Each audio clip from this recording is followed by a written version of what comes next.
Okay.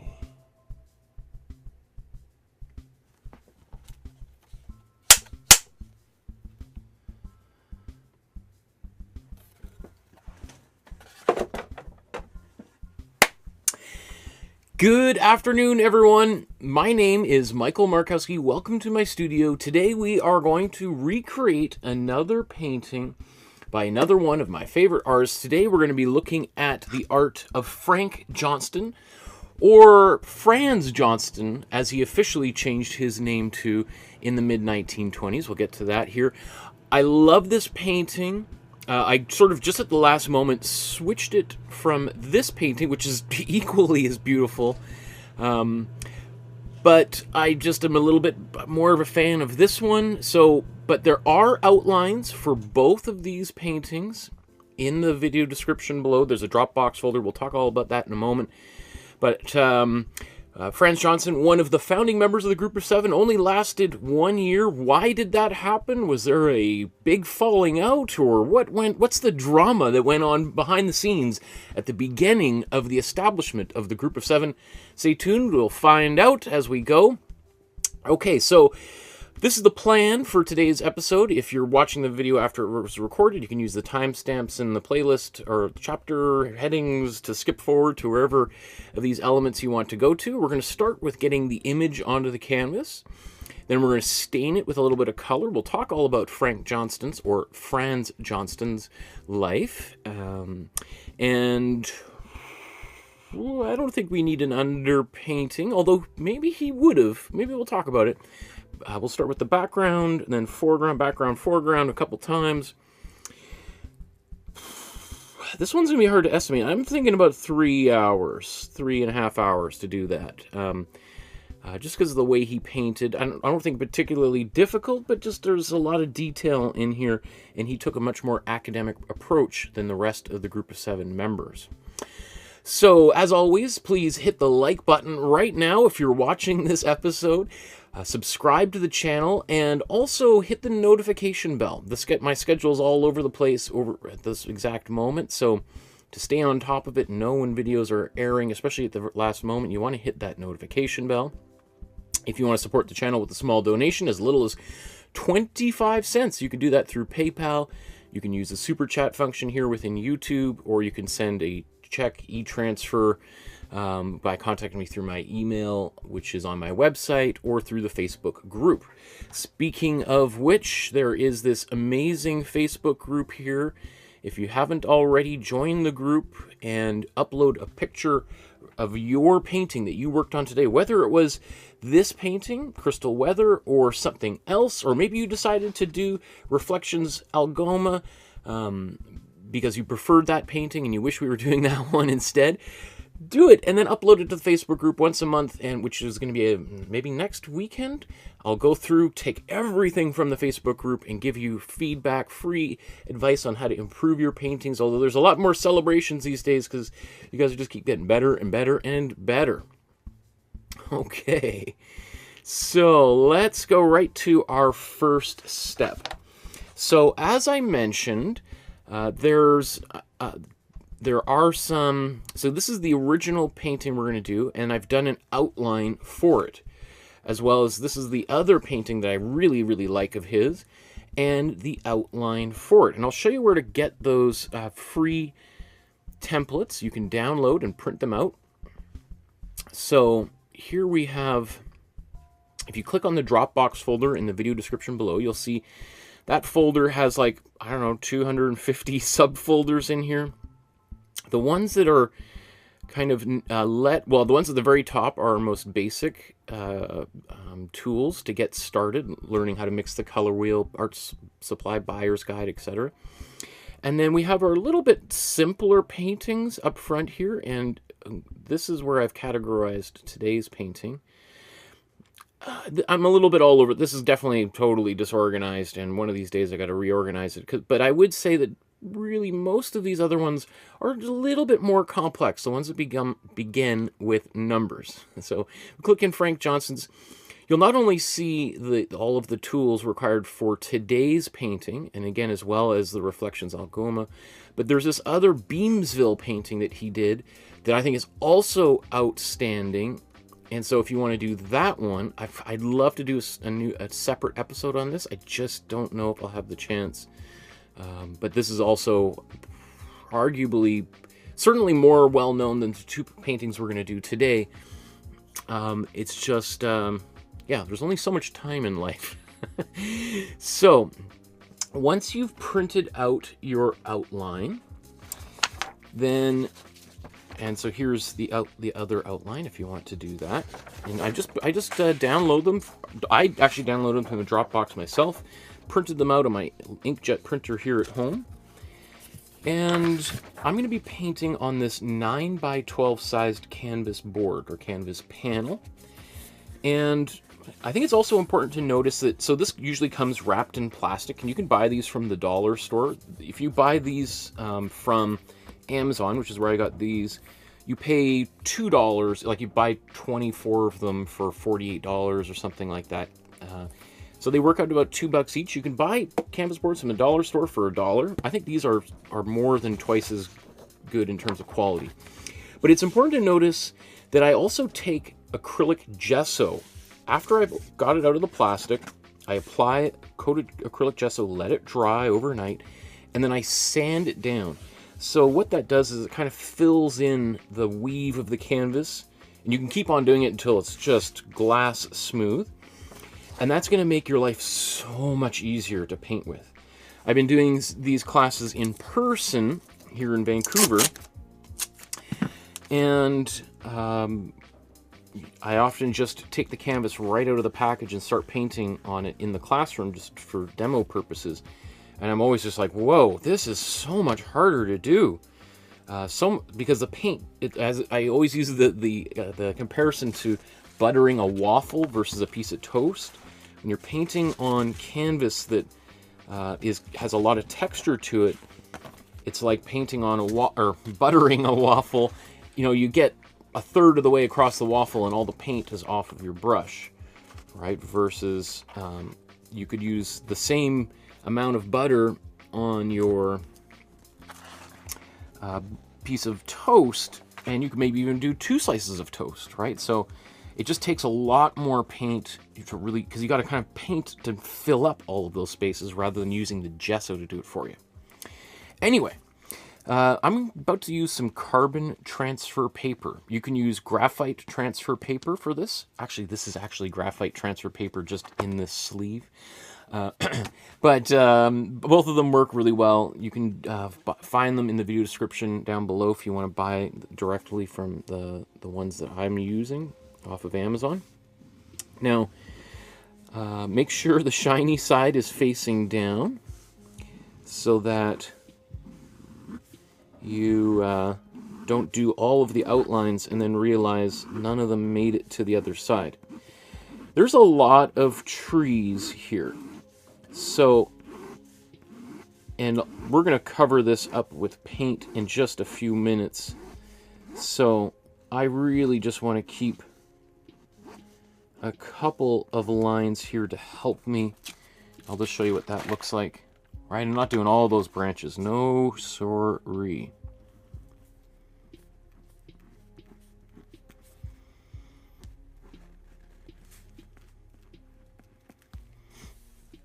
I'm not even going to... Well, I'll do the little bit of the cloud there.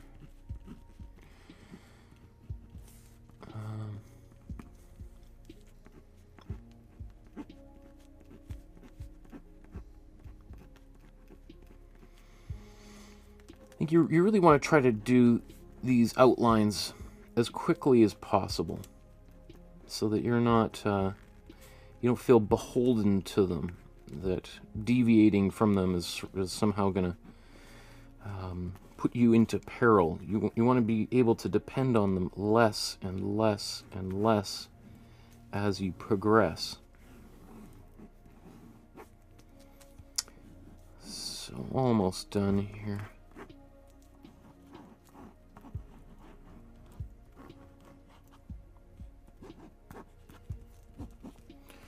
Let's let's do his signature. Do I still have... Yeah, I just want to check and make sure I had carbon paper underneath this area here.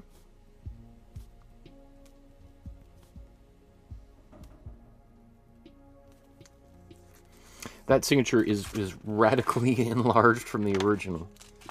That's pretty good. Let me just see.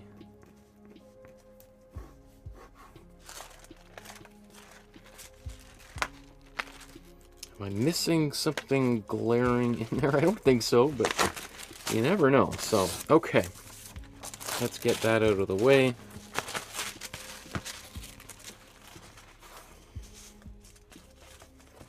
I don't see any comments in the chat, which is usually not the case. Let me just refresh that.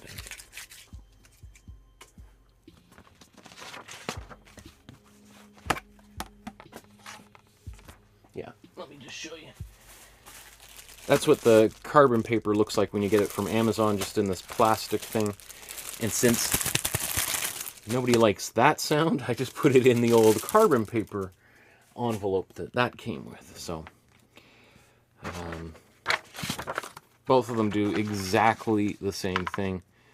I mean, they are slightly different materials, but I'd be hard-pressed to think of what difference, if any, beyond minor chemical composition. Okay. Oh, yes, there is a couple comments in there. There's Deborah and Pascal and Lisa and Rick. Lisa says, shiny side up or down? Oh, sorry, the shiny side down, right? That's where the pigment is that you're going to transfer onto the canvas. Okay, let's get ready for step number 2 here. Come on.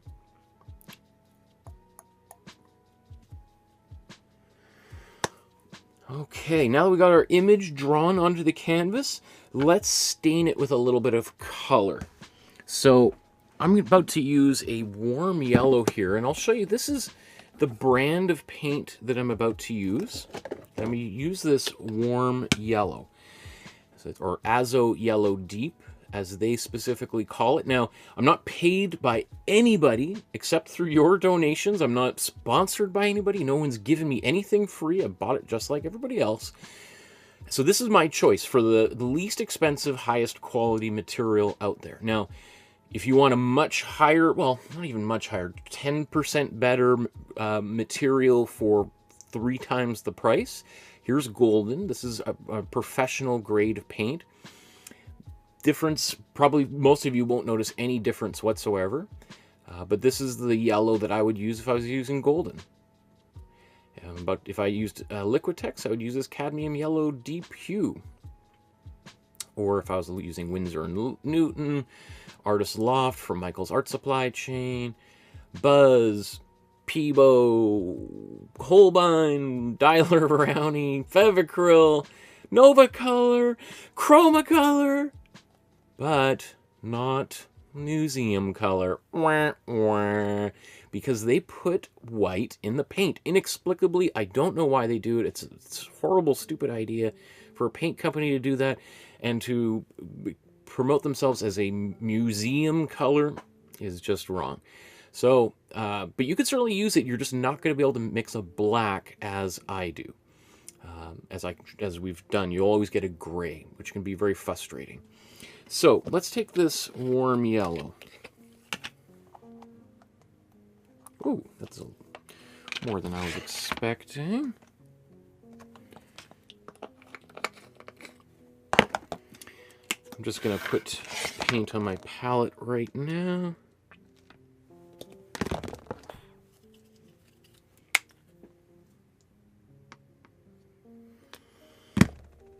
Kathy says, happy to have found the class today.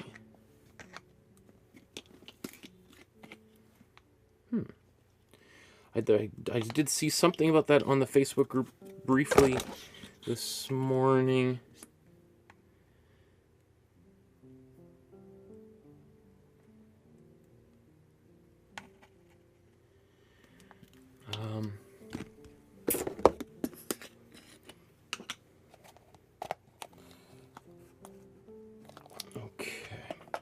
not sure how like, I may not use the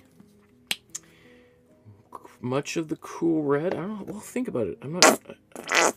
Whew. It sounded like me last week. Okay. Gotta make room for the tea. So now, actually, maybe even, that's a bit much.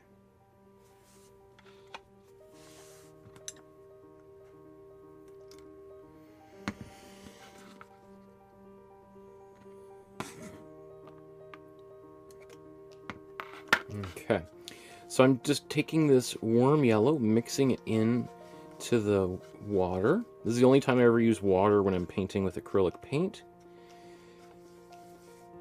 Get this stirred in pretty good. Now, we'll take a look after I've done this as to if and how Frank Johnston did an Imprimatura on his painting, which is, I'm probably, of all the members of the group of 7, he would have been the one most likely to do this. We'll talk about why here as we go, but he was the most classically trained, most academic of all the group of 7 members. And this is definitely a tradition that is about as old as it gets when it comes to painting. Not this color. This is definitely my own little innovation, if you want to think of it that way. Some people might say this is just the stupidest thing I've ever seen, to use this color. But I think I've, through many 260 episodes, sort of shown that there's some wisdom to it.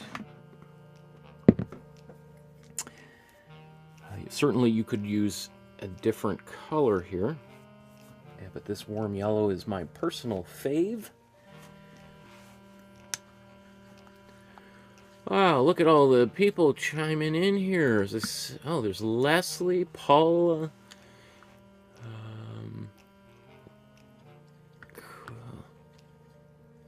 Paul says, are we back every Tuesdays and Thursdays? Probably not. I don't know what the schedule is going to be like for a while here. It's probably going to take a few weeks for it to play out. My apologies, but sort of doing these whenever I can, and so probably won't be a Tuesday and Thursday night for a long time. This might be the last Tuesday night for a while. Rick says it's a mellow yellow. Kind of, yeah. Definitely not as intense as the cool yellow. Okay, let's let this dry for a few moments. Okay, let's now talk a little bit about who Frank, or Franz, as he liked to call himself, Johnston, who he was and why he is one of my favorite artists. Okay. So Francis Hans Johnston, and we'll talk about that in a moment here, or Frank H. Johnston, was born in 1888 and dies in 1949 at the age of 61, which again is pretty young for an artist. Often that's when they're just getting started. And really, for him, it wasn't really until that last 20 years, from about 1929, when he quit his job, moved north to the Midland area of north of Toronto on Georgian Bay, and said, I'm never working for anyone ever again. He held true to his word, But really, it's that last 20 years, which is not nothing, but I'm sure he would have appreciated having just a few more years after having worked for so much of his youth. He would have appreciated having a little more time to devote to his art, and perhaps he would have been a little bit more well-known than he is today. Although Frank Johnston, really at the establishment of the Group of Seven, arguably was, I don't even really think there's an argument for it, was the most successful of all the members of the initial founding members of the Group of Seven, or really of all of them. Now, of course, one would say Lauren Harris is by far more successful when it comes to auction prices and all that kind of stuff, 100 years later. But Frank Johnston was the man. He made a lot of work, sold a lot of paintings, and did quite well for himself, as we'll see here. So he's born in Toronto, one of, I think, only 3 members of the Group of Seven, of which there were 10 or 11. I always get the numbers wrong. Many of them, a couple of them were born and raised in England. We had a couple of Montrealers, a Winnipegger, and a couple from elsewhere in Ontario, for sure.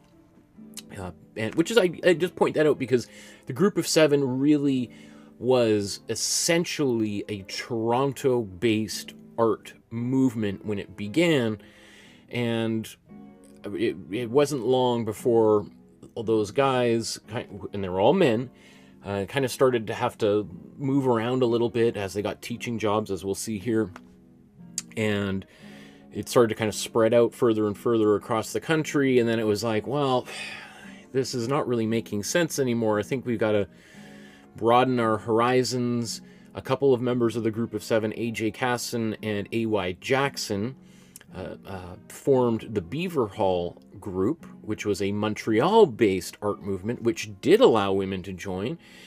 And then there was like, well, you know what, might as well, let's just fold up the Group of Seven. Let's do a whole Canadian group of painters group.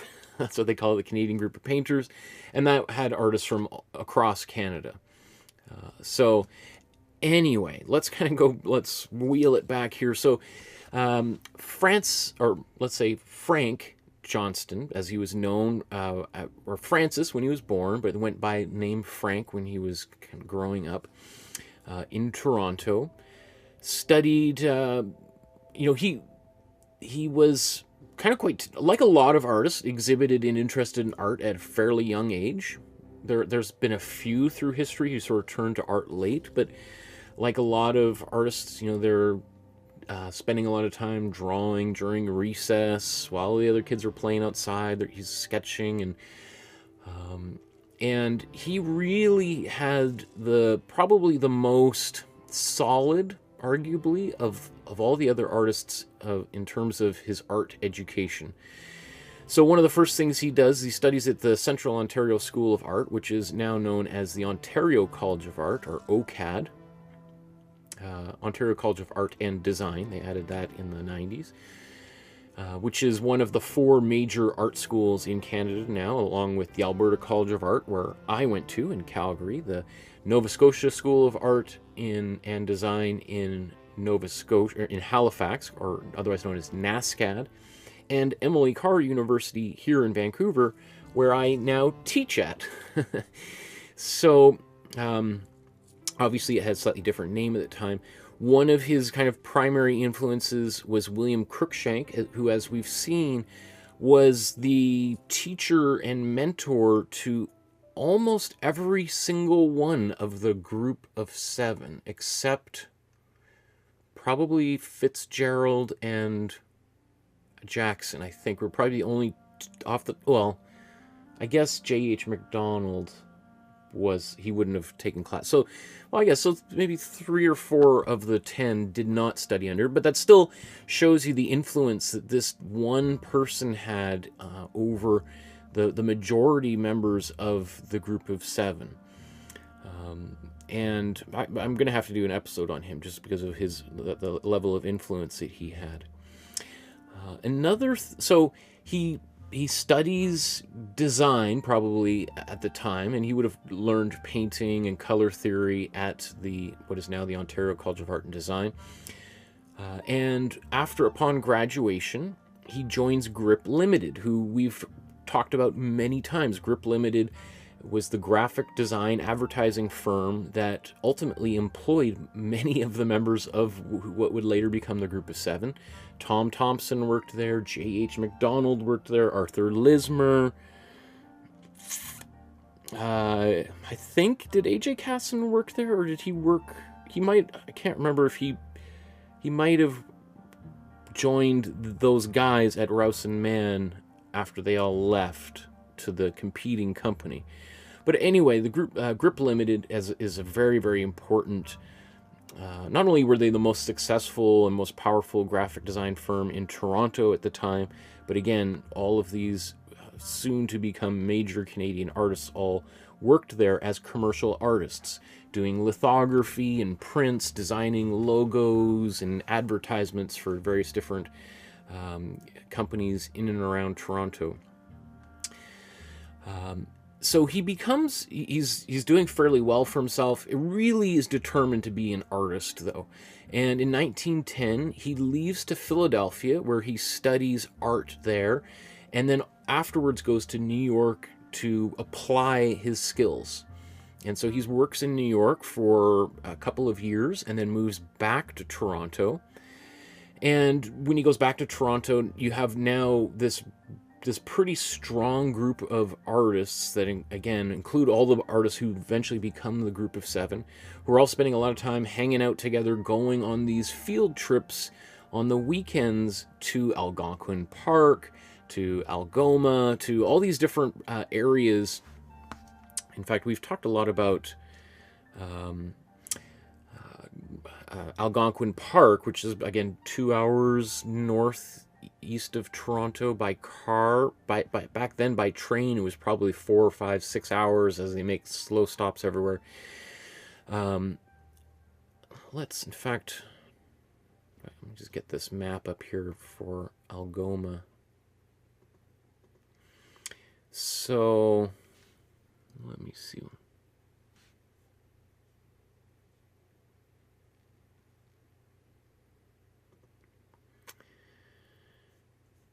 Just so I can show you.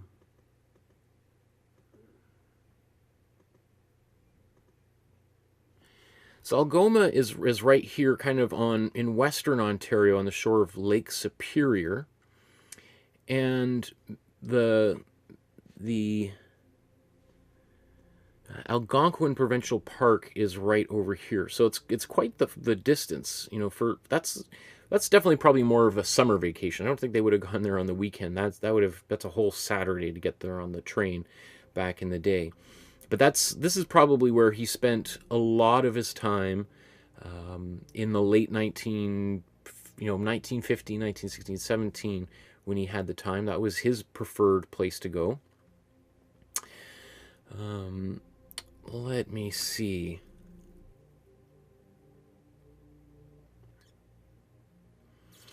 Let's jump to some of the art that he was making here. I just want to show you.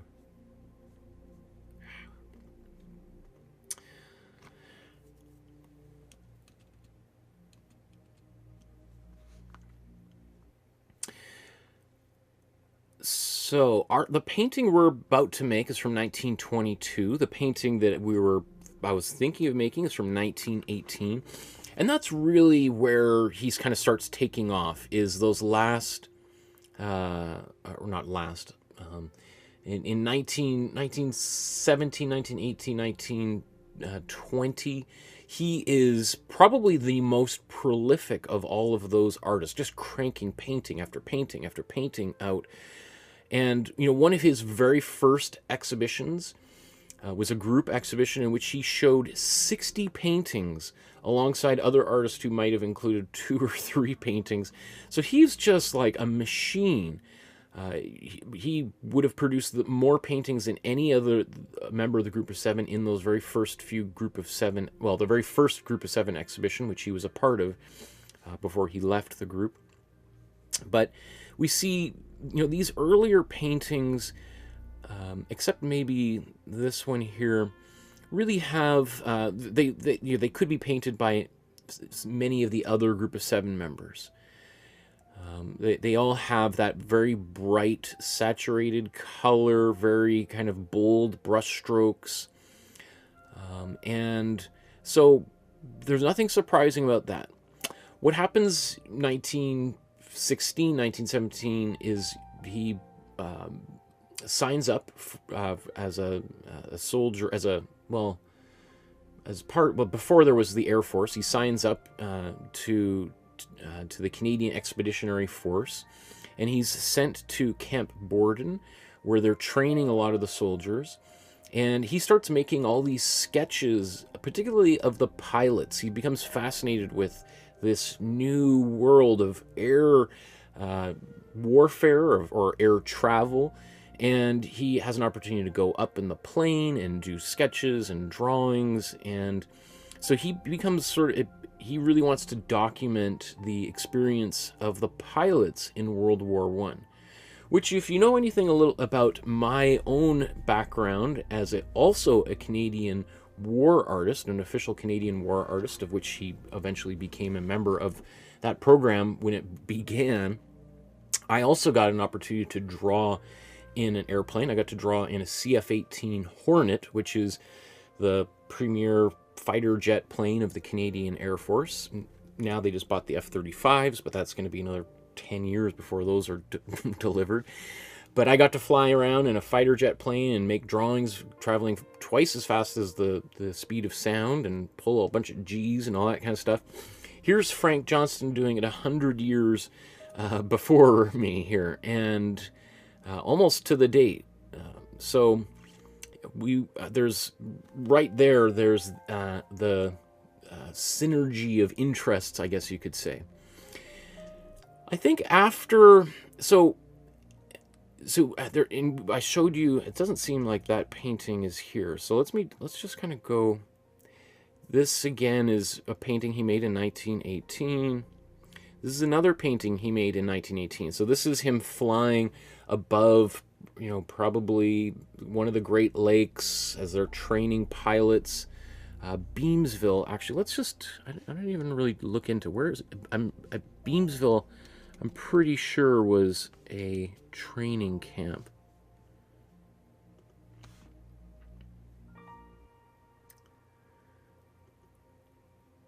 Lincoln, Ontario.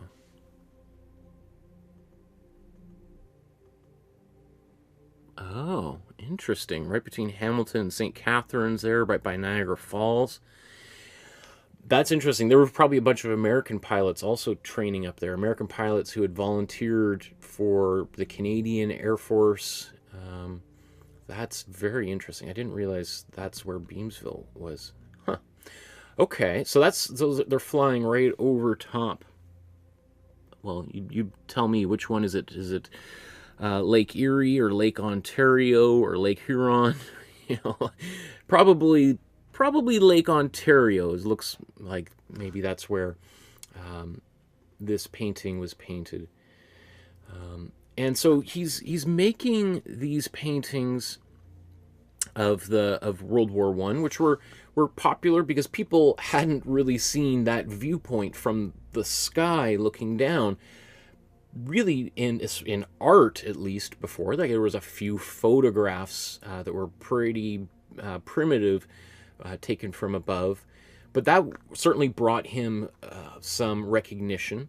Another big thing was these paintings that he's doing, these outdoor snowy landscapes, which look different than many of the other group of 7 artists' work.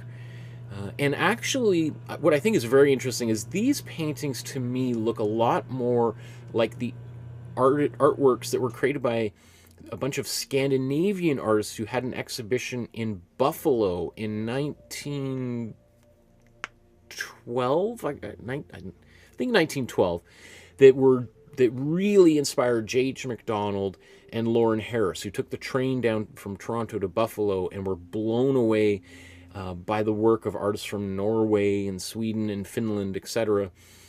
And that was where they got the idea to create an inherently Canadian art group, or establish a Canadian approach to painting, or a kind of art that was uniquely Canadian.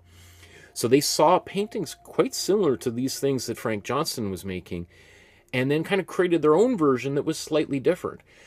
I think it's fascinating that Frank Johnston was making paintings that were almost like bang on in terms of the painting approach and colors to those Scandinavian artists. Although I don't think he actually saw that exhibition, in that same show in Buffalo, in person, as did MacDonald and Harris. So he's making these, and these paintings become very popular. In the very first Group of Seven exhibition, I think he showed 11 paintings and sold 7 of them, which, you know, I don't know how many the other paintings, the other Group of Seven members exhibited, and how many of them sold. I don't think that they were that successful. So that immediately, again, sort of set him a little bit apart of the rest of the group, where he's clearly doing quite well for himself, just on a pure sales perspective. And then the other thing is that first Group of Seven exhibition was not received terribly favorably by the critics. I think it's the myth of the Group of Seven, which was really promoted by other members of the Group of Seven, was to say that the critics hated it. They trashed their work. There were riots and angry, shouting, and how could you just, create such ugly paintings? And the reality is like a lot of art in Canada, the reaction is kind of like, The Canadian press, a couple of articles are written, and mostly people sort of shrug their shoulders and move on, right? That's very Canadian. Canada, just less drama all around. Having said that, there were a couple of articles. Margaret Fairbairn wrote a particularly scathing article about several of the artists in the Group of Seven, including A.Y., really sort of trashed A.Y. Jackson primarily, and J.H. MacDonald, and a little bit of kind of maybe even highlighted Tom Thompson. I don't know what her review of Johnston's paintings were. Probably quite favorable, because again, he was a little bit more, I guess you could say a little bit more retrograde, a little bit less pushing the boundaries as the other Group of Seven members. So there was some negative press, but not a lot. It's not like they were afraid for their lives and there were threats to burn the place down. It worked in favor of the Group of Seven to say, like, yeah, back in the day, people hated our stuff, and we just had to fight the good fight against, all of these Philistines. That's kind of been a little bit blown out of the water, and they did that because it sounds good. It makes it sound like, if you invest in our paintings by buying them, you become a collector of our work. You're on our side. You're fighting for like the survival of real Canadian art, and yeah, I don't think it was quite like that. Anyway, these paintings were very, very popular. So popular, in fact, that the department store chain Eaton's. Is there any Eaton's left? As I say that, Eaton's was one of the largest department store chains here in Canada. There's still many malls here that have areas called the Eaton Centre, like particularly in Toronto. There's right in the middle of downtown Toronto, there's the Eaton Centre. Although I think Eaton's is gone. They tried to weather it after Woodward's, also another big Canadian chain, and Zellers, and they all closed down. The Bay is really the only one that survived, the Hudson's Bay Company. But Eaton's approached Frank Johnston and said, hey, we're kind of starting up our own little art gallery inside of our shopping, inside of our department store. and we'd love to feature some of your work. Clearly, it's popular. You sold almost all of your paintings in this exhibition. I think the public would be into your work. They're pretty easily digestible, and that began another basically 30-year relationship with Eaton's. That were exhibiting some of his paintings and selling some of his paintings.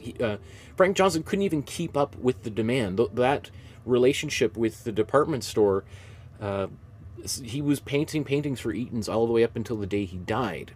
Well, the last year of his life, he was in a kind of a senior's home, and I don't know how much work he was doing there. But he again, Frank Johnston, I'm sure, by far the most successful member of the Group of Seven during the time the Group of Seven were active.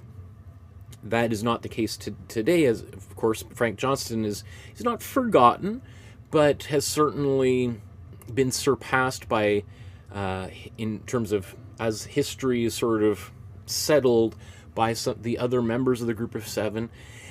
And so anyway, to kind of go back, is that the Group of Seven, he's already doing work that's a little bit different than the Group of Seven. He's more successful than any of the other members in the Group of Seven.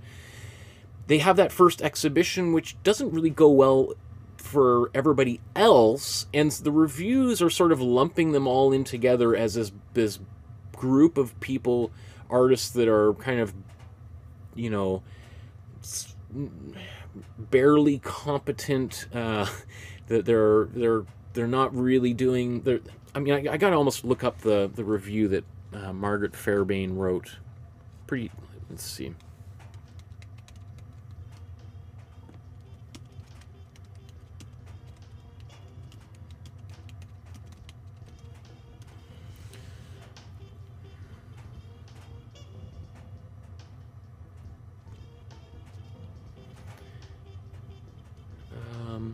You'll see it's not all negative, though.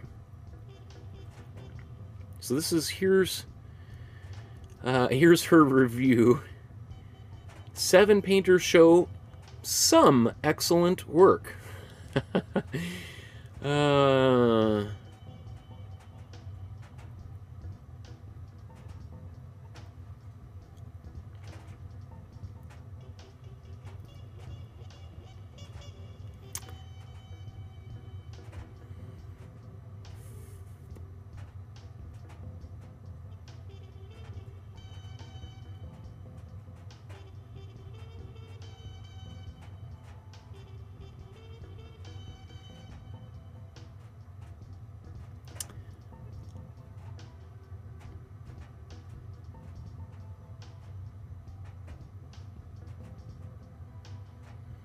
Yeah, maybe it's a different review that I remember of. Oh, was I just reading the wrong one?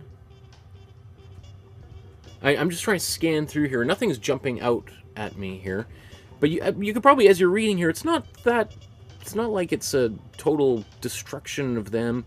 But anyway, they were not pleased. So I think that Frank Johnston, one of the reasons why he ends up leaving this group is he's sort of like, maybe I hitched my cart to the wrong horse here. I don't know if he denied that for the rest of his life. He said there was no animosity. We left on good terms, because in 1922 he gets a job as the principal of the Winnipeg School of Art. And so he moves from Toronto to Winnipeg, where he's there for, I think, 4 years. And so he says, like, look, I moved halfway across the country. It didn't make sense to still be trying to exhibit with you guys, because just the price of shipping work back and forth was prohibitive. So let's just go our own way, do our own thing. We've really just begun, and it was one exhibition, not a big deal. Of course, later on, the Group of Seven sort of achieve a certain amount of notoriety, and it's sort of like, you know, you hear of, it's like somebody leaving the Beatles, like Pete Best getting kicked out of the Beatles before the Beatles are, you know, any big, or what's that other guy? The whole movie Backbeat is about. Oh my goodness, that's going to drive me crazy. Sorry, I'm going to look that up.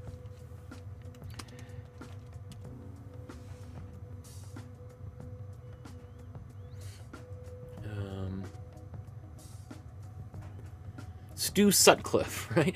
So Stu Sutcliffe was one of the original members of the Beatles, and we look back like, how could a guy leave the Beatles right before they became the Beatles, right? So in some ways, people look like Frank Johnston. What was he thinking, leaving the group of 7 before, like, you know, just as after their first show? The guy must have been crazy. What an egomaniac. You kind of got to look at it as like, it was not a big deal at all for him to take off and to establish himself in Winnipeg. While he's there, he changes his name from Frank Johnston to Franz Johnston. So he has this kind of German heritage in his Hans being his middle name.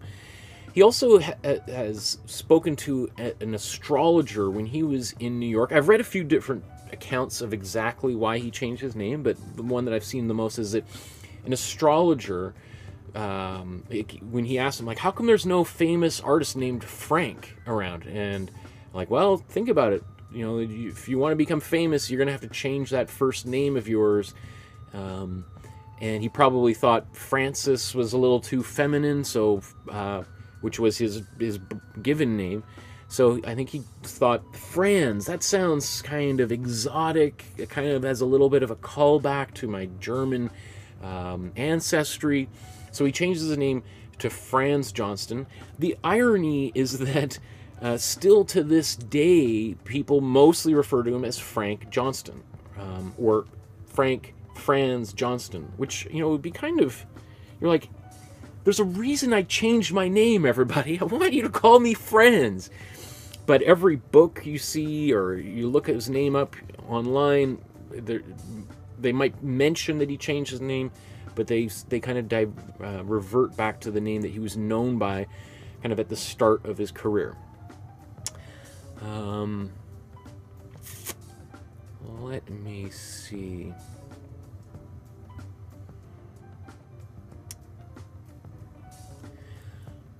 What is a few more things that I want to point out?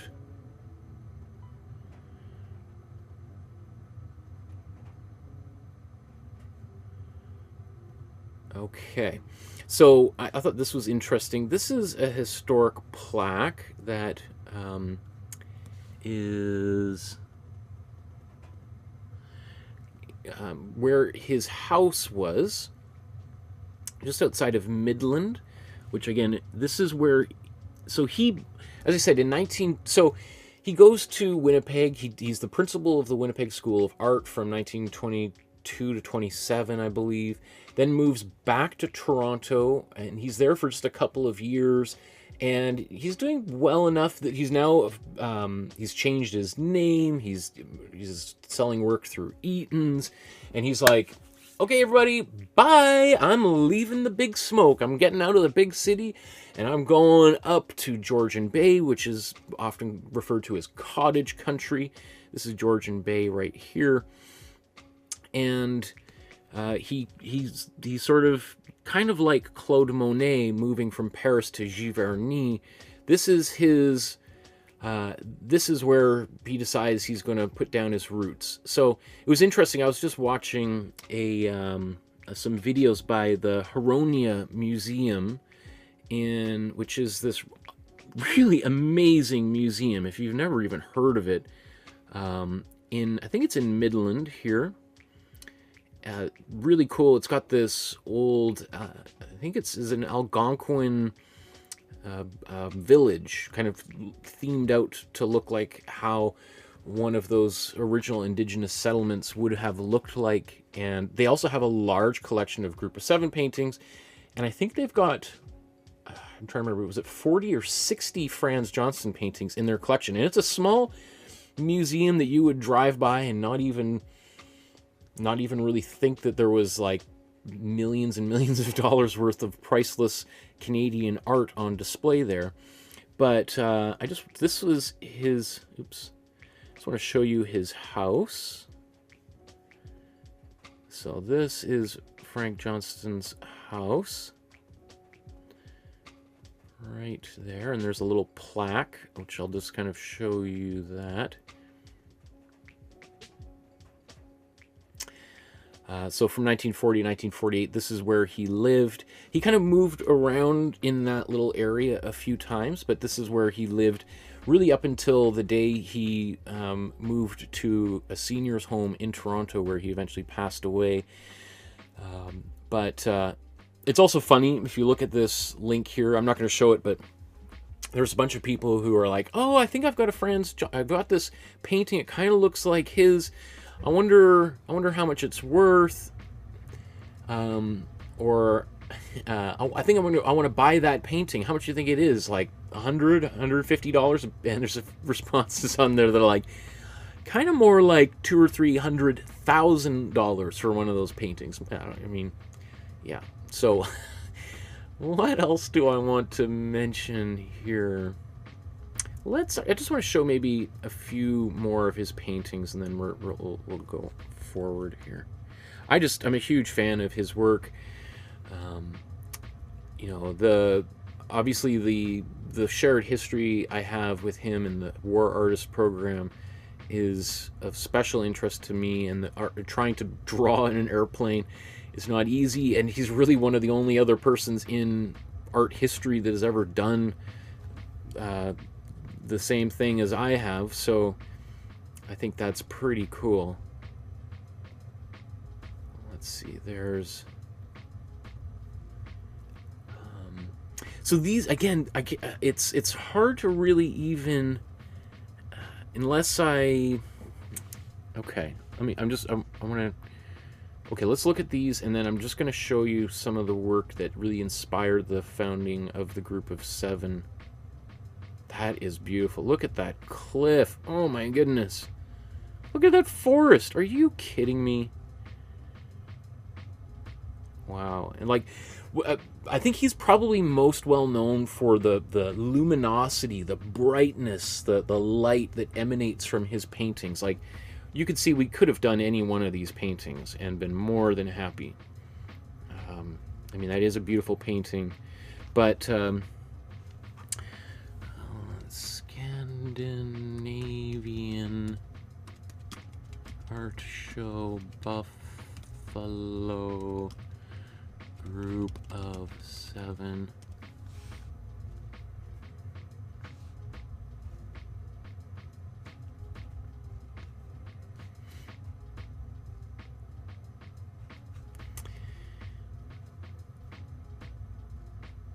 Huh.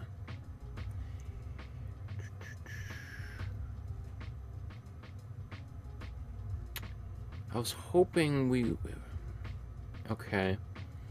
So this is the exhibition. I think this is actually the museum, Buffalo Albright Knox Art Museum, right? And this is the show that J.H. MacDonald and A.Y. Jackson, or sorry, J.H. MacDonald and Lauren Harris would have seen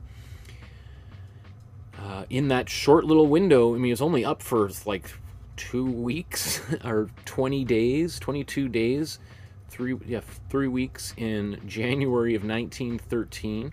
And so here you have on the wall, there's an Edvard Munch. A bunch of these are Edvard Munch paintings. This is Starry Night, not by Van Gogh, by Edvard Munch.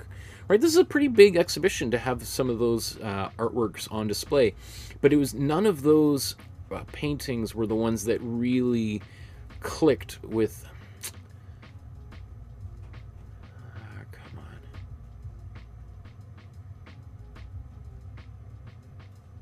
on. Yeah. Anyway, you can look that up. I know, because I've spent hours looking this stuff up.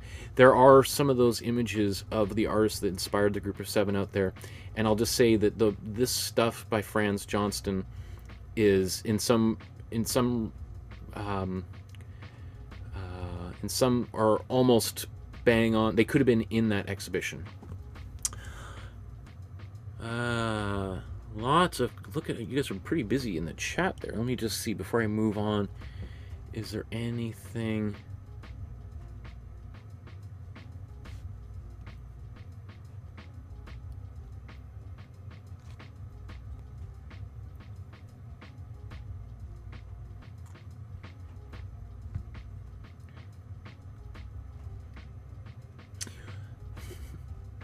Um, Deborah says Michael's such a nice guy. He missed Rick's pun. Like mellow yellow, like pee that's in the toilet bowl. If it's yellow, let it mellow, kind of thing.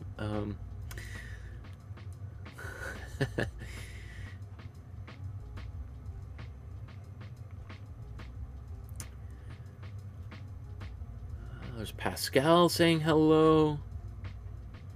Great to see you. Nikki's there as well. Wow, look at this. Everyone's in the chat. That's great. Okay, so we're gonna get to painting here. This is how I end up with these like 5-hour episodes. Is I just get too excited about the history of these artists. I always, for me, learning about the history of artists just makes the painting so much more interesting. Anyway, so often an artist, particularly someone like Frank or Franz or Francis, however we want to refer to him going forward, he has this very academic background. Oh, this is going to be interesting. As I look at this tree, we can see that he might have actually painted into the sky after he painted the trees. It's hard to tell. The quality of this image is not great, unfortunately. So I'm just scanning through here, trying to see if I can see if there's an undercolor here or not. There's all this orange and stuff, but that looks like this is painted on afterwards, that kind of peachy color. Really, we've got these there's a lot of tinting going on, a lot of white and grays and all these colors, which are giving us that peachy color down here. We've obviously got this very cool, icy teal, cool blue. We've got these, it's warmer, probably more of a cobalt in here. This is still kind of cool, really just our cool blue, and this is a cool blue and cool yellow. And some cool purples, but all of which all have white in them. And then he's sort of using brown and black to contrast with that. But I just love the contrast of those pinks and purples and blues in this painting. Just give it that intense vibrancy. Oh, Rick means mellow yellow. Okay, that's what you mean. Dun dun dun dun dun dun dun. Down, down, down, down, down. They call me mellow yellow. And then I think of the commercial, just butter it. Anyway, yeah. Do I want to do? I don't think I'm going to do an underpainting. I just don't. I mean, if we had faces and things in here to do, I think I'm just going to move forward. So let's go to the next step. Let's go to our background, and we're going to paint in the sky first. There's a lot of cool colors in this painting, so we're going to have to ground some of the cool colors in the foreground with some warmer colors as well. So we'll talk about how we're going to do that.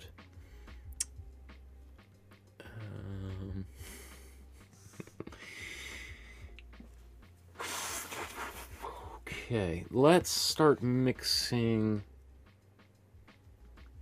I'm going to go slightly smaller brush. Let's look at these colors side by side as I mix them, so you can kind of see. So this, I usually keep my yellows at the very top of the painting. Sometimes I like to turn it so that you can see as I try to match these colors. We're going to use mostly white, so I'm going to take a lot of white here. And then we're going to take a little bit of blue. You can see the ratio there is very white dominant. And maybe still a little bit too much. That's okay. It's easier to make this, to start light and to add more blue to it than to add too much blue and be stuck.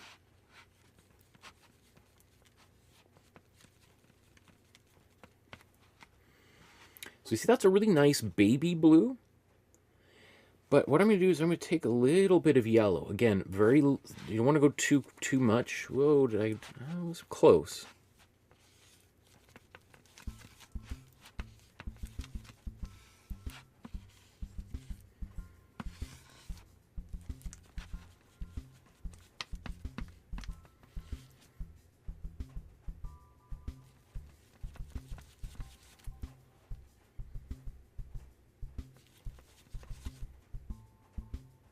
Just be careful about putting too much in, and then you're kind of...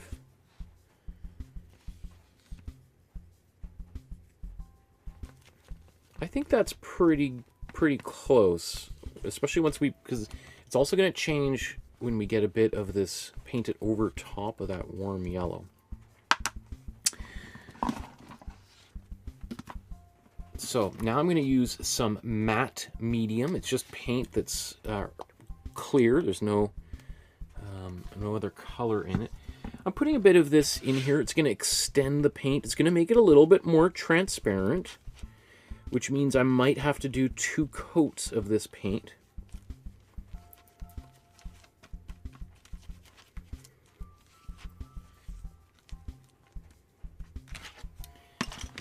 Okay.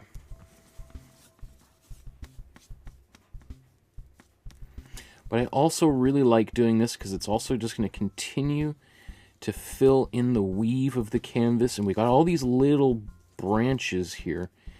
And trying to paint all these little branches when you've got a very textured canvas is just like the most frustrating thing on earth. So the other benefit of adding a little bit of matte medium, or it could be gloss medium if you wanted, is that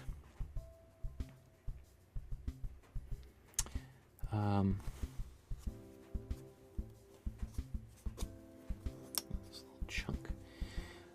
The other benefit of putting this in here is because it's a little bit more transparent, I don't lose my pencil lines quite as quickly.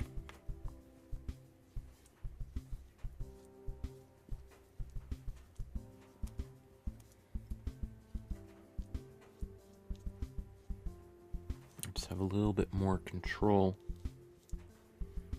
over that aspect of the painting. Okay, so I'm gonna need to do, I think I'm gonna do another layer, but this is great because I think we're gonna have still a little bit of this yellow coming through. We're getting really nice smooth, and you know what? No, I was going to do this down here, but that's going to be a different color. And we'll do that after. I was going to do the river. So let's blow dry this.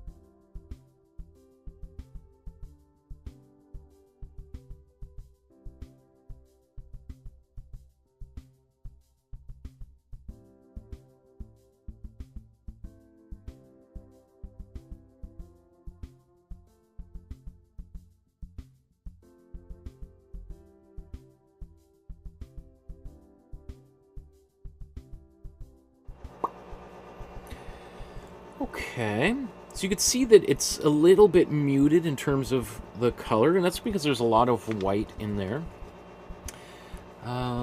So, you know what? I'm going to start down here. I'm going to take the same color.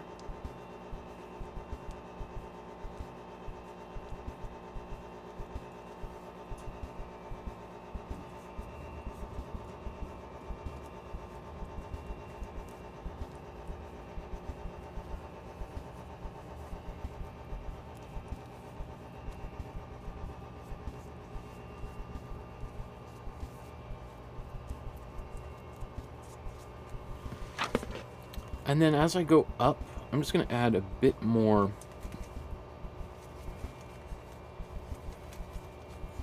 of that cool blue.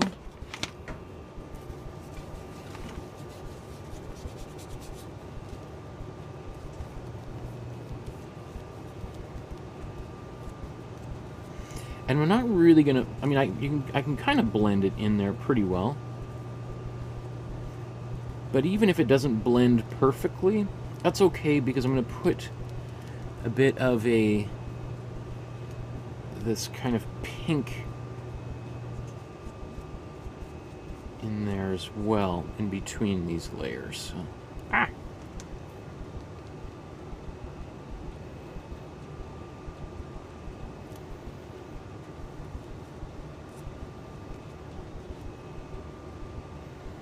I'll put a little bit of pink right down there.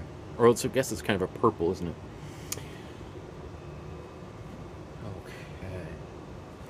I think that's pretty good for a start. I don't want to go too wild and too blue there, because it's possible that once I get some trees in here, I'm going to go like, whoa, that's darker than I thought. Right? So I want to be careful. Like, already that's actually, that is darker than the one on the left. Like, if you close your eyes a little bit so you can see, there's a lot of nuance here.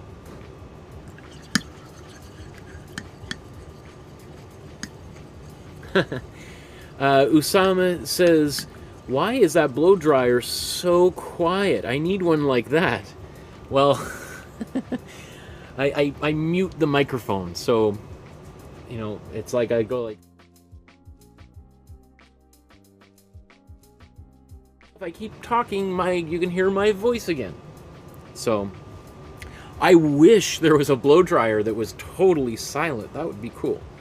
Maybe there is one out there that, like, Dyson probably has one that's $400. Let's see what we can do next.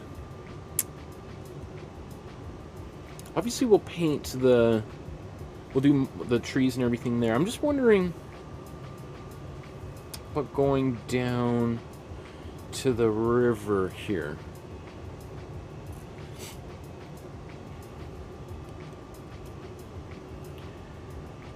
So what color can we see in here? I see some greens in here. So I think what I'm going to do is I'm going to put a warmer greenish color underneath here that is going to kind of infuse the colors above it. So let's do a little experimentation. If we were to take a little bit of warm yellow and warm blue, that's not bad. We could do that.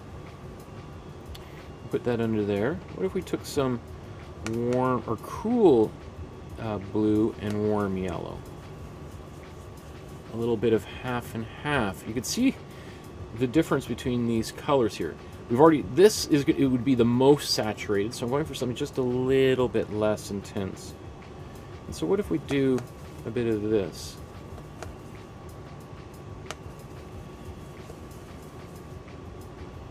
Okay, so this is what I'm going to go for. I'm going to take basically half and half of these and this. Here, so let's make a bigger batch of it. I'm going to take some of my cool yellow, or sorry, my warm yellow, my cool blue, and my warm blue. So it's primarily warmer colors, but I've got a little bit of cooler color in there. And I'm going to take a little bit of warm red. Just gives it a slightly brownish quality.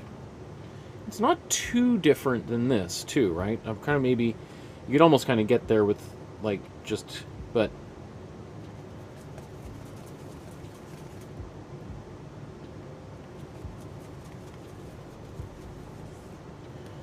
I like this very vibrant, well, not super vibrant, but it's on the, on the way to vibrancy.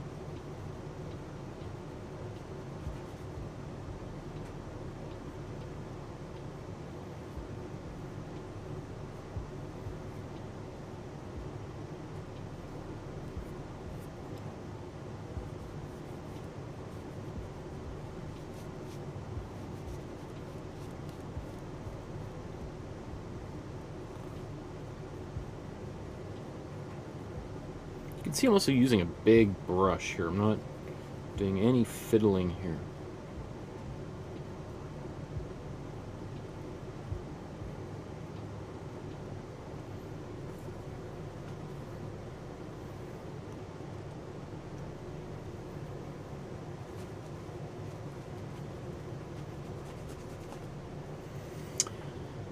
Okay. And then while we're doing this kind of stuff, I'm basically gonna say we've done a little bit of the background and a bit of the foreground. I am kind of jumping around a little bit here.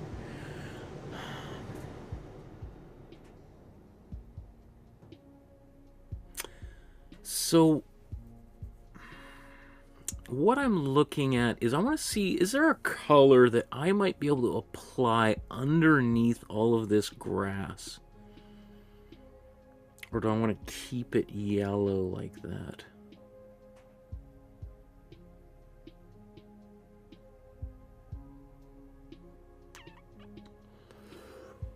Huh.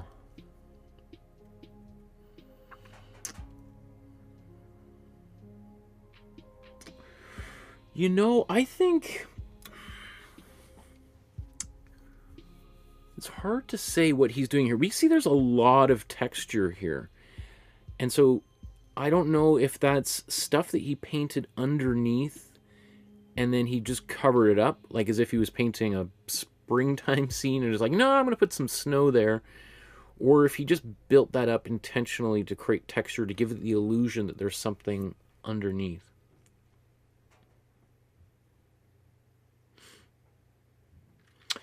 I am leaning towards mixing a kind of either a peachy brown or kind of a sandy brown.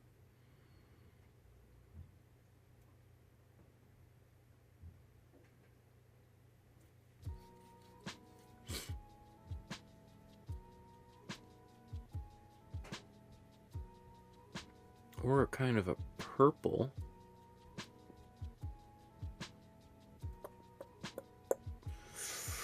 This is tough. What would he have done here?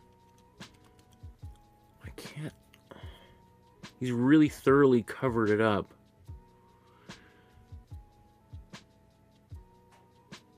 It does look, you know, I'm gonna go for a bit of a brown, a warmer brown. So I could be totally wrong about this, but let's just go for it. The only way you know is if you do it. So I'm going to take my warm yellow primarily and my warm red. Maybe I need more warm yellow. Let's take a bit of white.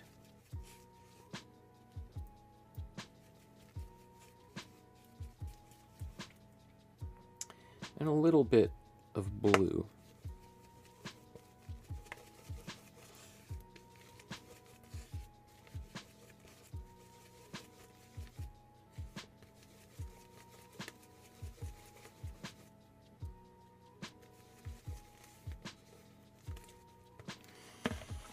I don't know, this could be just stupid crazy, but I'm going to take it.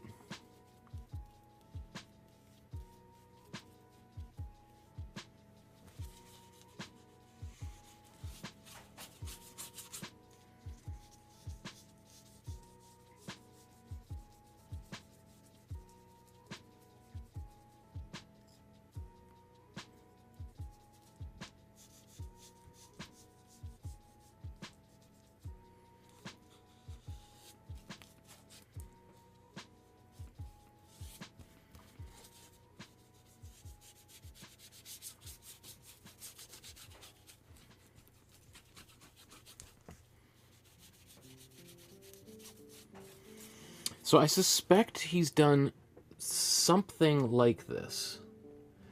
What exactly he's done, I don't know.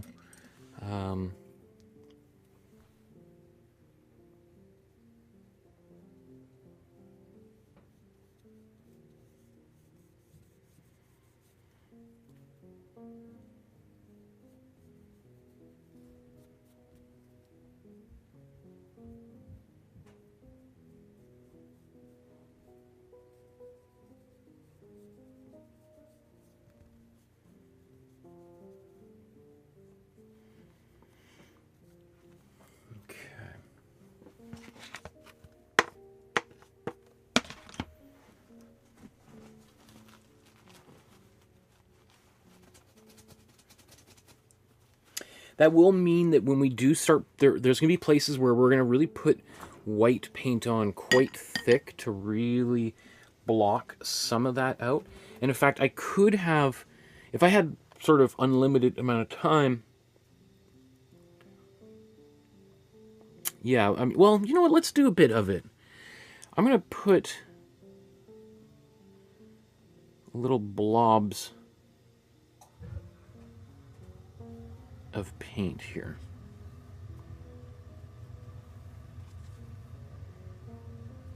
Now, if I really wanted, that's bad news. We're gonna have to cover that up with a tree here. Should have blow dried that.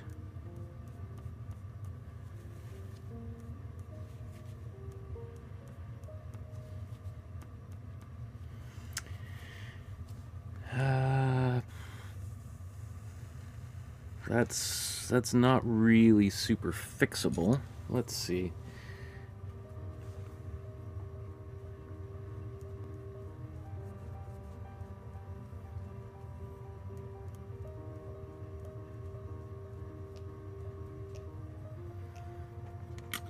Not bad. I'm gonna blow dry all this. But anyway, what I was, if I was going to reach for my gel mediums, which I could just mix in here, and it'll give a little bit more texture. This, however, as it dries, it's going to lose some texture. So maybe what I was going to do was just mix a bit of this heavy matte gel into the paint.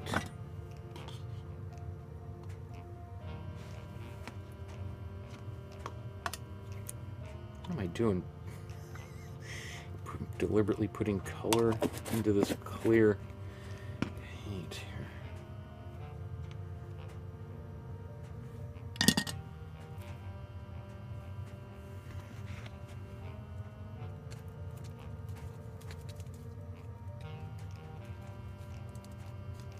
So this is the better solution. I was just going to but I'm like, you know what? I'm trying to teach people what to do, so let's just do a little bit of it.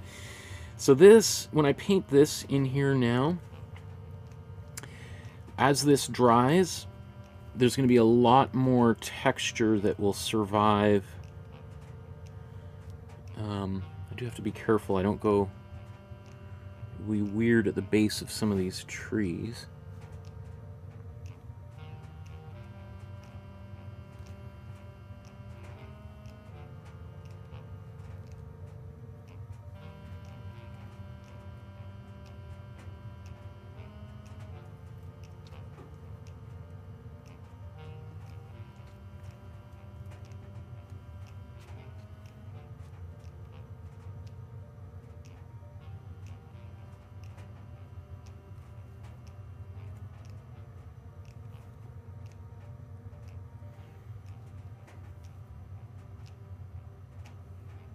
This is going to make it a challenge to paint some of this stuff, because then you're painting over top of a very textured surface, which can be a real pain in the butt, but hey, we're here to learn, and maybe someone after watching this will get really excited and inspired and just spend the rest of their life making goopy thick paint, which we've done a number of over the years, right? but not really in this way. So that's another reason why this is like, oh, okay, this actually, let's see if people appreciate this, and if we convert someone to doing something like this in the future. Maybe I'll just show you a different camera angle as well.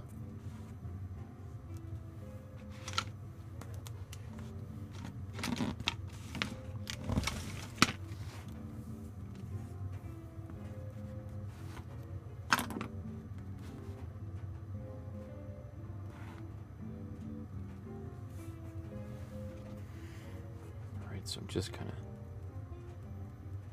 looks like this is a big chunk we don't need.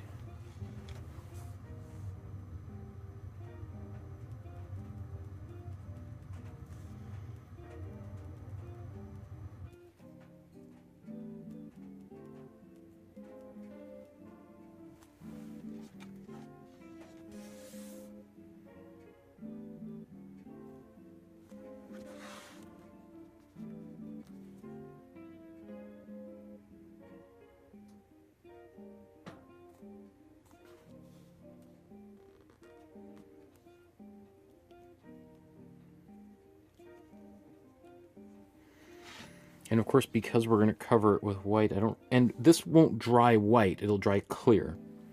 So that's another thing to keep in mind. There is texture in that water too, now that I see it.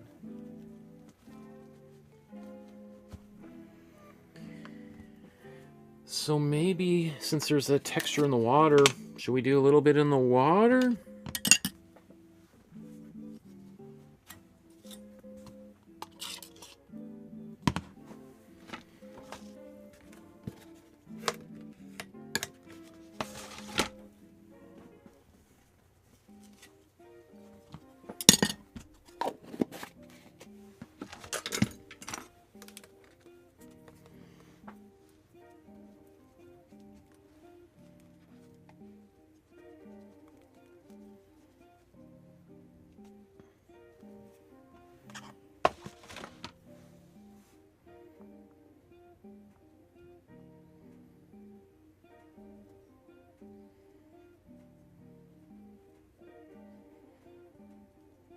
So, of course, Frank Johnston's painting with oil paint. So, the one trouble with that is this might have meant that it would have taken weeks for this type of paint to be dry enough for him to then go and paint over top of.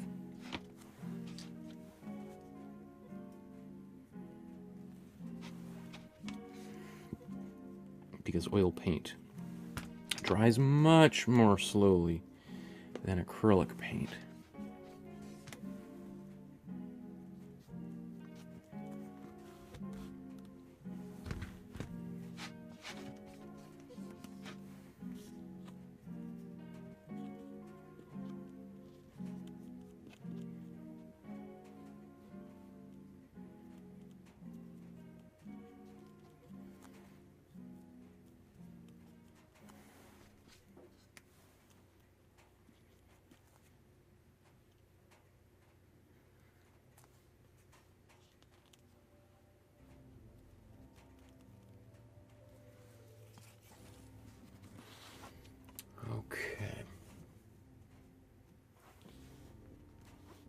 Yeah, we haven't done a painting like this in a while with texture like that. That's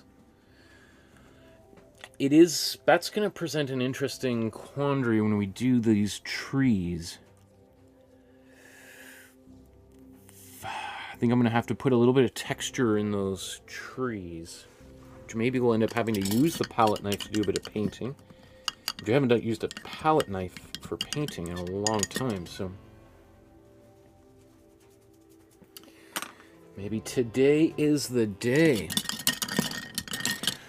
I can also, especially if you look at both of these paintings side by side, I'm sure there's some people who are like, are you kidding me? This is supposed to be a painting of winter scene. And here we've got these very, summery types of colors. This guy's lost his mind.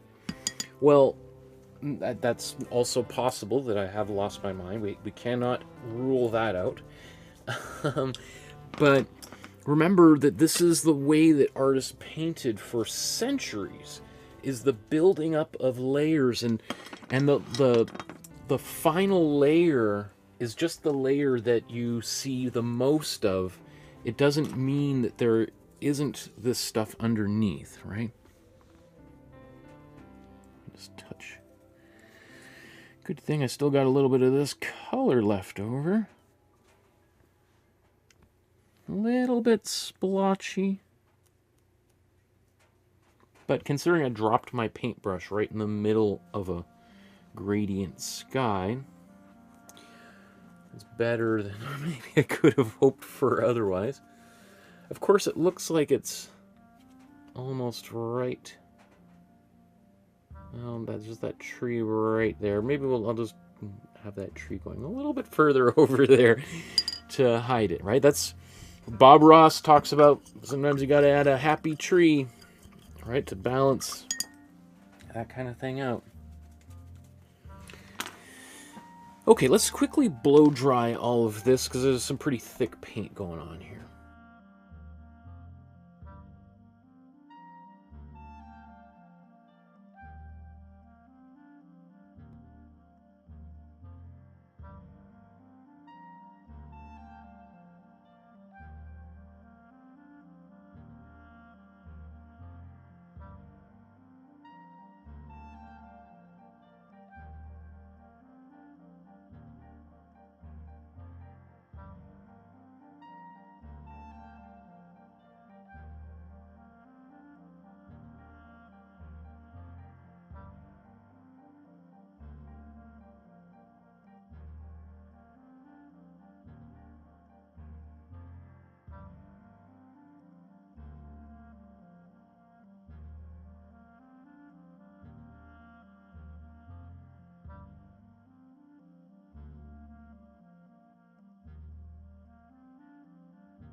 Okay, so, this is still quite thick. Like, I can see it's still wet. I'm not going to touch it. I'm just going to try to work around it.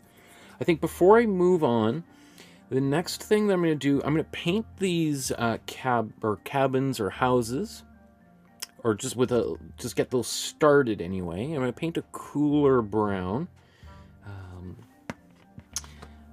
So, let's get... So here we are. I remember I was like, am I going to use my cool red or not? So here we are. There's our cool red, our cool yellow,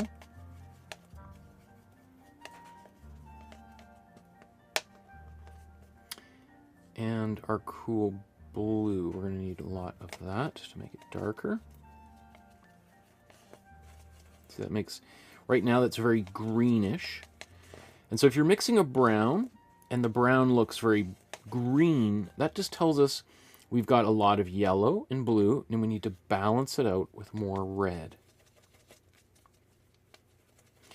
And if it kind of goes a little bit purpley, that means we've got a lot of red and blue, and we need to balance it out with more yellow. But I kind of think that might be good for right now as a base layer. It's not exactly perfect, but I'm not really in the business of perfection anyway, and since this is just our first layer, we're going to put a couple of layers over top of here.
So I'm just using 3 different cool browns to paint that in, so that I can also see the shape of that house.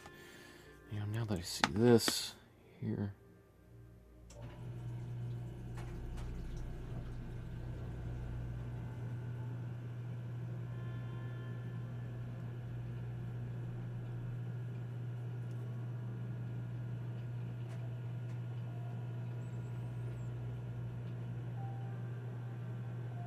You know what, I'm going to come down a little bit, so it's not just sitting there on the top of the horizon. There's a little bit of the horizon. Again, there's going to be stuff all in front of these this building, but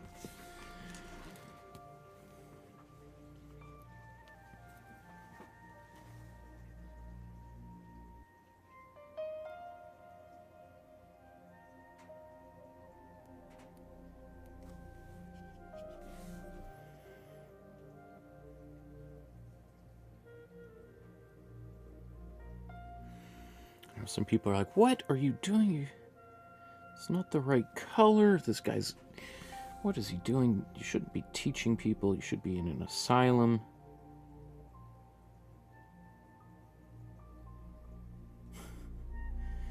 I just want to get some color in here.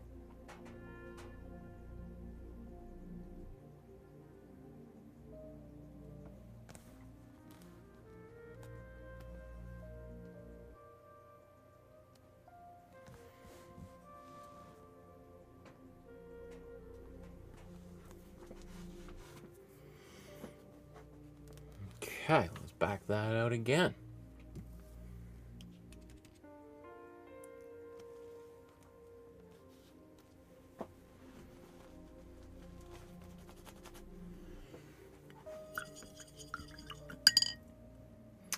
So I'm going to blow dry this, and then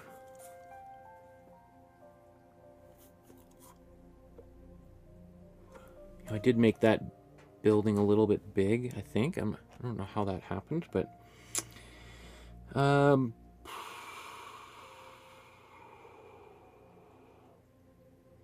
yeah, next I'm gonna do the pink in behind here, and then start putting the trunks of these trees in.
Usama says, the more I look at this painting, the more I fall in love with it. The details, the color choices, it looks really magical. I agree 100%. Great comment.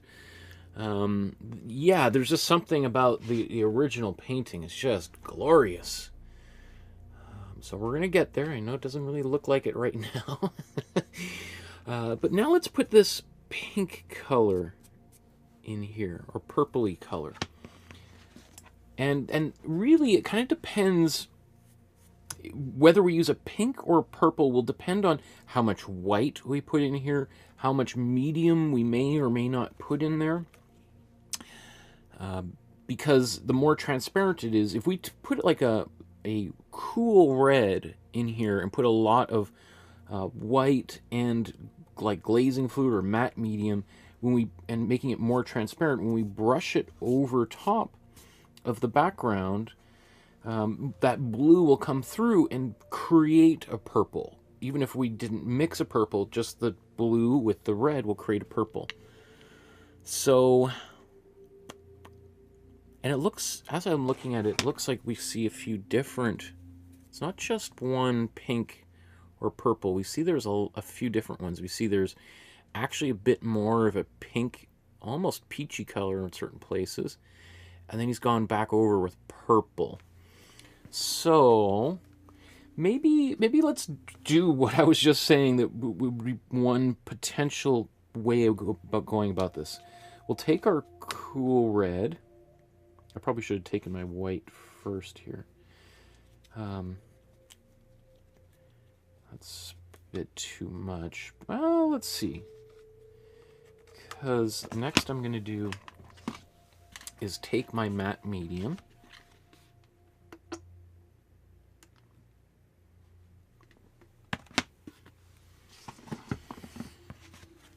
And let's just mix directly into this matte medium, this color. So this is going to be very transparent.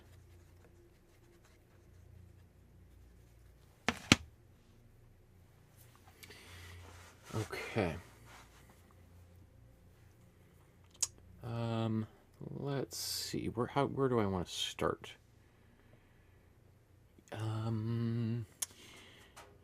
You know what? So I'm going to start backed out. And I'm going to start, I got a lot of paint on there. I don't need that quite as much. I'm going to start in these areas that are going to be in behind the clouds.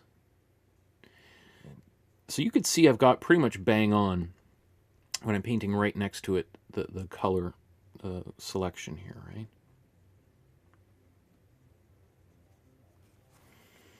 The reason I'm also starting here, not just so you could see that how good I was at color matching, but really because if I made a mistake, there's trees that are occluding all of this area.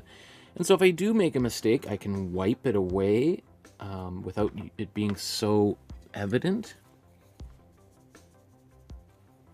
Right, so I'm always sort of looking for places like that in a painting for me to, where I can experiment. You know, it's like when they say, you know, if you're gonna, test like a detergent or something, do it on the inside of a pant leg or something, so that it's less. If it makes a mistake, it's on the inside of the clothes, not on the outside.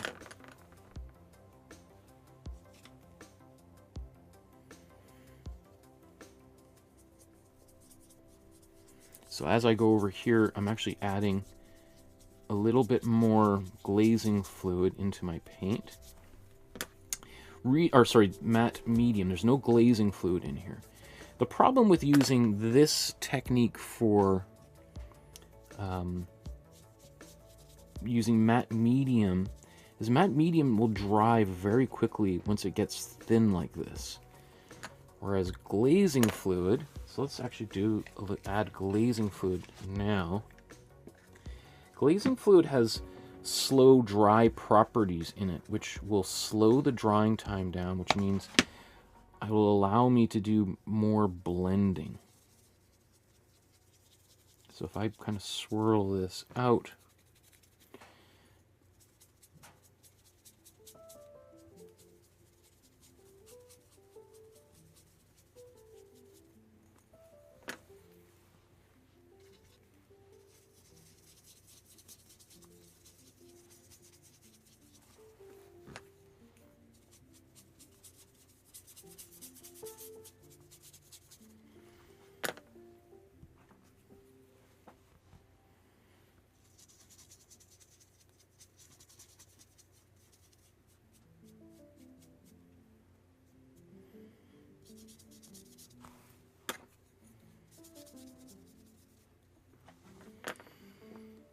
okay, so let's just blow dry that.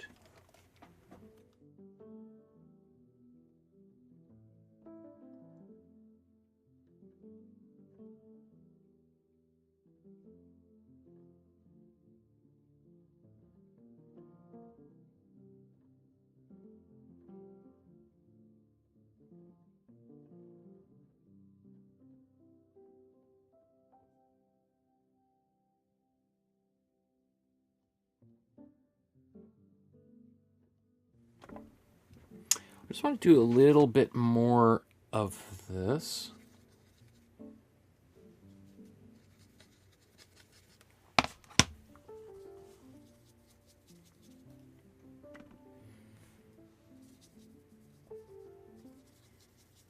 So there's a few areas that were a little bit patchy when I just used matte medium, so now I switched over to my glazing fluid, which is really tailor-made for this type of activity.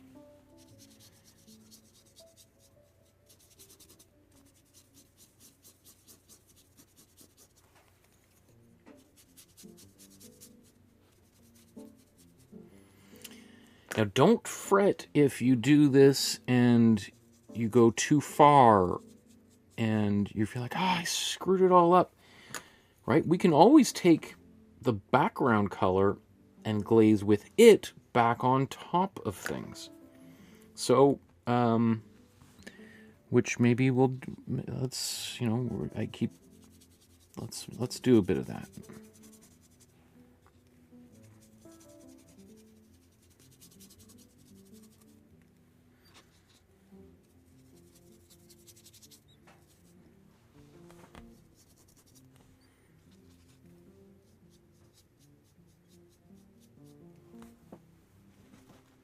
Or do I mean, I kind of like the way it looks now, but should I want to show people how you would do that?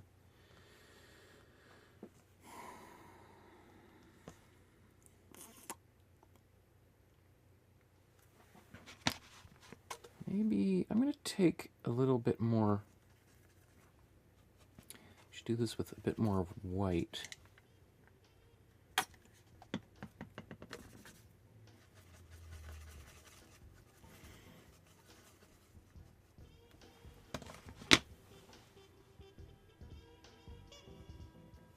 Actually, you know what? I should blow dry this, Michael. Every time I get kind of a little bit, I think I'm going to outsmart the paint. The painting outsmarts me. So let's.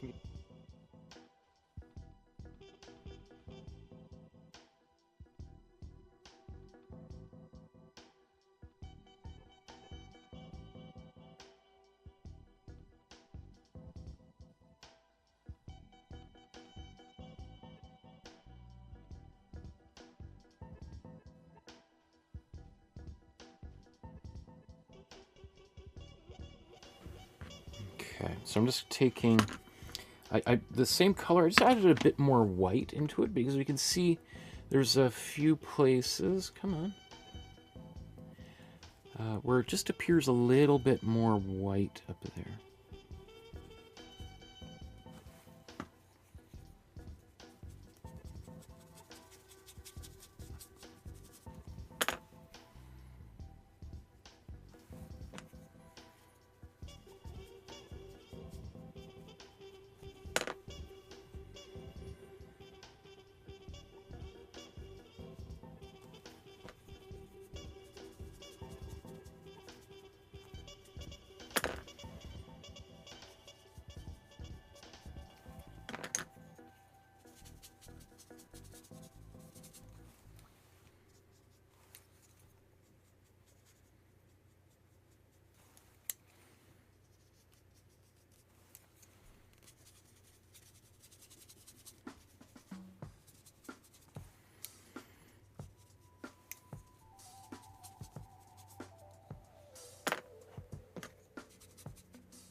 think I just overdid that part just a bit. Yeah, that's okay. That's okay.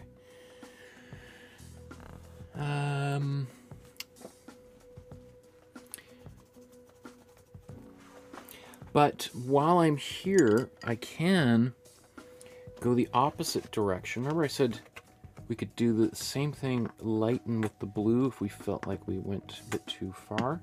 So let's take our blue.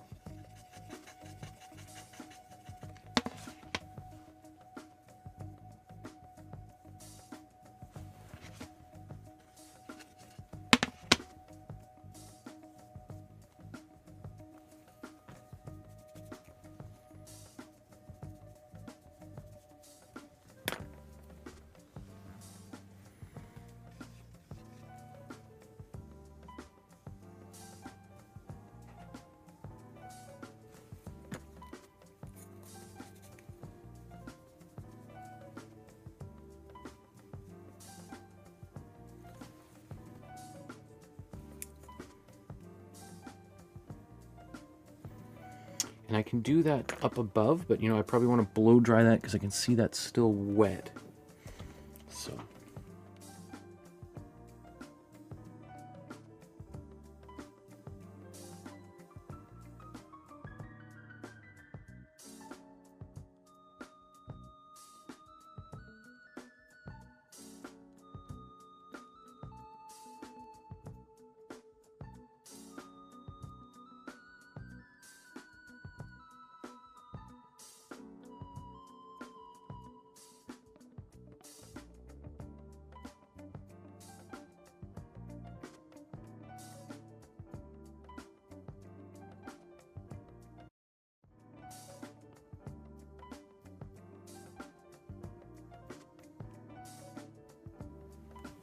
Okay, so I'm just going to do a little bit of this right in the middle of the sky up here.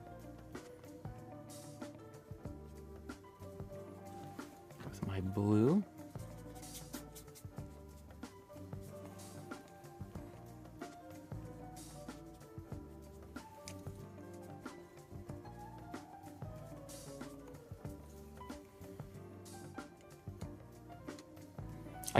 I could really keep going and going and going here, but I just want to kind of show that I could, if I wanted, I could obliterate that whole thing back and get that little bit of blue that's in between here back in here. But I kind of like how that looks. I think it'll be more than fine when it's done. Okay. I think one last thing before I move on is I'm going to do some of the main trunks of trees, and I'm going to once again add a little bit of heavy matte gel to give these trees some thickness. So let's take our heavy matte gel,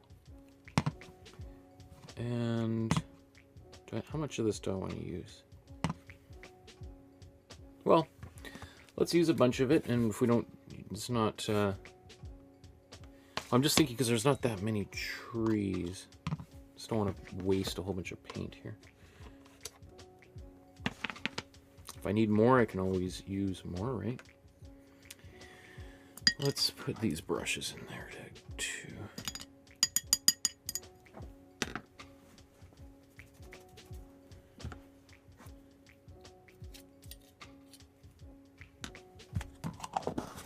I love it when these paintings challenge me to sort of think about how I would go about creating them, and to see if I can be basically a detective who will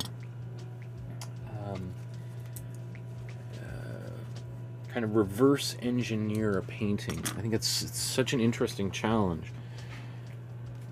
So now let's take this.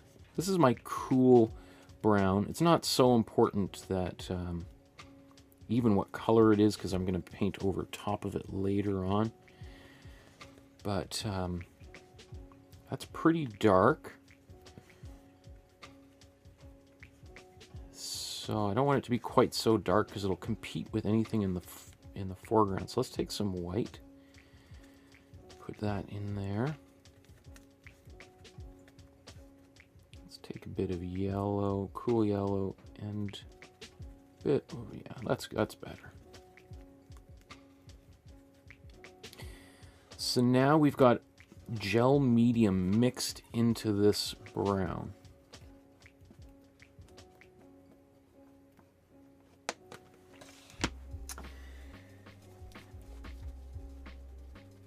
This is kind of fun to do this. This is just like anyone. How did I get that little splatter there? Wipe that away. Another thing too, right? So I wipe it away, but it does leave a little bit of, there's some water on there. So if you leave water just sitting on the canvas, it itself will start to dissolve like an acid. So you want to wipe away the wetness on top as well. So you don't want that just sitting there dissolving into the paint. So now I'm going to take a small brush and we're going to take this thick paint and I'm going to paint with it, which is not easy. It's like that, or we can also try using a palette knife. Let me see, where are my palette knives? I mean, I got this big one. Maybe this one will work.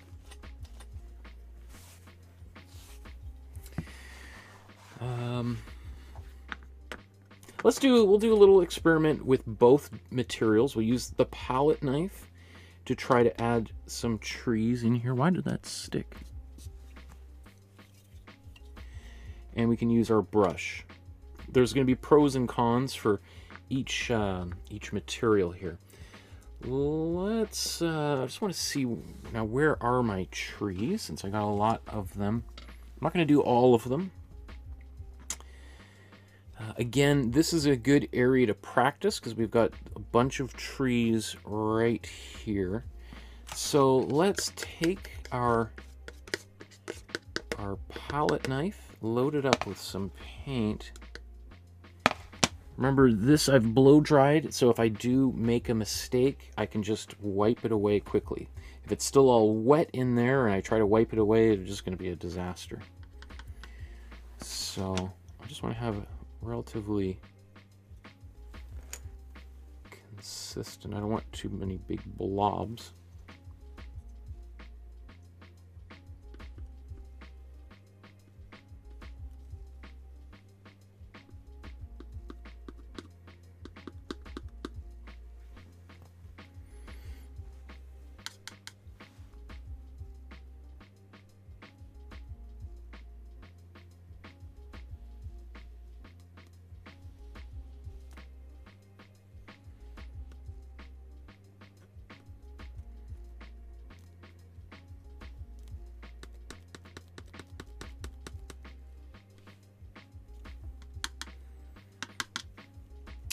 So that's working well. The one thing about it is that it's very straight.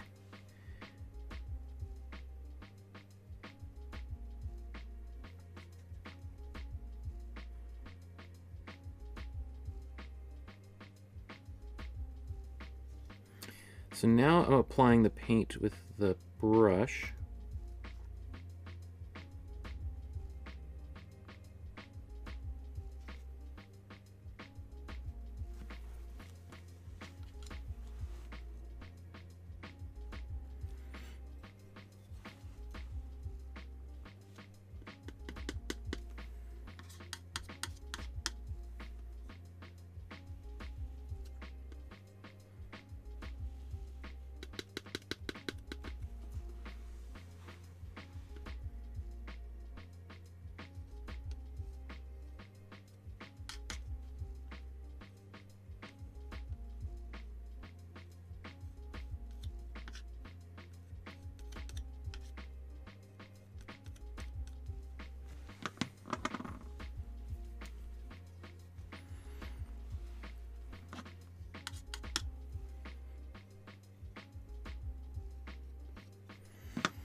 I'm just waiting for someone years later to watch this and be like, are you kidding me? Have you seen this painting in person? It looks nothing like this. Doesn't have anywhere near as thick texture.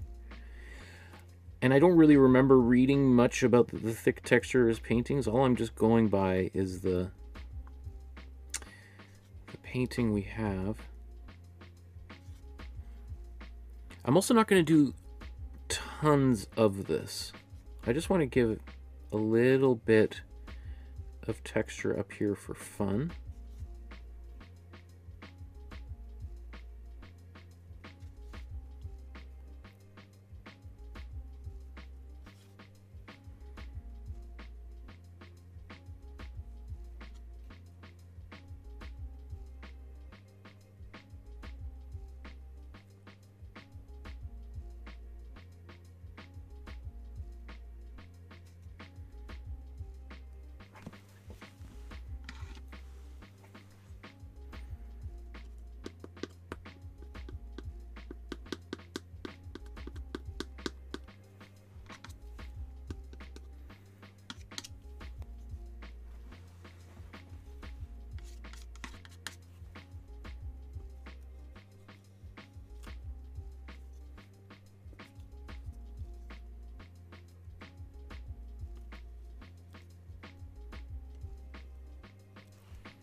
Remember, this is where I dropped my paintbrush earlier, so I'm just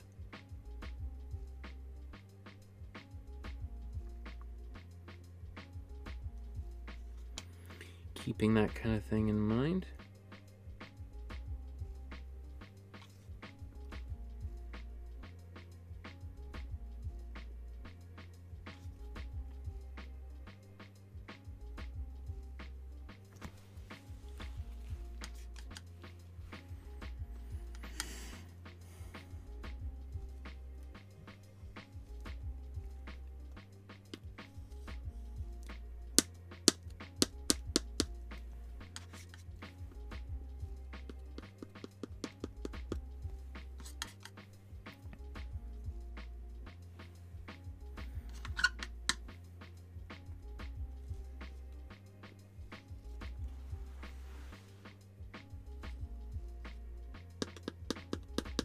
So that's an area where I'm not super happy with. Let's just pull that off. Because I went in the opposite direction. I put a big blob up in the sky. When you do that, everything else underneath it's got to be at least as wide, right?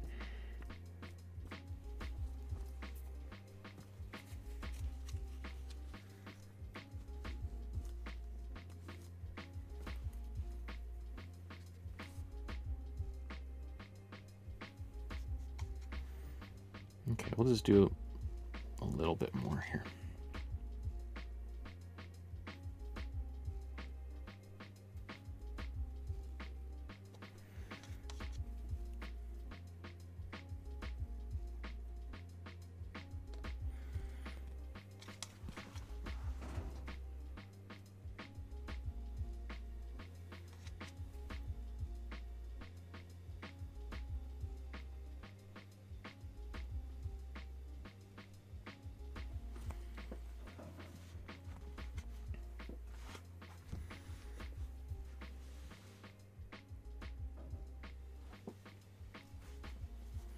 Wow, that's pretty thick. I mean, let's just show you if you can.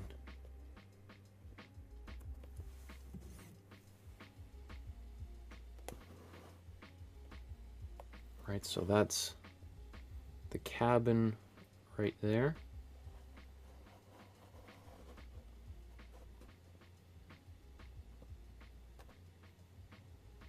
All right, you can see it's you know, I mean, there's some texture there. Okay.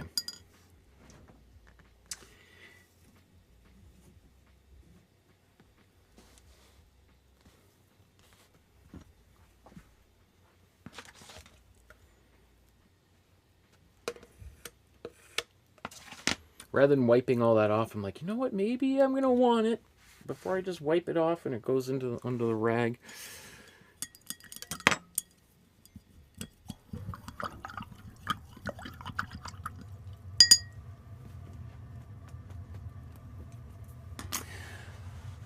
So let's blow dry all of this here.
Okay.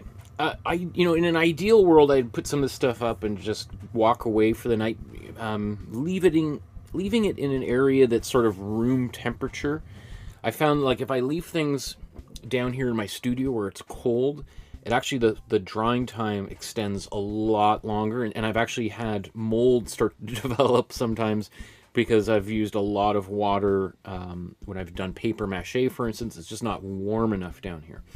So Rick's question is, how long does it take for the gel to dry? So this, nothing is dry here. There's still these globs I put down there, like, I don't know how long ago that was, 45 minutes, an hour ago.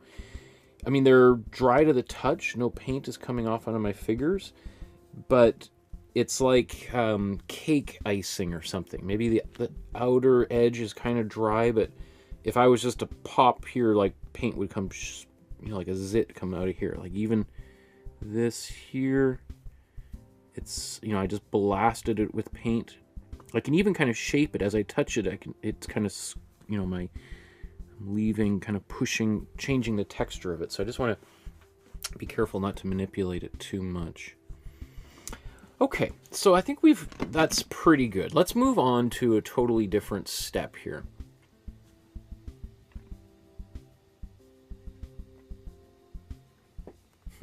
Okay, we've spent a while on the background, and in a way, background I meant here is almost just like prepping the whole painting. We did the sky as the background, but then I painted some of the foreground and added texture there. I could have just said that was this or that, but kind of got carried away. So I think what I want to do now, I'm going to leave the trees to continue drawing. I'm going to start working on the water and the snow down here and see if we can kind of change that, because I think that's going to really dramatically change this painting, which for some people is like, this does not look like a winter painting, Michael. So let's just take a look at, what should we do first?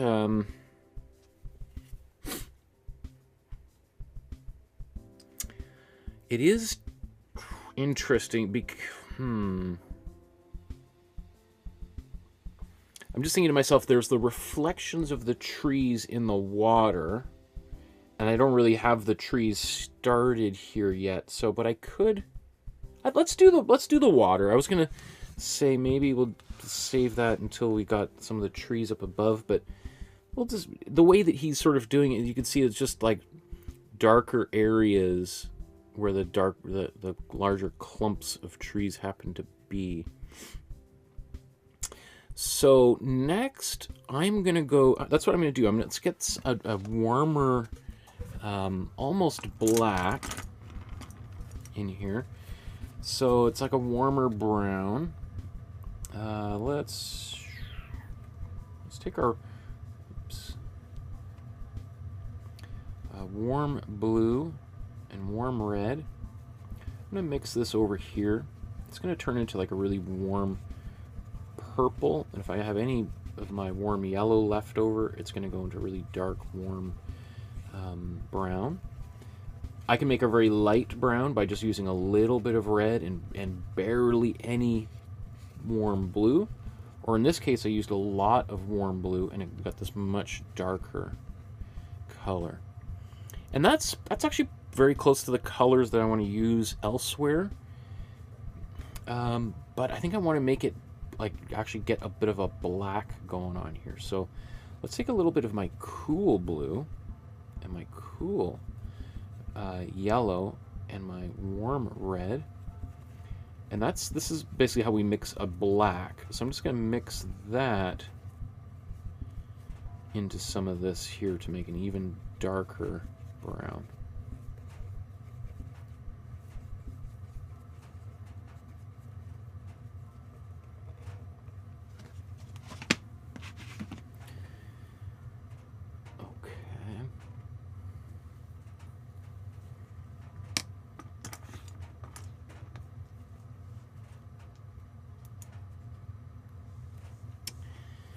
So let's zoom in here.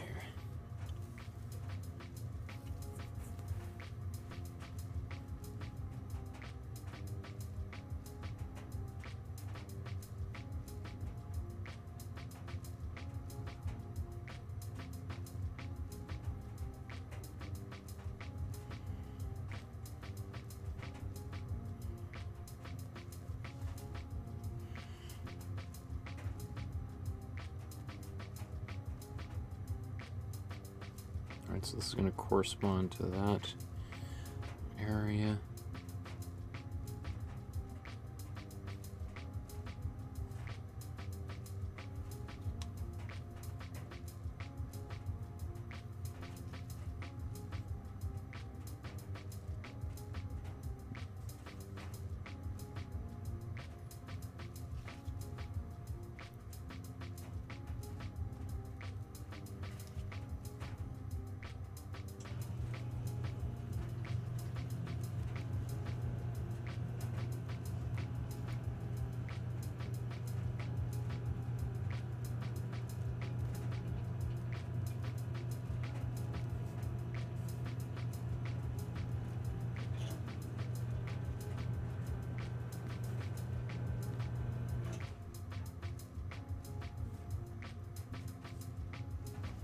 It is tricky painting over all this texture, right?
Obviously, I've long since painted over all of my pencil lines under here, so...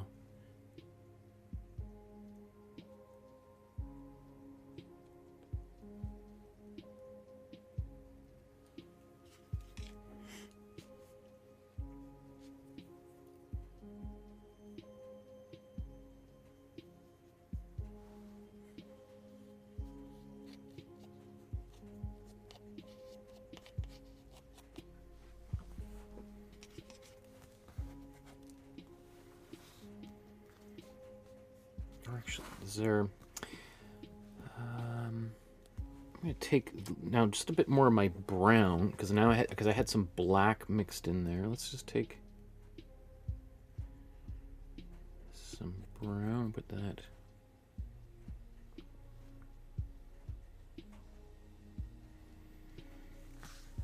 Okay.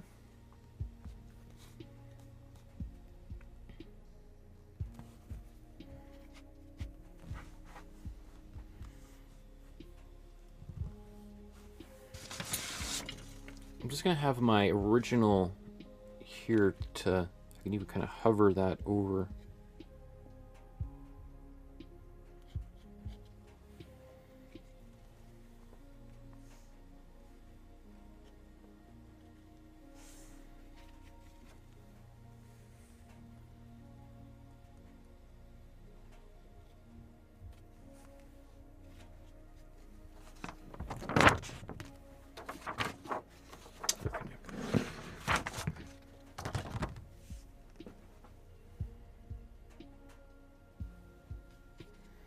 Sometimes I find that easier than trying to refer to the original painting.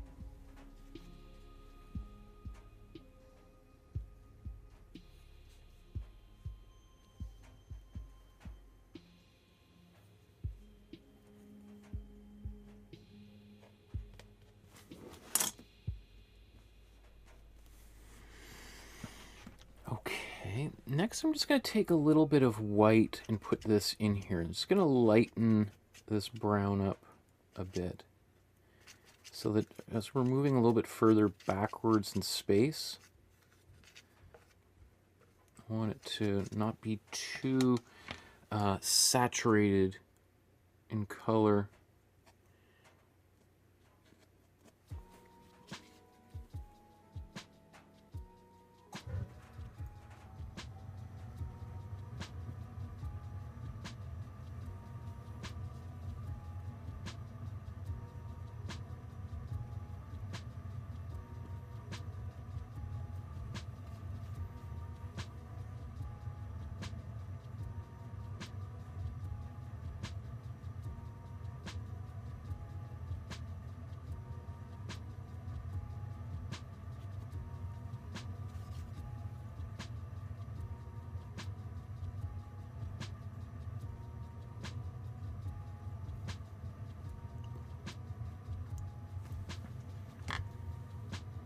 Okay, I'm going to go back to, I'm going to take a little bit of my cool yellow and cool red and mix this in here just to give even more colder brown.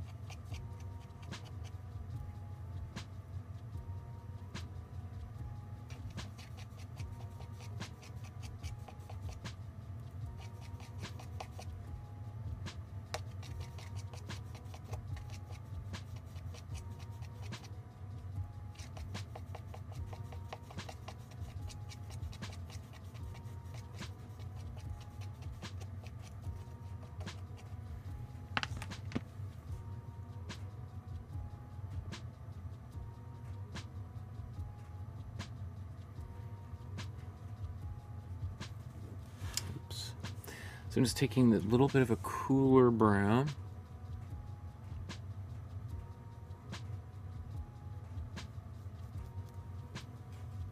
And there's also a lot of white in there, obviously.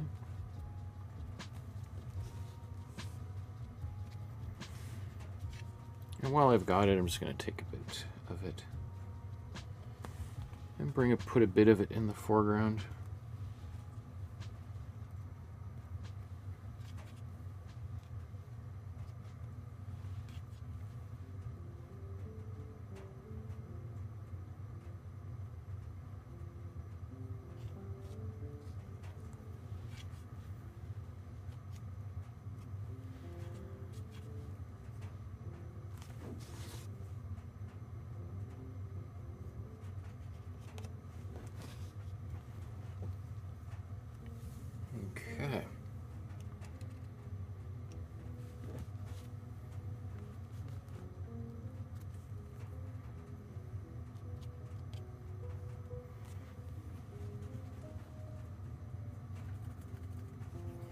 I think it's starting to come together.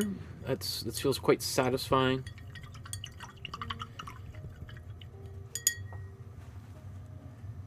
To see all that. It's pretty thick with paint, which means it can take a while to dry. I'm just going to keep blasting it with the hair dryer. The paint that doesn't have any medium in it is going to dry faster than the paint that does have medium, including the gel medium. You know, the big feature of gel medium is that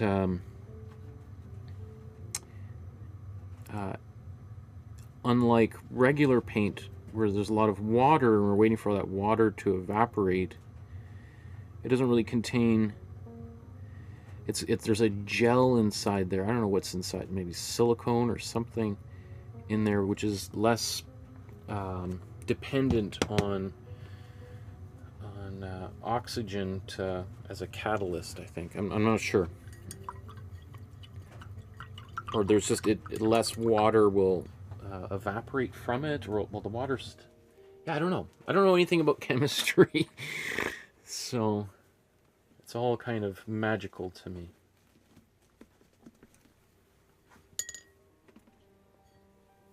Just gonna clean these brushes before I blow dry real quick. Usana says, don't forget to blow dry the sky. Yes, good idea. Keep the things, when you're painting with acrylic, if everything's dry, then I don't have to worry about my hand stamping all around here, smudging paint. I can glaze and blend so much easier. You know, if you're going to paint in acrylic, you might as well take advantage of the things that acrylic can do. I know there's some people who want to paint with acrylic like as if they're painting with oil paint, and it's sort of like which you can certainly do, but it seems sort of like you're not using the material the way it's intended, or the way that it to its best advantage, I guess. I don't know.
Okay, I could keep on blow drying and blow drying and blow drying, but let's move forward. I wonder, what should we do first here? Should we do the...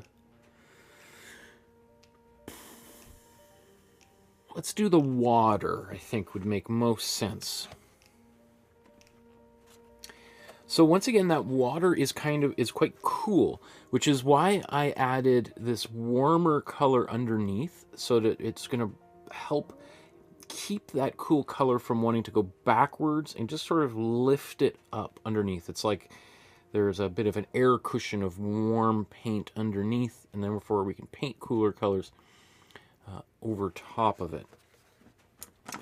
So we still have this color here. It's going to be mostly cool blue. Got a little bit of cool yellow in here. And we need more white.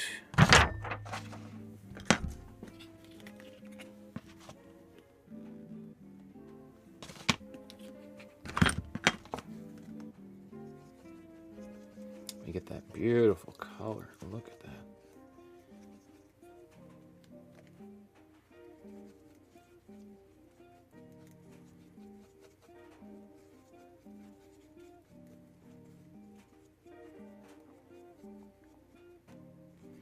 So you can see he's he's kind of going back and forth with a little bit more cool blue, a little bit more white, a little bit, well, maybe a bit more yellow. But mostly we're going to stay in here. And then as he gets closer to the foreground, we see more and more of this warmer blue appearing over here. There's a little bit more purpley blue, which we see a bit of in the background in places. So,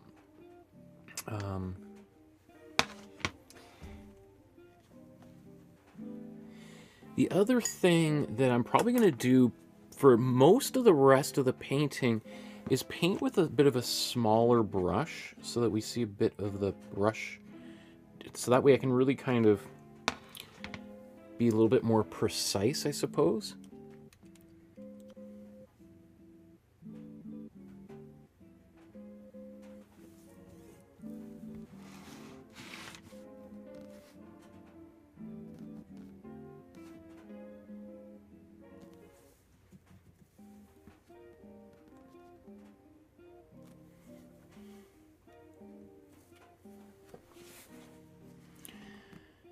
Okay.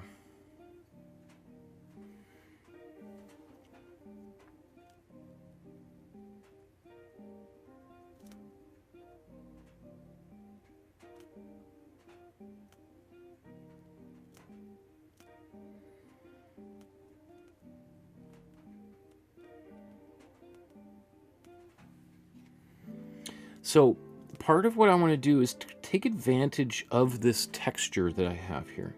There's no sense in putting all of this paint there and then just trying to block it all out. So I'm going to allow some of the colors underneath to appear slightly kind of unfiltered.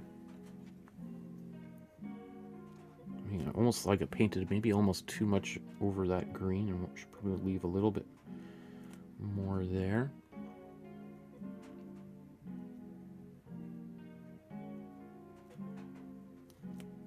I also am trying to apply the paint in a horizontal manner to emphasize that particular plane of the painting as being horizontal.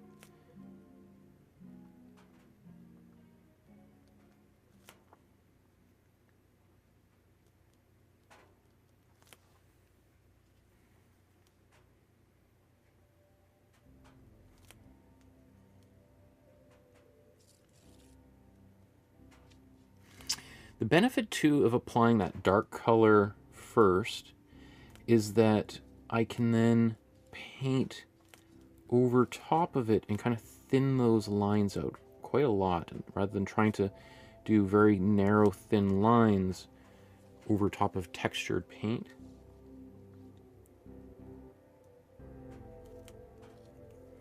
I can also kind of smudge these things if I want.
Like you could see this is kind of all smudged down there. So, which is interesting because it sort of defies my expectations a little bit. I would expect that as we get closer to the front of the picture, that we would have more distinct brush strokes rather than kind of smudges like this. But let's follow the master's lead here.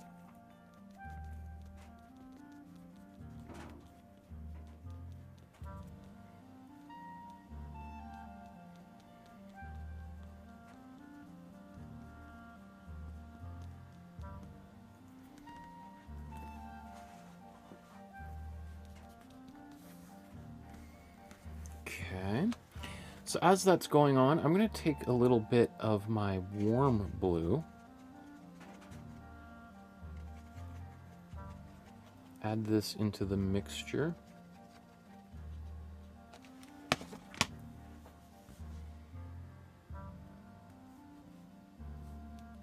That's great. It's very subtle, but it's going to do a lot to create depth in this painting.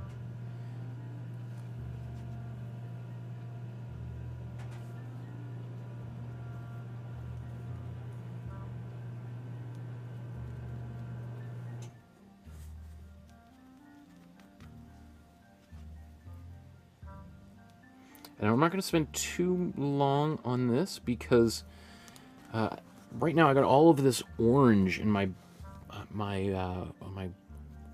where the snow is eventually going to be, and that's really distracting. Like it makes it really hard to see the overall painting when there's so much of it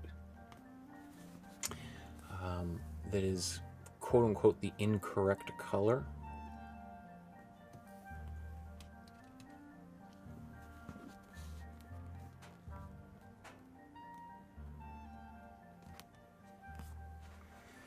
But that's great for where I want to be right here.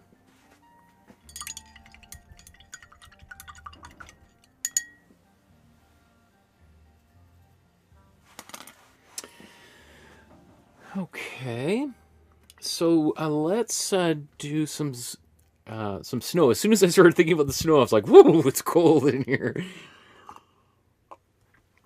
I just got like the shiver that shows how like how much our brains control our experience. I'm reading this fascinating book right now called The Expectation Effect, and it's just all about how powerful the placebo effect is and how like the thing that I just finished reading this chapter talking about like allergies and which I have really bad allergies to cats and hay fever, etc. And one of the fascinating things it talks about is how, and I've experienced this myself, if I go to a place and I'm not really, and I don't know they have a cat, sometimes my allergies will kick in, but sometimes they'll be fine, and I could be there for 2 hours, no problem, no medication, and then the cat will come out of the closet or bedroom and like instantly my allergies kick in because I'm like, oh, there's a cat, oh, I hope I don't get my allergies that achoo, like that. Even if it's psychosomatic, even if I'm literally not, if I have no allergies, if I'm not having an allergic reaction, my mind will kick in, and it's like, and I know it too. I know that's happening, and there's like this internal fight in my mind. It's horrible. Anyone who has allergies, I'm sure, understands exactly what I'm talking about. Okay, let's start putting some snow in here. So I am going to go for.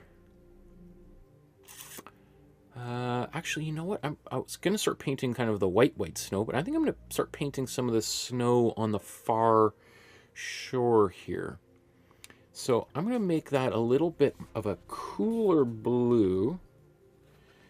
And so I'm going to take my cool blue and cool red, mix this together to get a purple. So this is a different kind of purple than I would get if I mixed my warm blue and my cool red. That I would get a very saturated purple. I don't want it to be saturated. I want it to be fairly muted. So I'm just mixing that to start here. Let's take some of our white.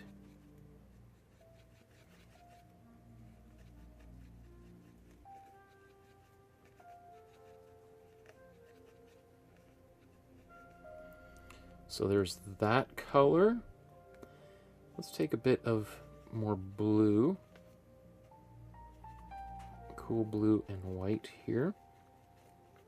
I'm kind of looking at the shadows on that far shore. Okay. So I've mixed a few of those guys.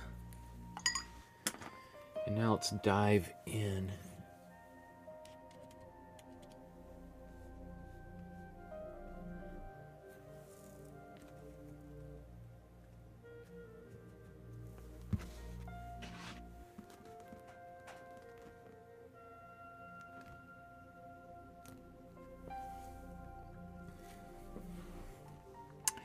I'm going to start with the cool blue and white.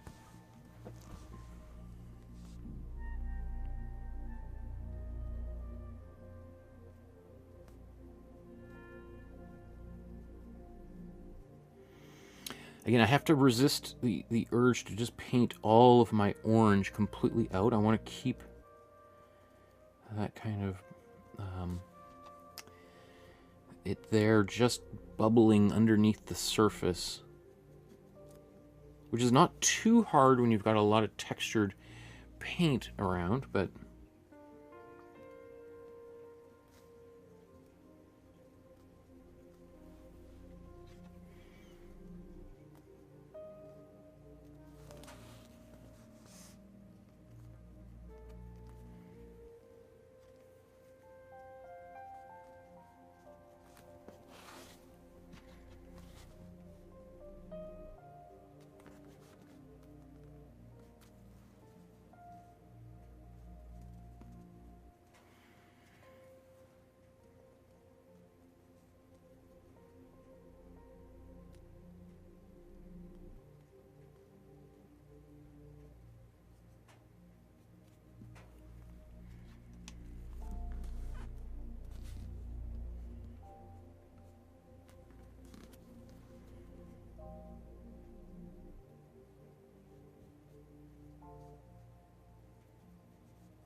okay.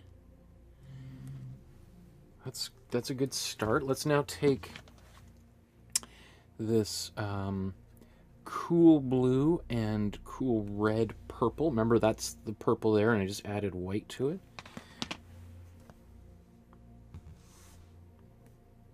I think that needs to be a little bit darker, so let's just take a bit more of the purple, bring it back.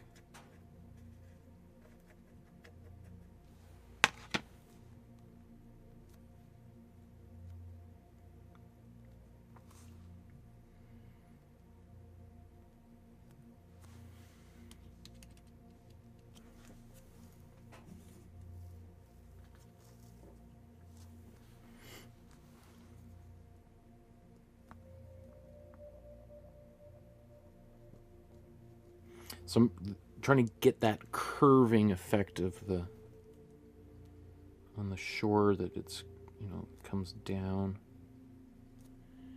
to the water there.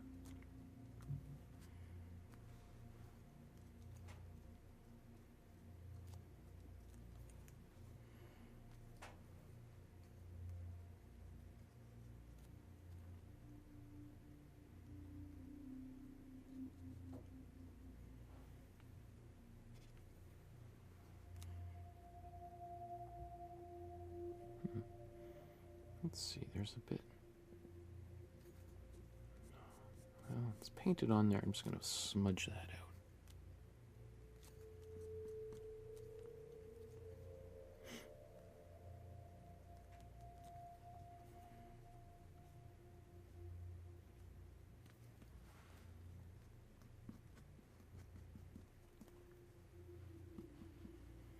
Okay. Getting there.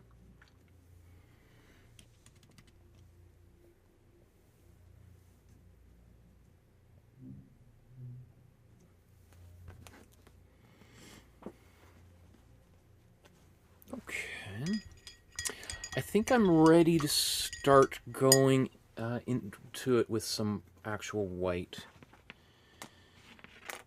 So let's take some of this white. I kind of want just a little bit of that cool pink in there.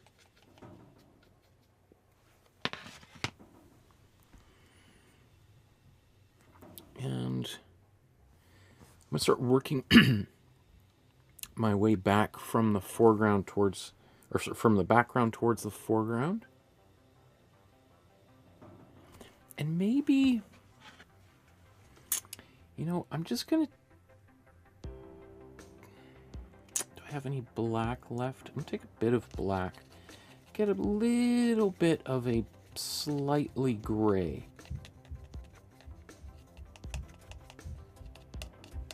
So the snow on the very, very far horizon, just, I want it to be less intense.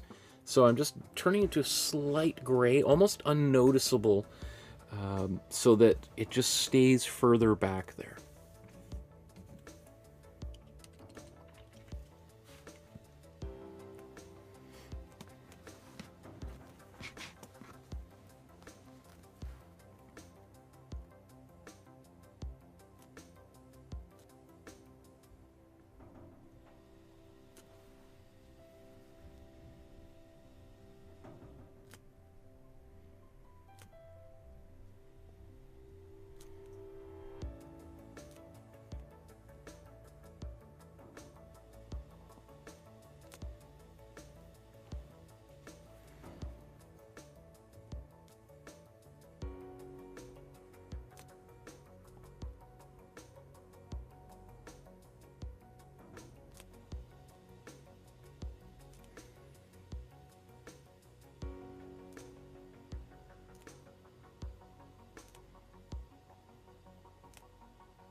Again, for the most part, I want to try to keep these lines horizontal, just like I did with the water, so it emphasizes the flatness of the ground, except where it's curving towards the water.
Okay, just before I use up all of that grayish white, I want to go back to the other side here.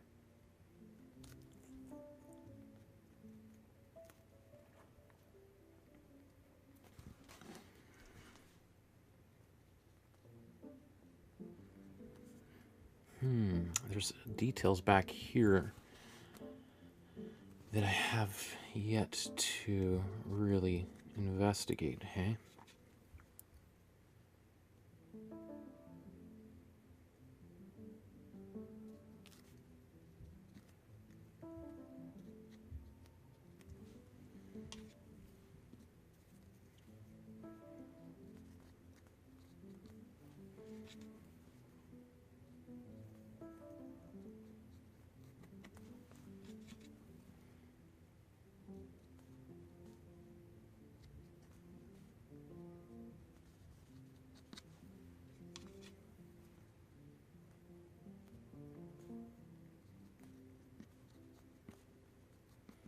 A little bit too much gray got on that white there. It's okay.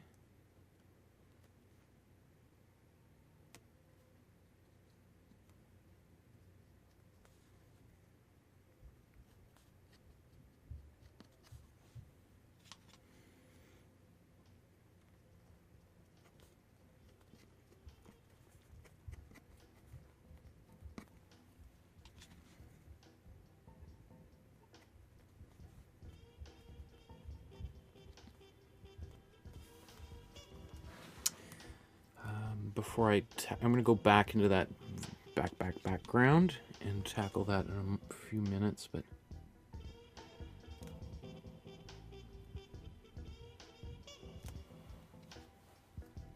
again, this is still with a little bit of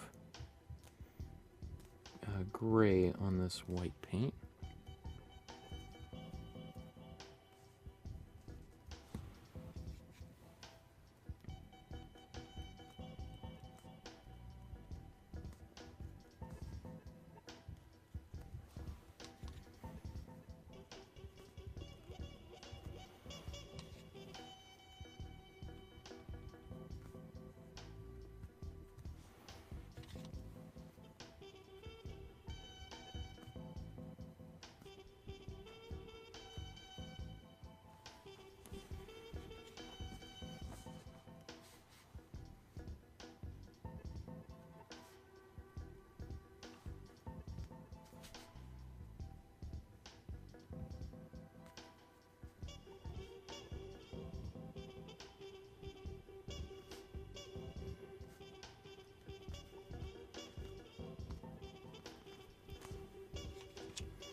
Okay, let's just take more white.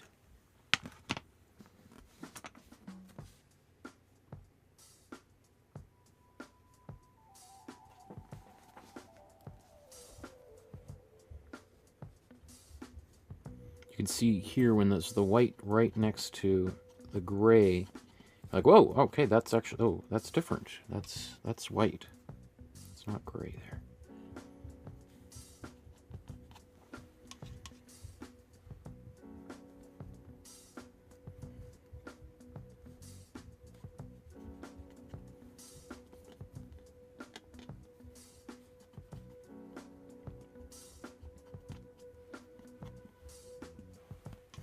So I'm resisting the urge just to get a big brush and just to do this real quick. I want to kind of build it up slowly. Potentially even having slightly different whites in here. That's why I'm also kind of, as I go through my palette, I'm kind of picking some white I was from other parts of the painting.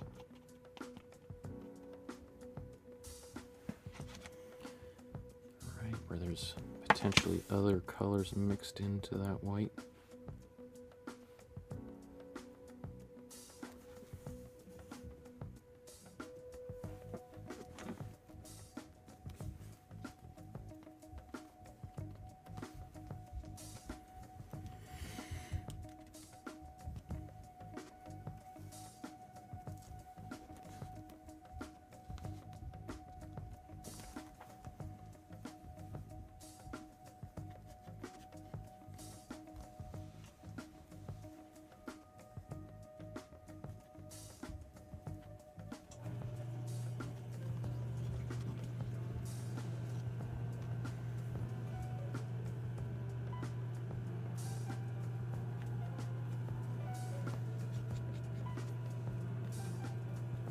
So there's the signature. I'm probably just going to paint that out, and if I want, or if there's time, I'll put it back, but...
See how the painting is starting to kind of come together? I'm sure there was a number of people who tuned in earlier who were like, are you kidding me? What a disaster. That guy's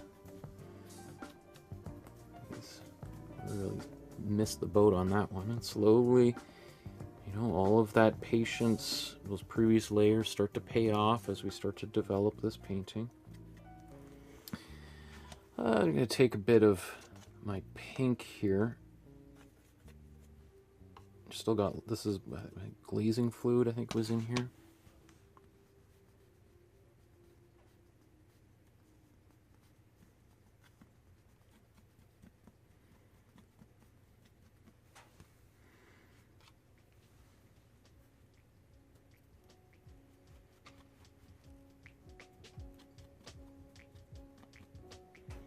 So this is kind of tedious to do, but it gives me a lot of control, and I get to really add some cool little textures in here. Let's zoom in again.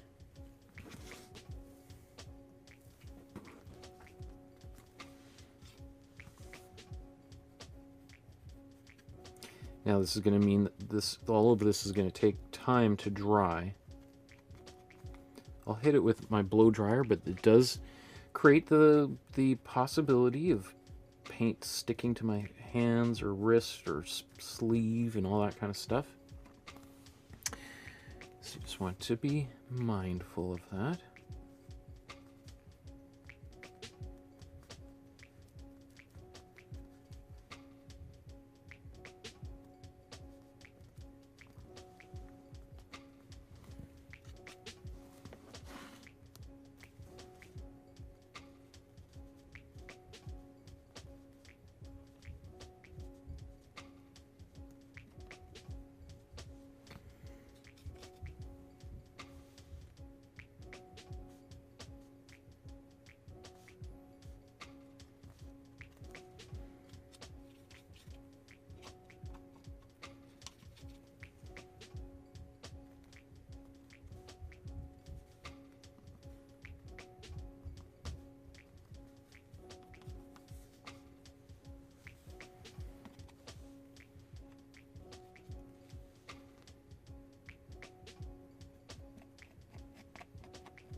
So a lot of the paint that I'm taking right now is actually used for that pink in the sky.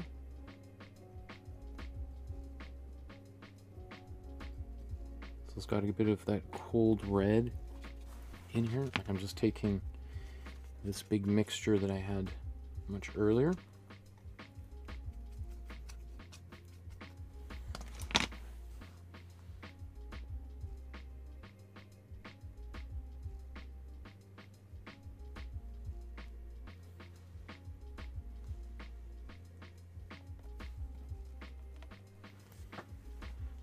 Okay. let's zoom back out here. Ooh, that one's good.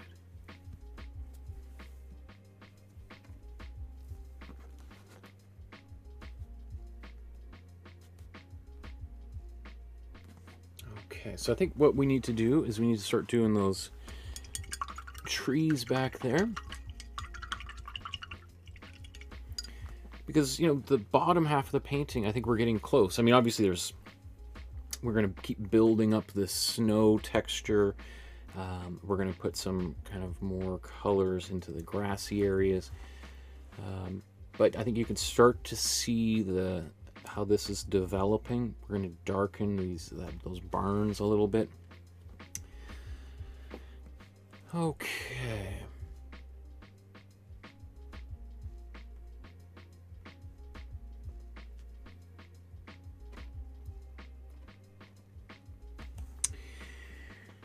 So, I think we're ready now to go back to the background and paint the barns and the trees.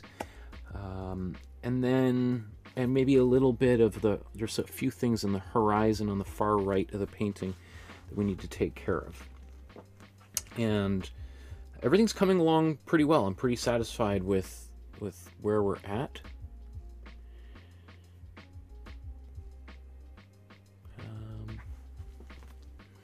Kathy says, it looks great. I love the pink in the sky, and I'm amassing a list of paintings to do since I've had a busy Xmas time. Awesome. And there's Nalanjan says, hi. Hi, Nalanjan. Killer Dog says, LOL. LOL. I'm a cat guy, but I like how funny dogs are. When I was talking about allergies and stuff. Interesting. Okay. What should we do first here? Maybe it might be worth doing these trees and putting a little bit of purple into that back horizon. So let's do that. Let's take a little bit of purple. I'm even going to take a little bit of whatever's left of my black. And, oops. So what I'm doing here is just making a bit more of a grayish purple. And once again, that's also going to help push things backwards into space.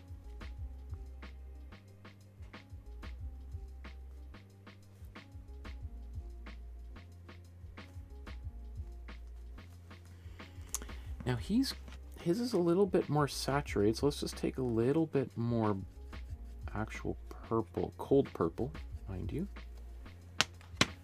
I'm a little afraid to put that in as bold as it might be, but let's do it. You can see he's even bolder back there.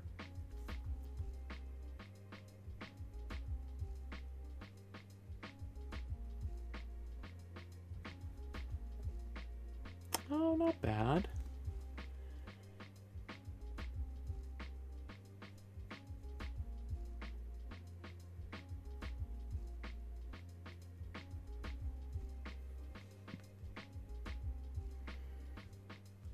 Okay. Interesting that those trees got all that cool green on there.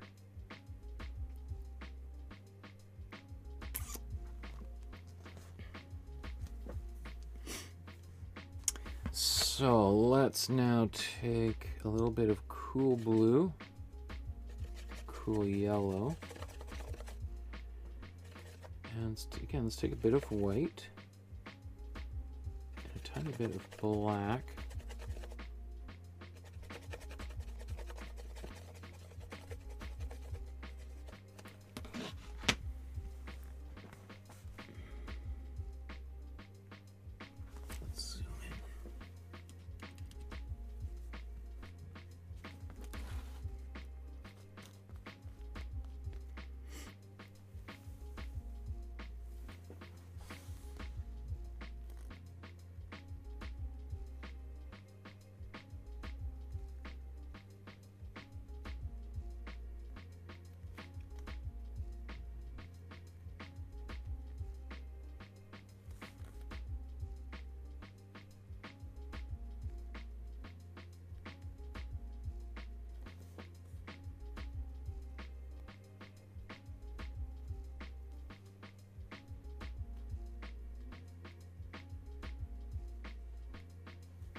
It's almost a little bit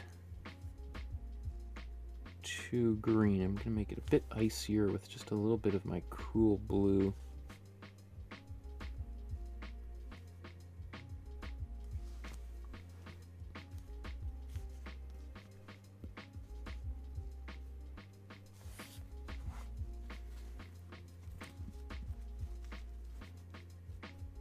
Wipe some of that off. It kind of went on strong.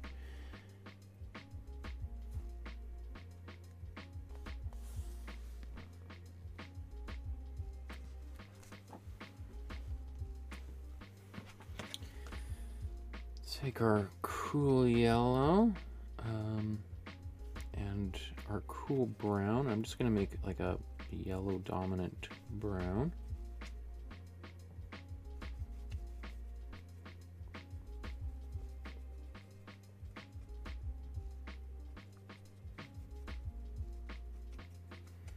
Very cool sandy brown.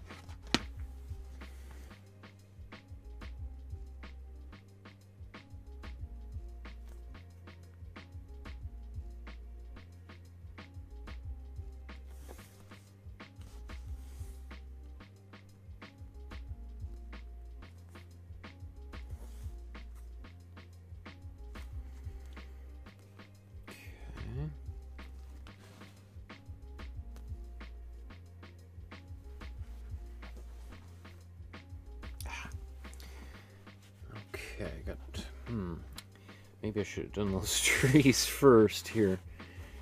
This is gonna pose a challenge, although maybe doing it upside down won't be quite so bad. Let's rotate.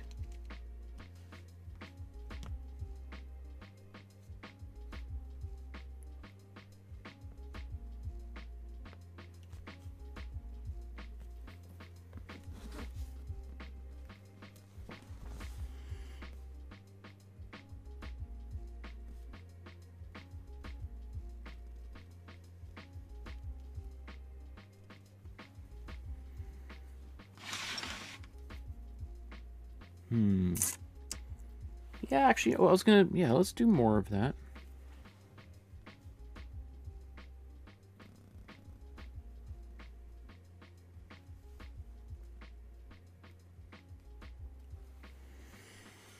To help with this, I'm gonna take a little bit of glazing fluid and mix that, into the color. That's just going to give it a little bit more fluidity, which will make it a little bit easier to paint with. Now, it does make it a bit more transparent,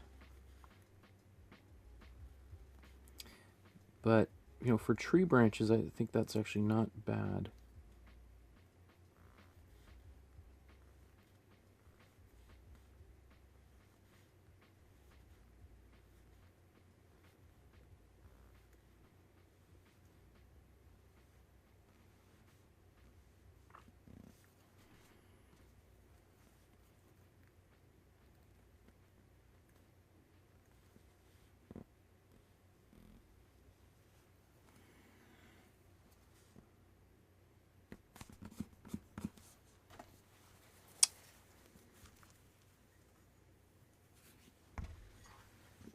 Noticed a little water stain there. Let's see if I can remove that. Okay, beautiful.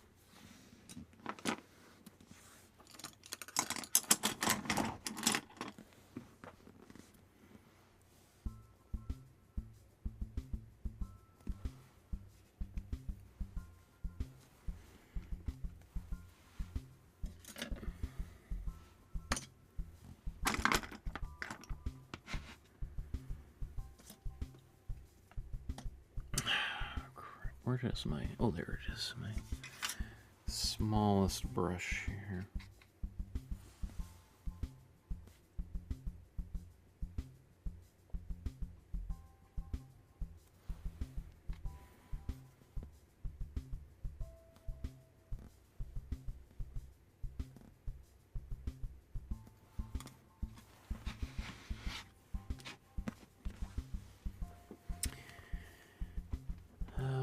Second here.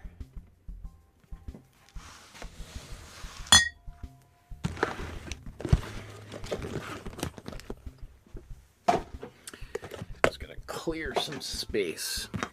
I'm going to be using a lot of this color here, and rather than having to reach over each time, I want to be able to have it a little bit closer to my painting.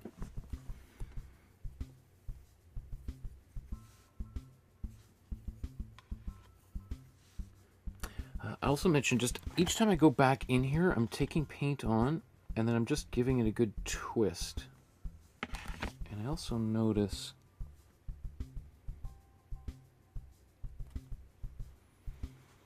there was a little extra hair that was...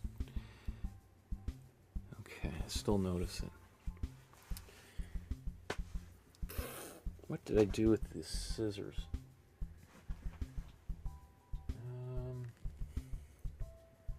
I did something recently where I took my scissors somewhere. I'm just realizing I don't have any scissors down here.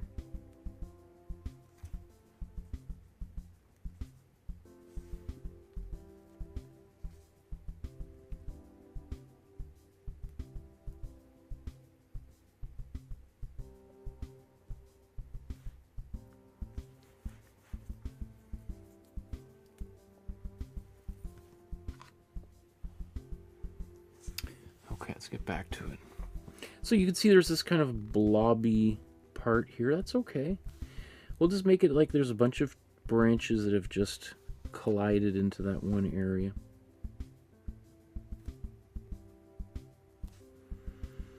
So this is kind of tedious work, painting branches like this.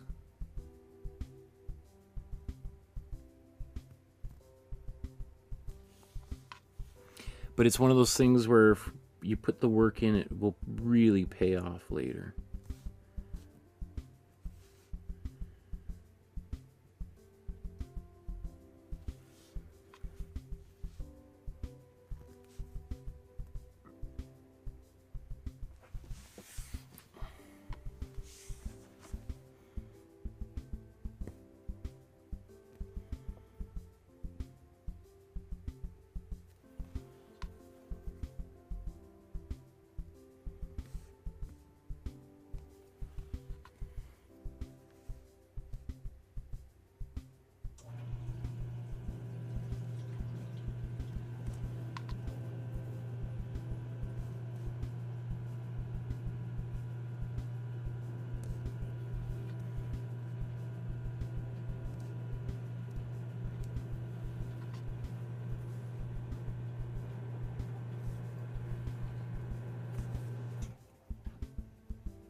Okay, let's just keep on going.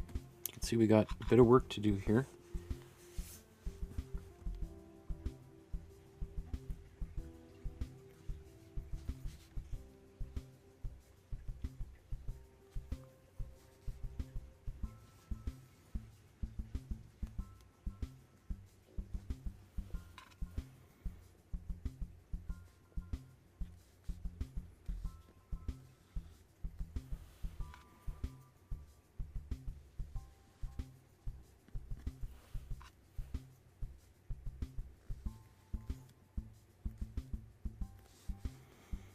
So this is just one of those things that's going to take me maybe an hour or two to do all of these branches.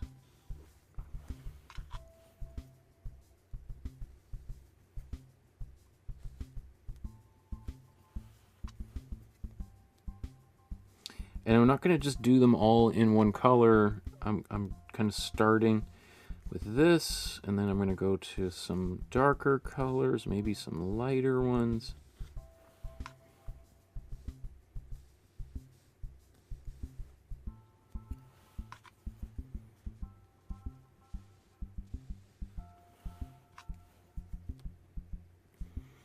You can also see that I've started from the left to the right because ultimately I want the last brush strokes on the trees on the right because for the most part they're the ones closest to us.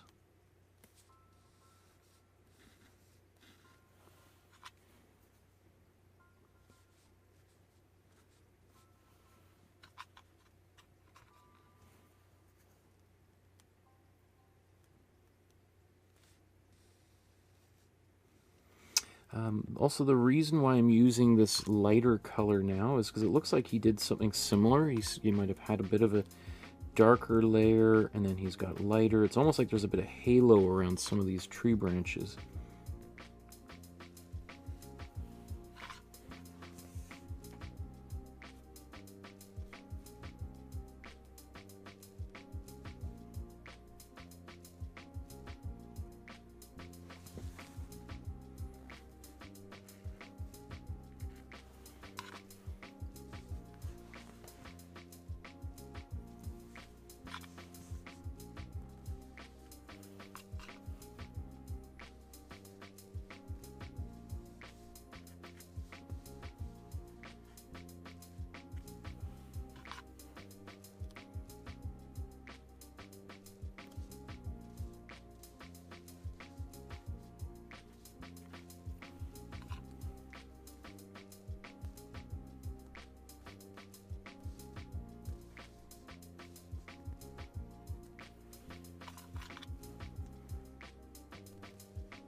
So just don't worry about having branches crisscrossing, overlapping. There's a lot of branches.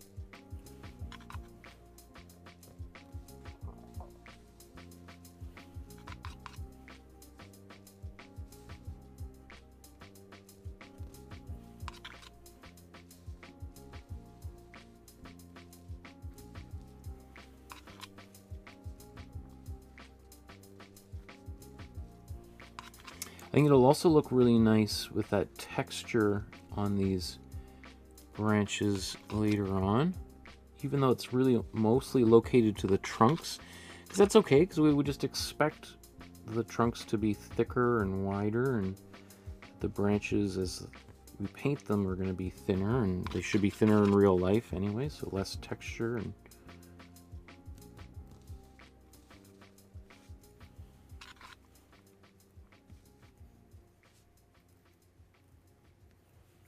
oops, I'm not on camera.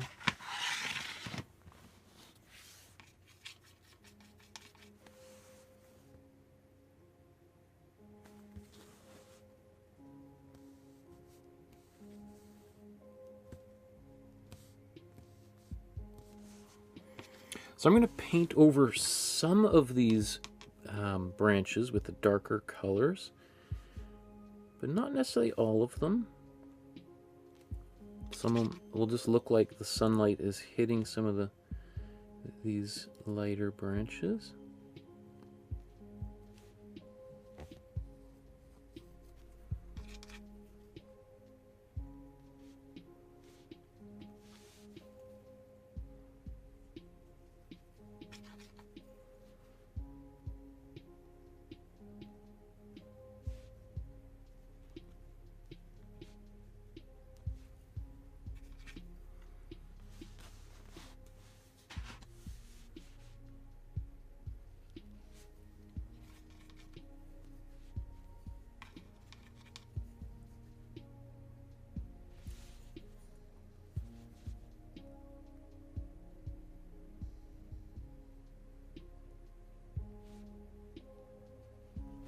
Yeah, so there's a kind of a blob that was kind of, I blobbed in there and accidentally was like, yikes. And then it's just like, you know what, just paint more tree branches all over and around it, and it'll just look like it's a clump of branches, which it does now. So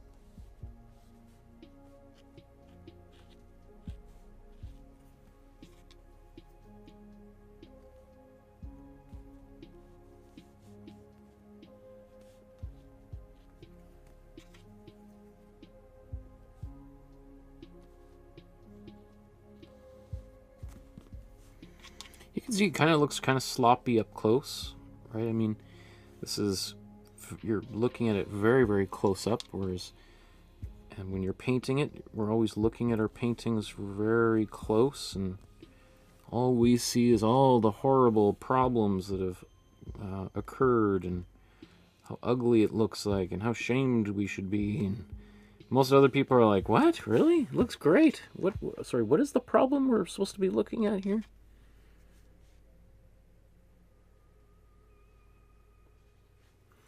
You also have to remember that the vast majority of paintings are usually much larger than the reproductions we see on the internet or in books. And everything looks really great when it's shrunk down, versus when you see them in person, and you can walk right up to a painting, and often people are surprised at how loose and visible the brush strokes are. But when we're seeing things online, it's like, wow, look how clean and precise that is. Wow, I wish I could paint like that.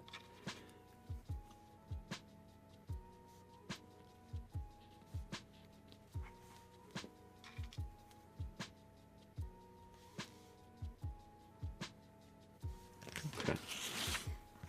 So let's rotate that around. Looking pretty good.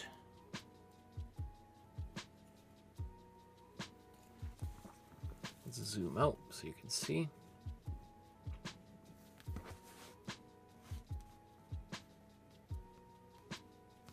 Okay.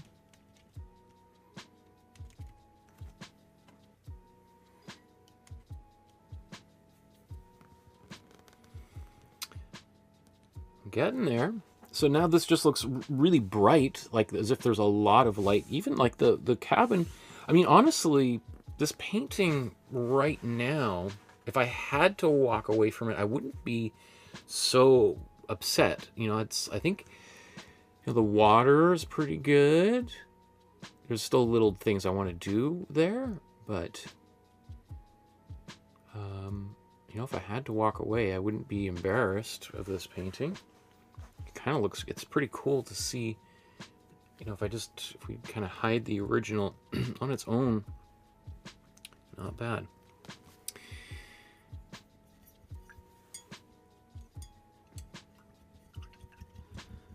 Nalanjan says, I'm a big fan of yours, and I think I missed a lot. Kathy says, we're lucky to have the recorded sessions to go back and watch. Absolutely. And I appreciate you saying you're a fan. That's very sweet of you. It always makes me happy that people are coming back, that they're finding something useful, interesting, educational, and that's what it's all about. How did I? Sometimes you wonder where paint comes from when it gets on your hands or your sleeve. Okay.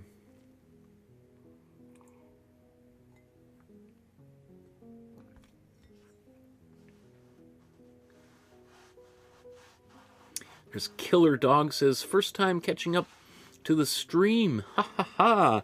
Good job. That's awesome. It means you're painting pretty quick to do this one. So we're going to hit this with the blow dryer so that we can, I want to do some more detail. I'm probably going to go to the cabin or the barns next. And then we're really getting close. I mean, we're still probably another hour to go, but, you know, it's starting to kind of come together, right?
Okay. Pretty good. Everything is kind of mostly dry to the touch, which is what I want. As I was doing this, I was sort of just looking at these trees in the far background and kind of maybe regretting it a little bit, and maybe thinking, maybe that's a detail that I didn't need to put in here. So I'm not going to paint over it, but I do think it is a very odd detail. Those kind of... Sometimes it's hard to tell whether that's a detail in the original painting or it's just an artifact that is the result of compression, a digital compression. And sometimes get like, it's called like fringing, like these colors that really aren't there, but they just happen through the compression process. The algorithm kind of throws them in there to make it look good from a distance, but up close it's like, what? How's that happening? So I think along those same lines, I'm just going to take a little bit of what I did there previously with that green. You can hear how dry that some of this paint is, and especially mixing it with a tiny brush.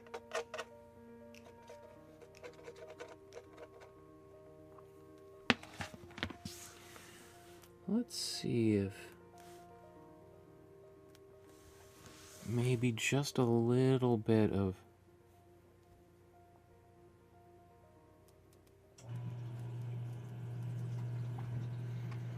green.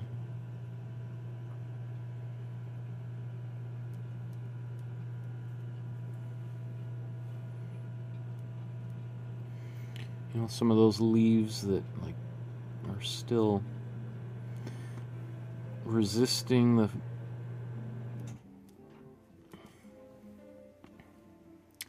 don't want to fall off, and sometimes they stay there halfway through winter, and then finally a big gust of wind or something blows them all off.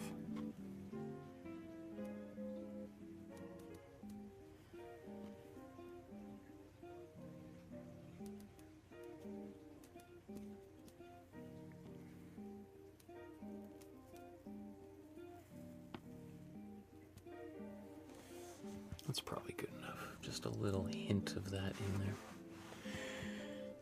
And worst comes to worst, I can always take some other color and bring it back. And I think he did do a little bit of painting in between some of these branches, so something to consider.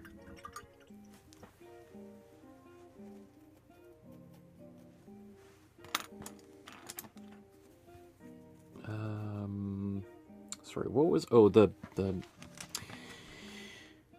those buildings. Okay, so let's take our cool brown, or make a cool brown again. So cool red, cool yellow, and cool blue. And depending on how dark we want this to be, we add more blue.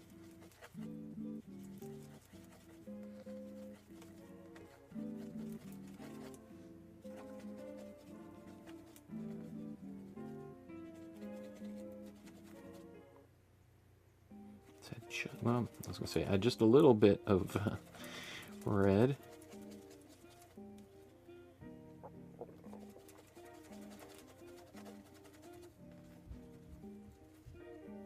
And white, sorry. Okay, that's, I think, probably pretty good. Now I'm just going to go over here. Now that's lighter.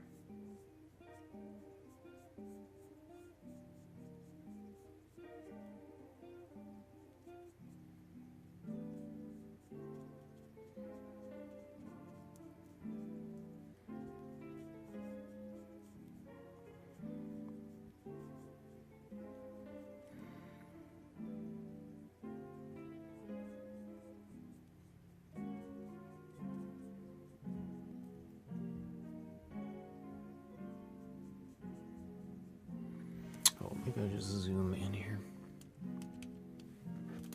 So I'm actually applying that same color over top of everything here.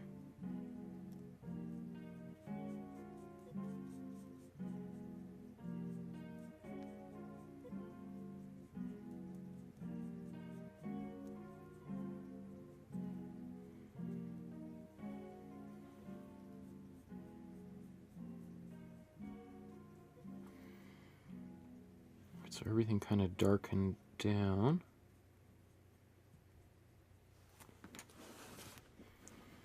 Let's do the same on this one here.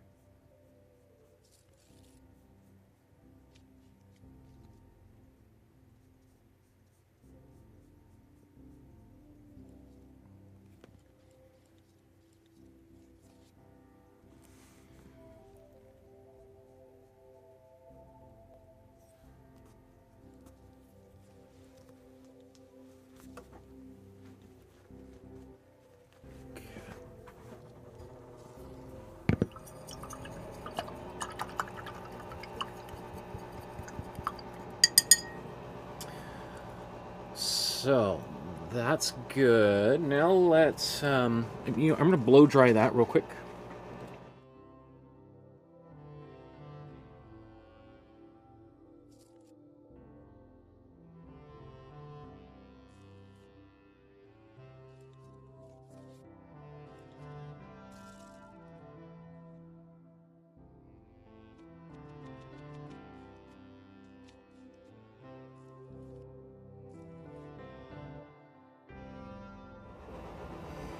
And so as I'm painting that, I can see that there's a bit of purple. Come on. Not only on this building, which is I'm about to put some of this cool purple here, but you can see there's a little bit on the tree itself. So I'm going to start with, let's see, can I use this purple? I think I need just a little bit more cool red. So this is my purple that I used originally for the sky up here, and I also used it on the shoreline there. So let's see how dark.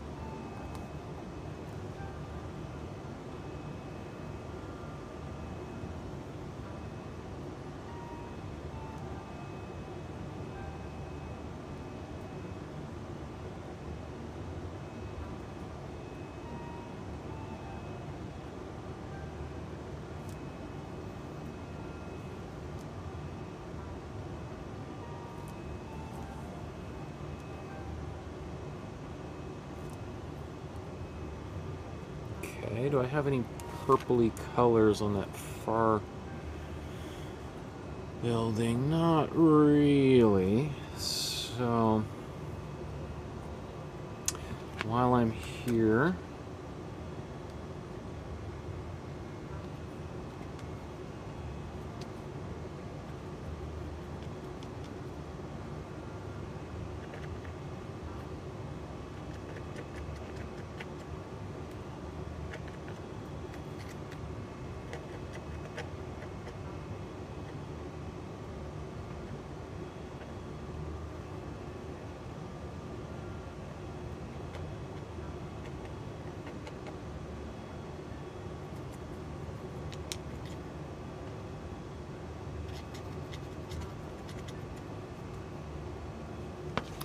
making a fairly light brown.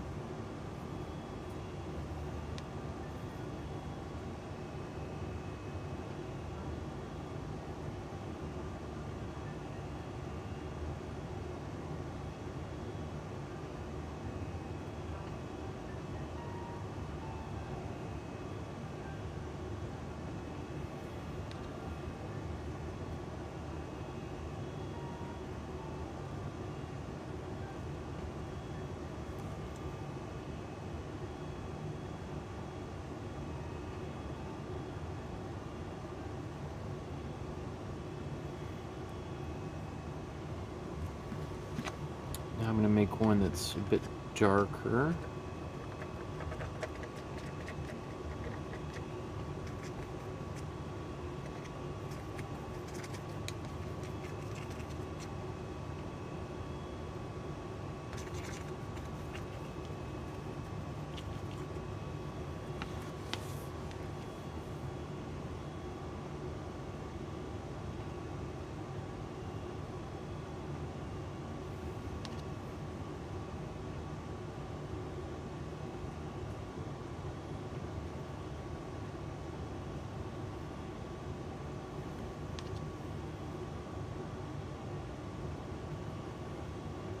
Here I'm just going for subtlety. Like when this dries, it'll be almost imperceptible, but it will be perceptible. It's just not going to leap out as dramatically as everything else. So that little bit of texture I think is helpful. Now I'm going to take, let's take a bit of white, mix that in here. Take a little bit of warm red. A bit more cool blue.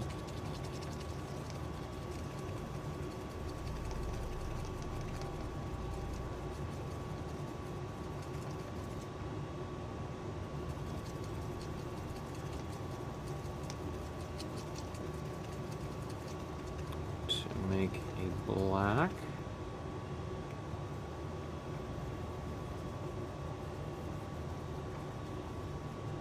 Bit of a brownish gray.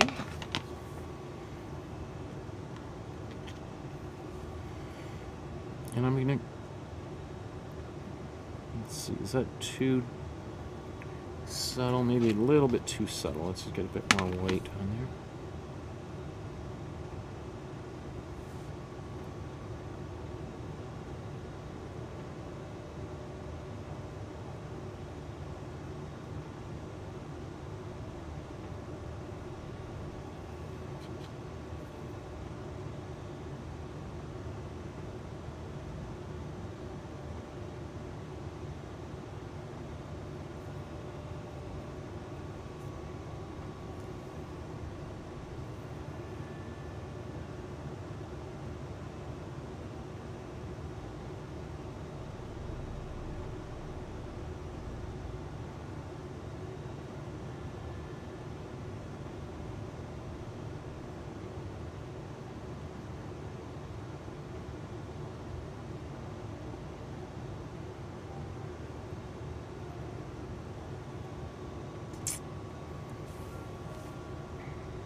Actually, maybe before I move on, I'm just going to mix a black, a better version of it.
see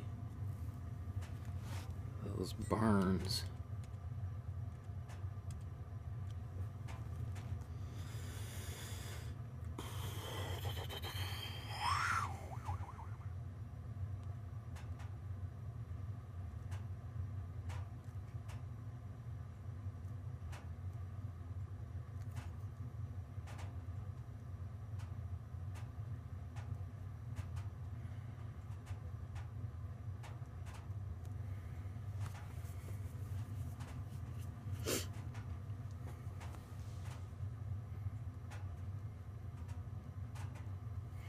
Now, while I'm thinking what I'm going to do here is allow the, I might glaze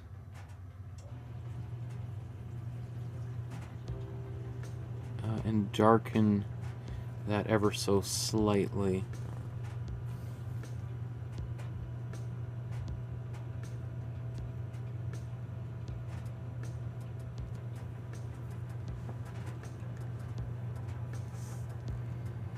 Okay, it's turning out great.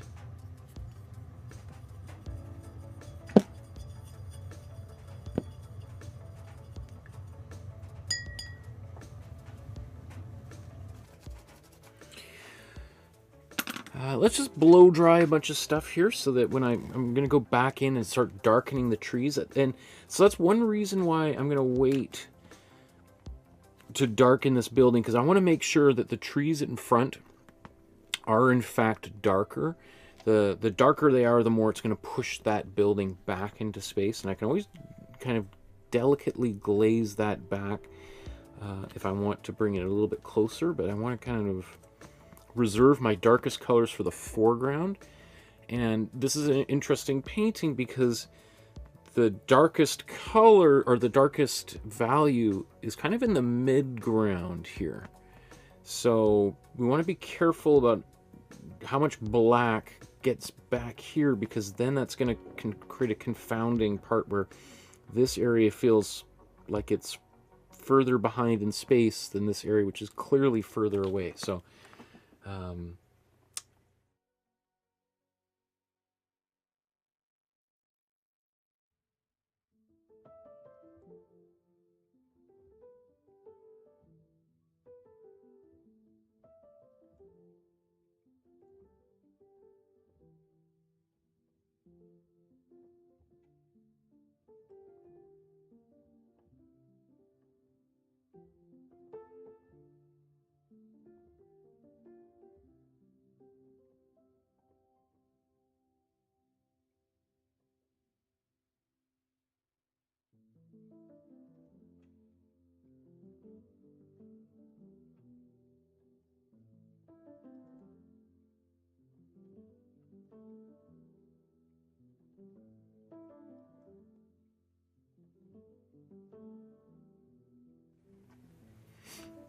okay, I'm going to flip this around again and just start doing more branches on top and around in these areas. So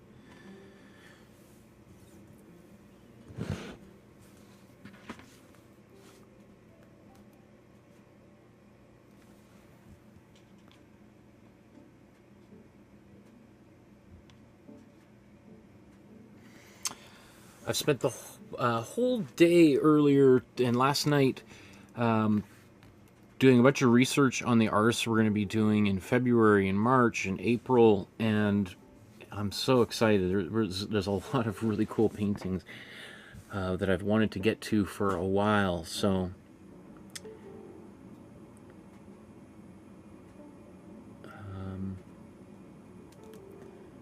we're going to be looking at some great for I'm trying to remember all my dates here. February, we're going to be doing a Beatles painting to celebrate the anniversary of their appearance on Ed Sullivan. It's also Black History Month, so I think we've got 4 African American artists that we're going to be looking at. And even then, there's a few where I'm like, oh, how do I choose one painting by these great artists? Just like today, it's like, comes down to like an hour before we go live where I'm like, I want to do this one, and no, I don't know, it's so hard to choose.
And then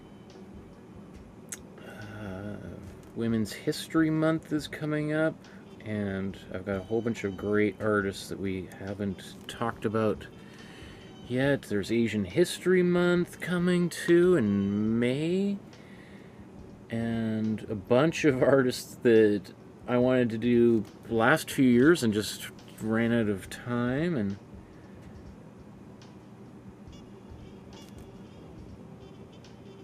like every day I start doing some research, new names pop up, and I'm like, I'm gonna be doing this for the rest of my life.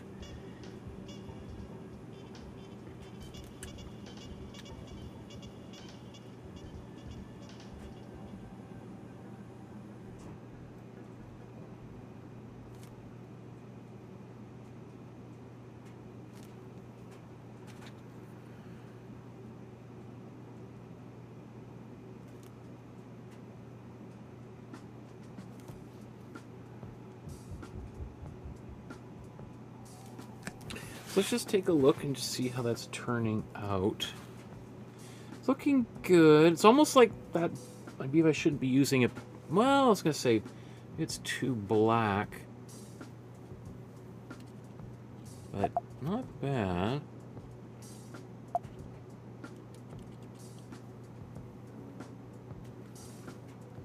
There's just a lot more branches in his, right?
Okay, so you see that's what we're going to do. We just got a lot more branches to go, so... And obviously we're looking at this painting very close up, so...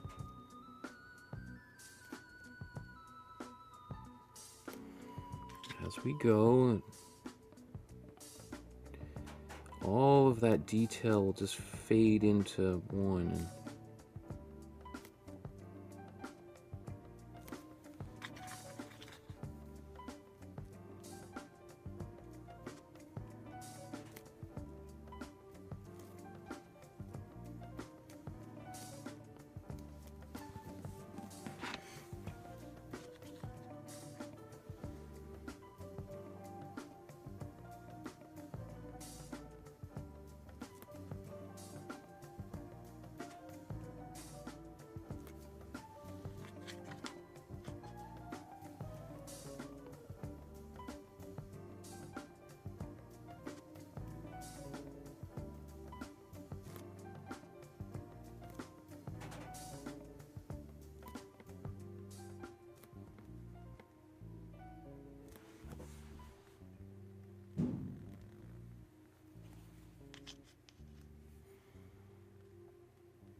It's always interesting as the episode goes on.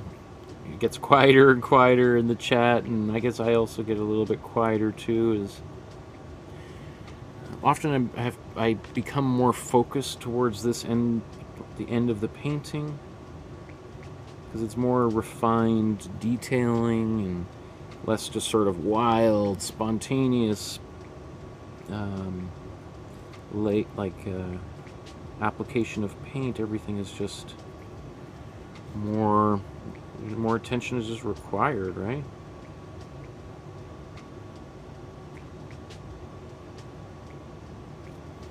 And so I figure everyone watching is just busy painting away and doing their thing, or sleeping maybe. Some of you have literally told me that you'll have fallen asleep to this channel, which I guess is, I'm gonna take that as a good thing. I guess I'll take the fact that people listen to these episodes in order to help them sleep is, you know, if you're, I guess there's worse things you could do to help you fall asleep, and if watching videos of painting maybe helps you dream of art and color, and hey, Again, I'll take it as a compliment.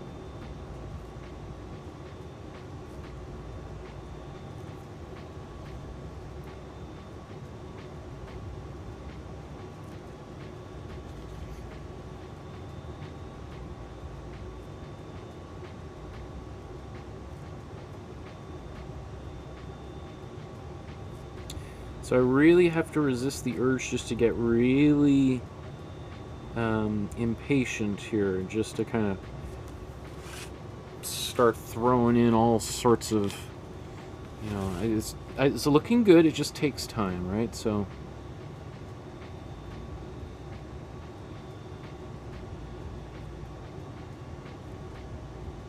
again, that's why I was saying, like, this is a painting, I don't think it's been overly complex. I mean, I think when people watch this and paint along, it's not like, I don't think we're doing too many things that are beyond people's ability. This is, I think, maybe, I can understand why sometimes people who are just learning are like, oh, I don't know if it's like a lot of time involved in painting that, and what if, because I'm a beginner, I don't like how things turn, you know, I don't want to over commit myself to a painting only to, you know, get halfway through a 40-hour painting and give up or something. But as I said, there's lots of paintings that we've done in the past that are very simple and can be done in an hour or two, and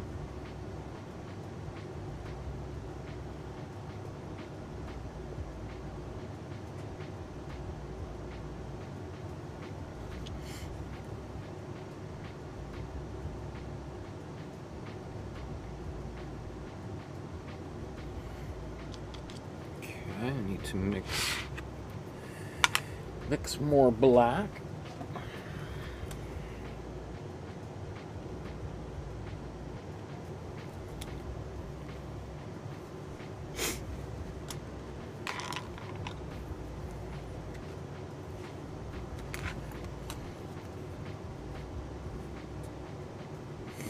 Pascal says, I can't see birds on this one either. We were talking about birds in the last painting, and details, and squirrels.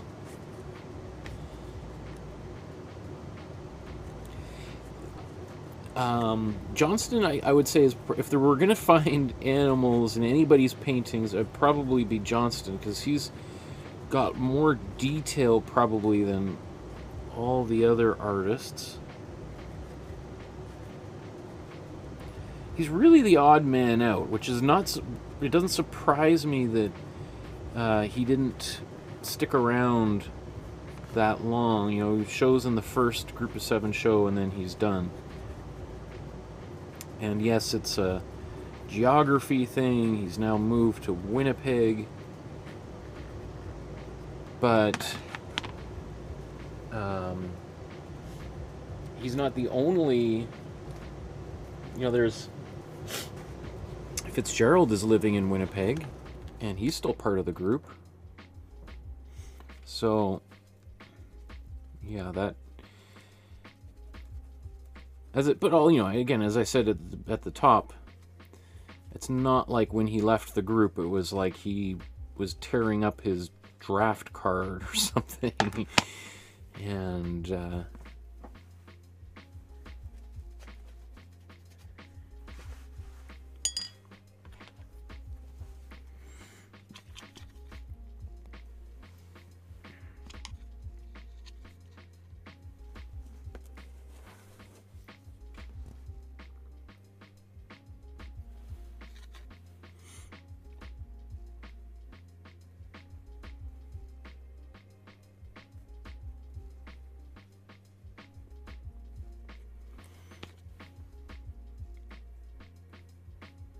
so this is, as expected, challenging painting over top of all of this texture.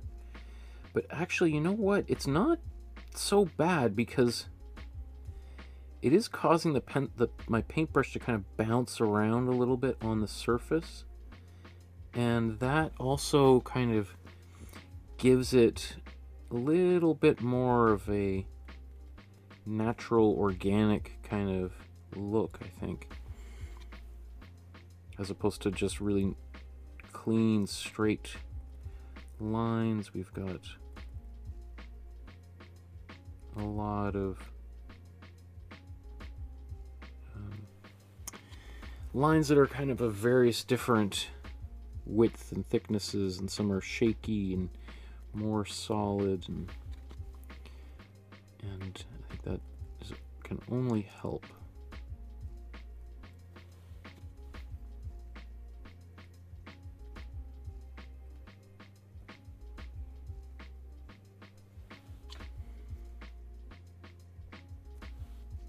This is also just like great practice for brush control.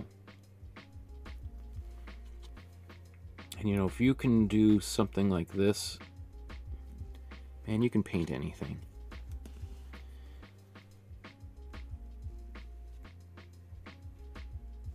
It's maybe not the most entertaining thing, but we've talked about how there's lots of artists who deliberately make paintings that take a long time for various different reasons. For some, it's just the satisfaction of, you know, if you work on a painting longer. You know, it's like some people really like reading short stories. And it can be really satisfying reading a short, a book that is 20, or a story that's 20 pages long. And it's just like, wow, the whole universe was in just that little short story. And then there's some people who much prefer reading novels and just want to stay with a character for a long time. And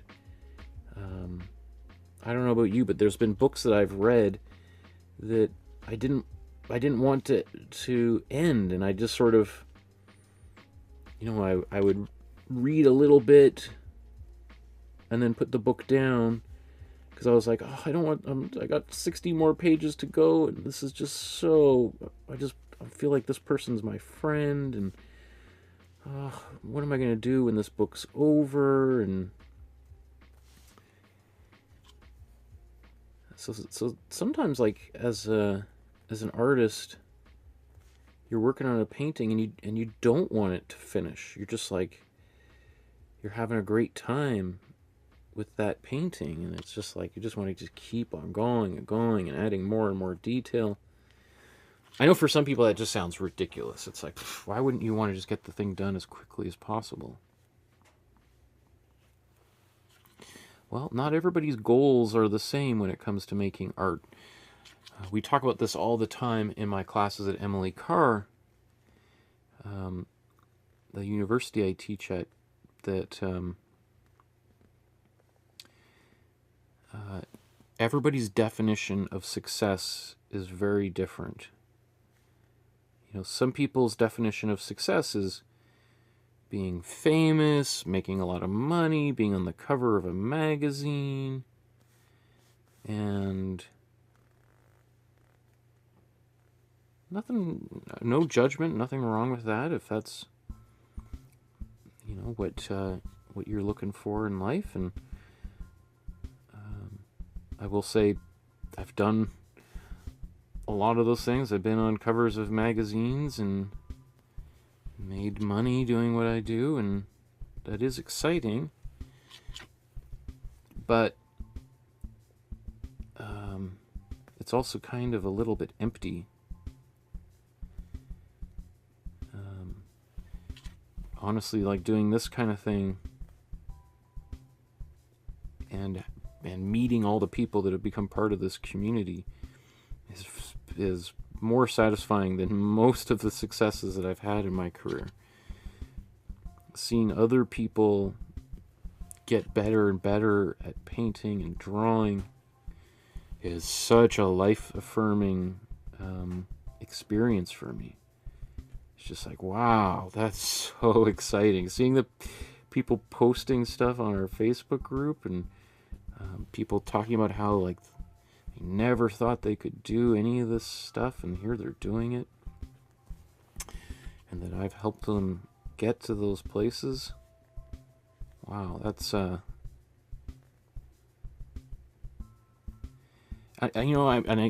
fortunate that I've had the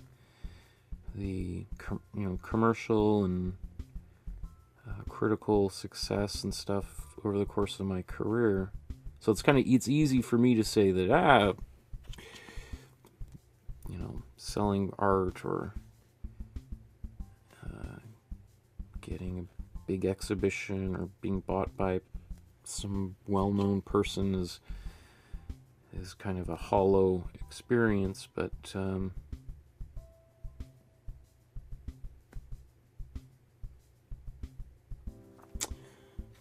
don't know.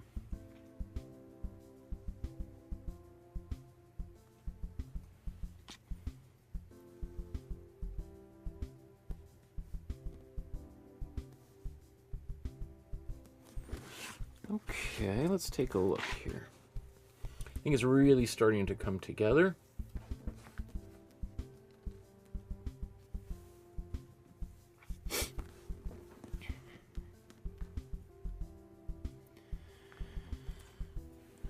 Okay.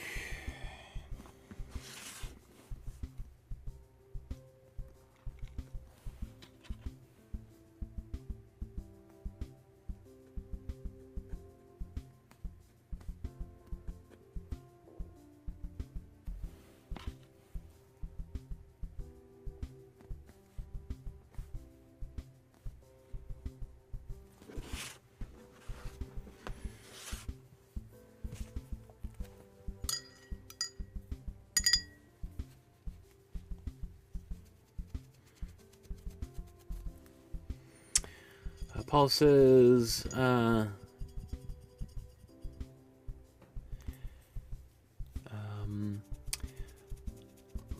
don't use a palette knife. It's too hard to control. Pascal says, we don't need a knife.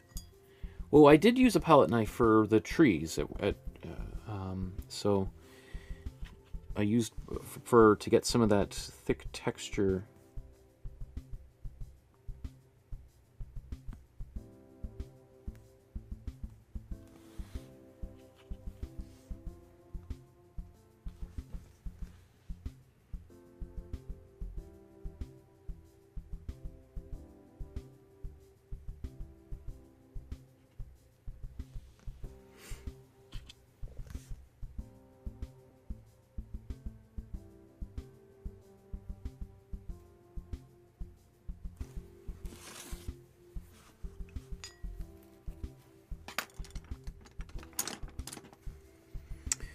So now I'm just asking myself, how much more is to be done? Like, what do I need to focus on now that we're really getting to the end of the tree area?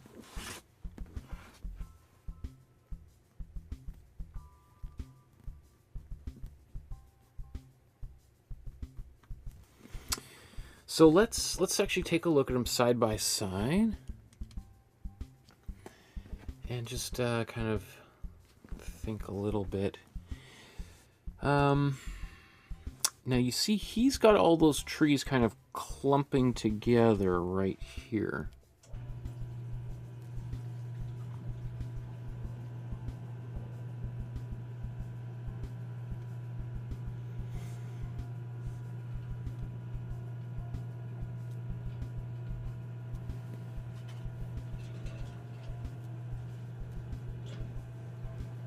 And I just realized that one is supposed to be in the background, and now I've just firmly ensconced it into the foreground.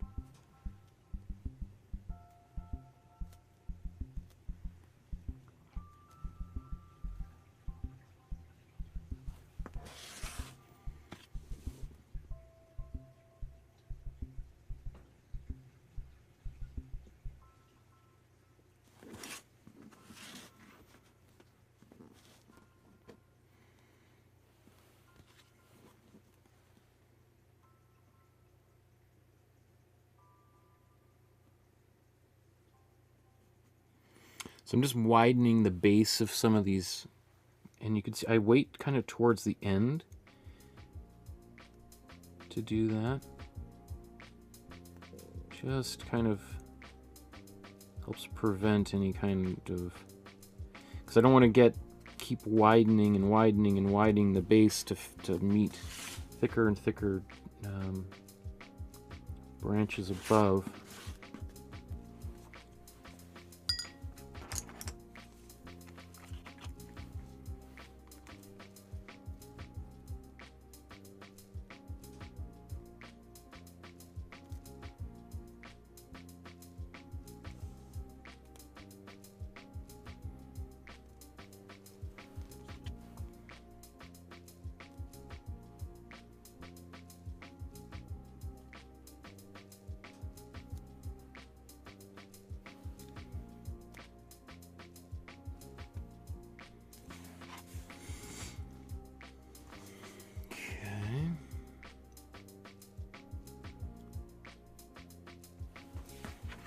I'm going to take this brown,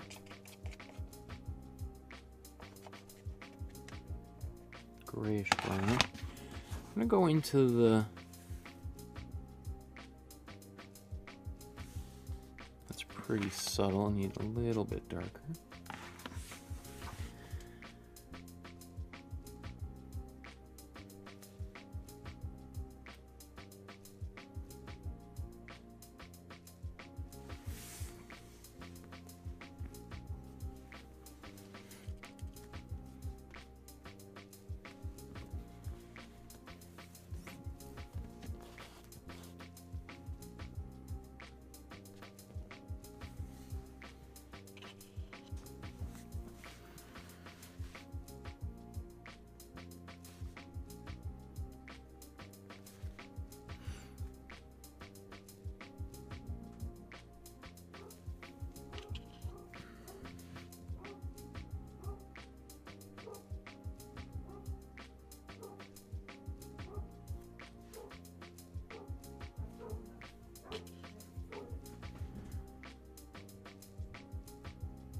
Gotta just be very careful. That's pretty dark for that far away.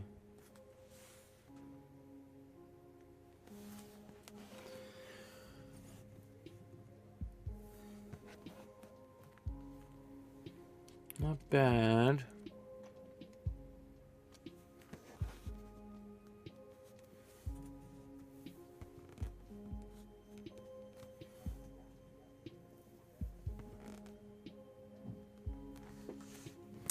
Okay, I think I'm gonna call it for the trees. Let's just let's come back down here and work a little bit on this on the snow again.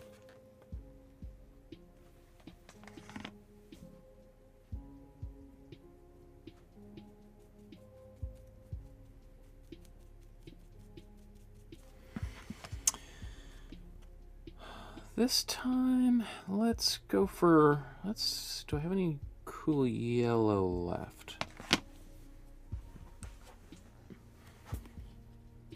Or you know what? I'm going to take a little bit of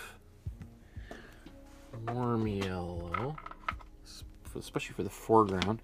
So this is just some warm yellow from the beginning of the painting.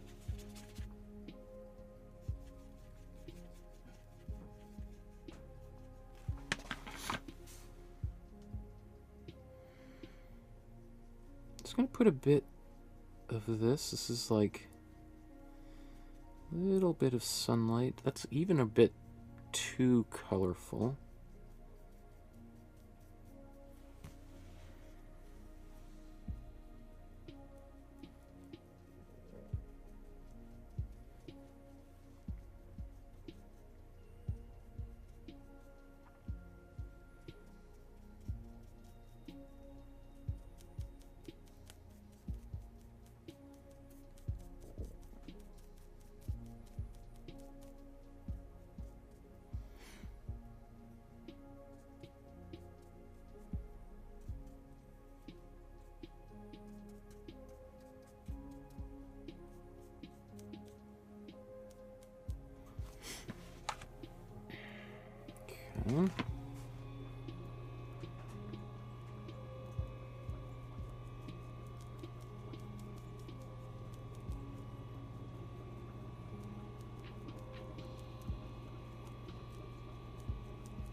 Or to kind of go back, we were talking about Mellow Yellow and Donovan.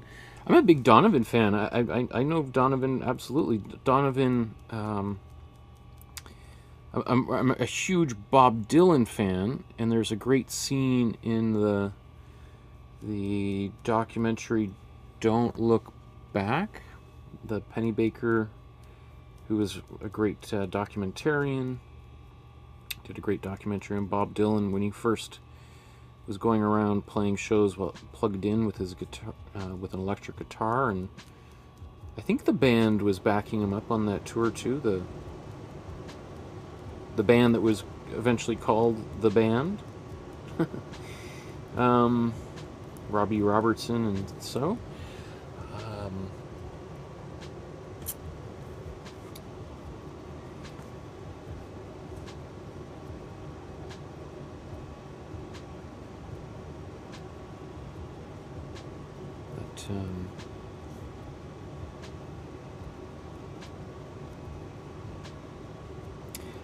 I thought you were making a bit more of a joke about the color yellow, not the music, the song Mellow Yellow.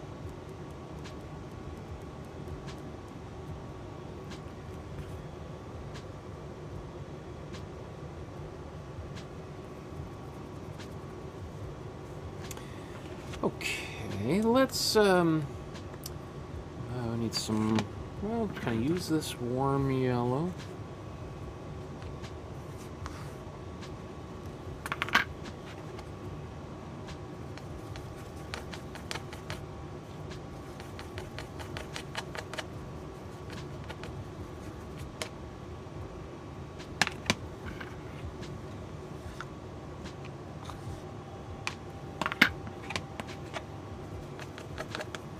After 4 hours, this Imprimatura, a lot of the water is evaporated from it, so kind of get a little bit. It's going to be a bit transparent. Yeah, I'm going to have to use some real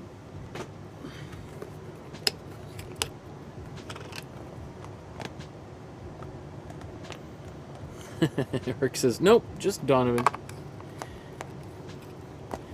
Pascal says, does this style have a name?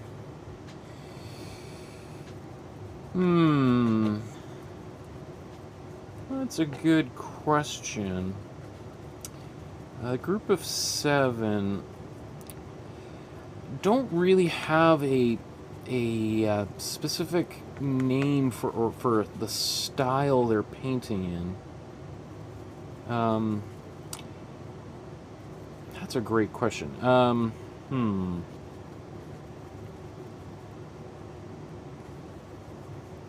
have to think about that. This approach that they have to painting is God,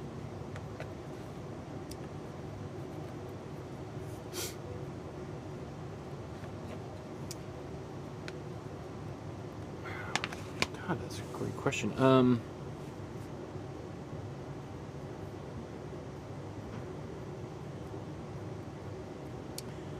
How would one describe this style of painting? I mean, it's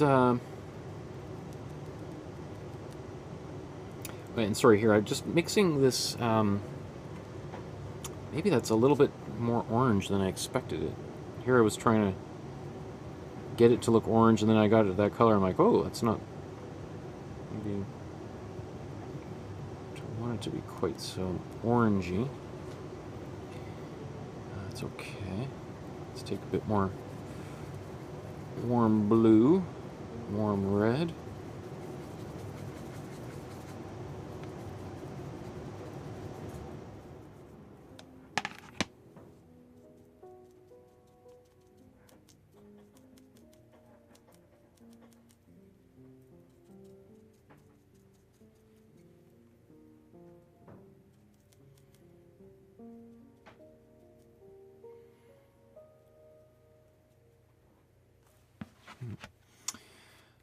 think we're going to have to take some black and a bit of white. So we get a gray.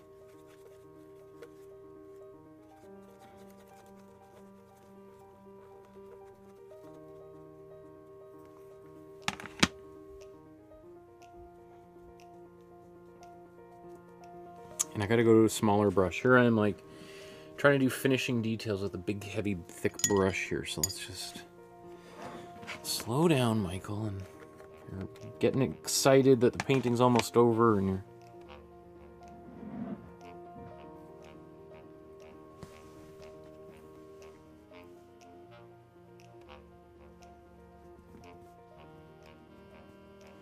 cutting corners.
And then I wanted kind of a bit more of a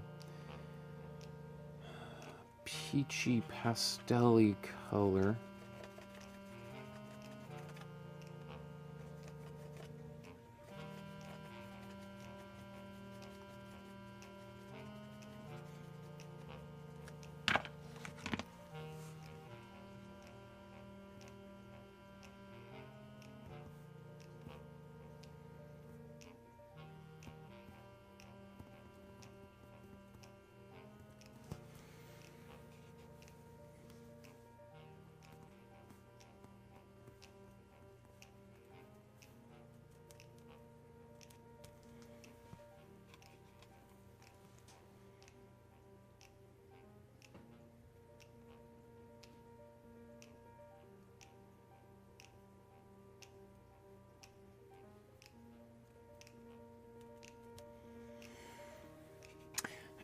Just to go back to Pascal's question about the style, even then, like, this approach that Frank Johnston is using in this painting is different than really all the other Group of Seven members. This is more detailed than most of what the other members were doing. So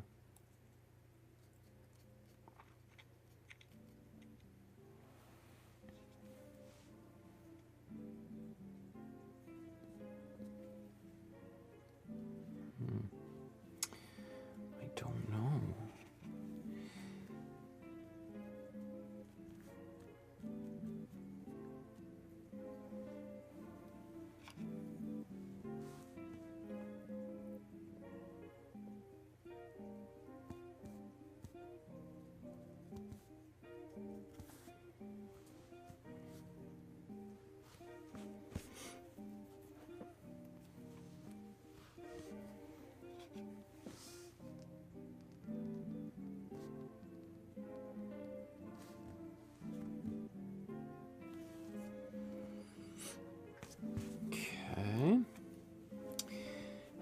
Let's do the same. Let's put some little blades. Well, this is all my grass. You know what? I should blow dry all this because that'll make it easier to do the grass.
I'm gonna go back in. I need some more white. I think I'm gonna lighten, get a little bit more white over here. I was about to go into the like last little bits of grass, and then I kind of realized, you know what? I think I need just another little go around with some white, because there's a lot of lighter grays that I have in here.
That's great. It really lightens that far shore up there.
So again, I'm not putting white everywhere, just in select places here.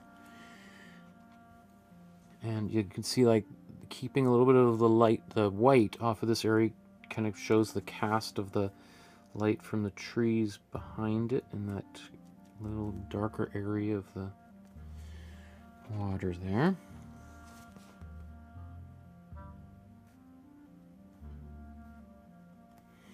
And then now putting some just pure solid white, which I didn't really do much of yet down in this bottom right or left corner. I mean, a lot of it has got yellow and cool reds in here. So that's just gonna make this area just so much brighter, right? It's and makes it look closer to us.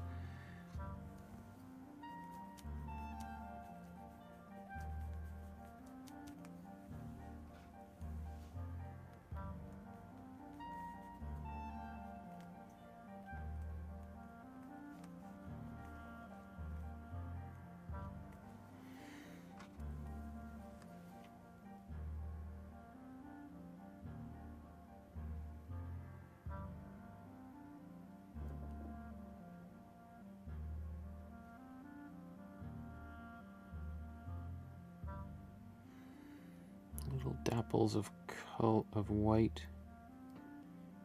back here.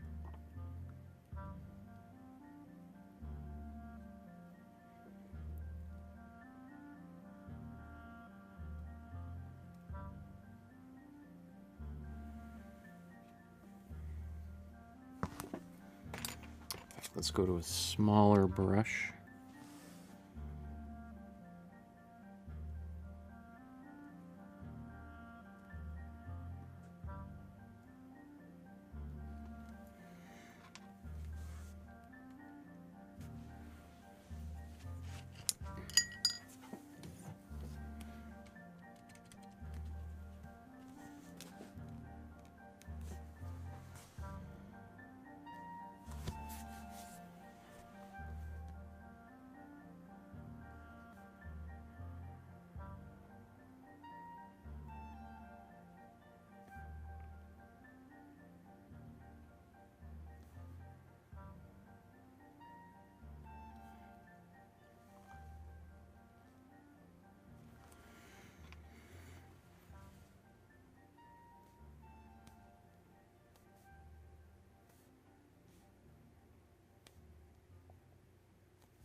That's good.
Okay, let's want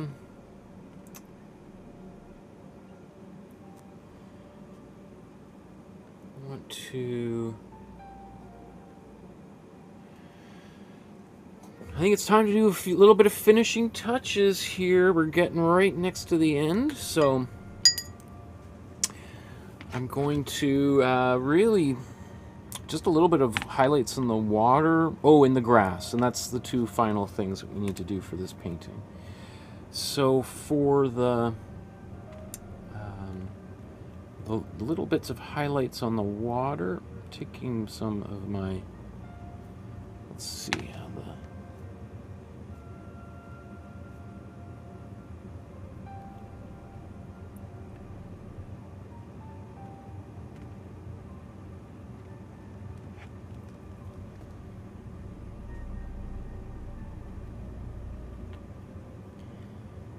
some of this paint is still left over from here. I just want a few little sparks of extra light there. Let me see.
Remember, if anything, these should all be horizontal if we're going to do kind of lines with them at all.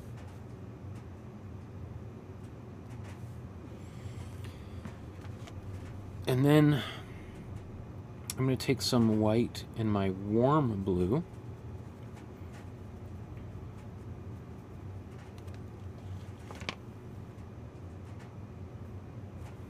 Yeah, it's a bit too much. Let's just get it a little bit darker.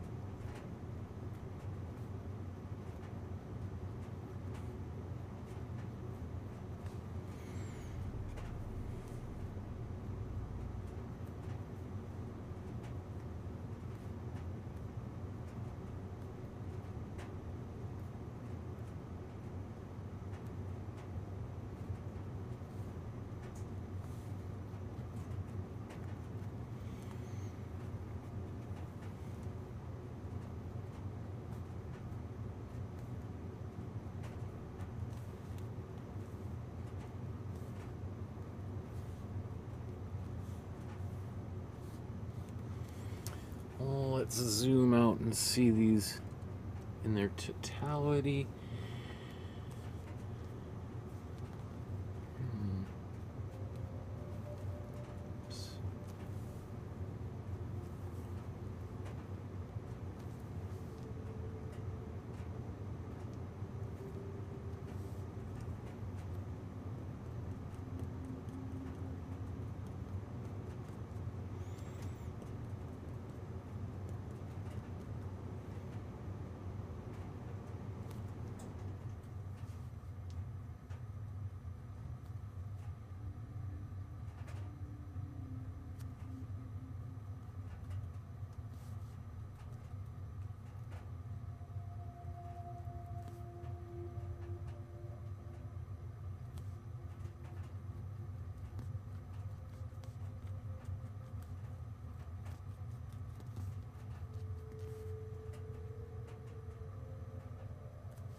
Interesting.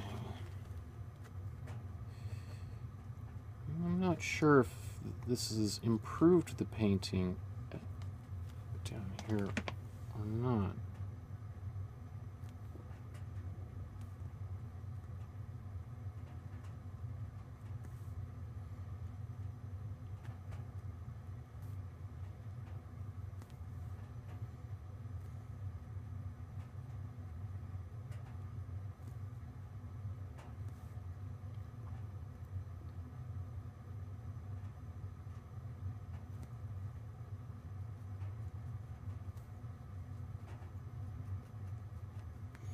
So I'm actually just sort of reducing the intensity of some of these reflections that I painted in here. It felt maybe just a bit too much.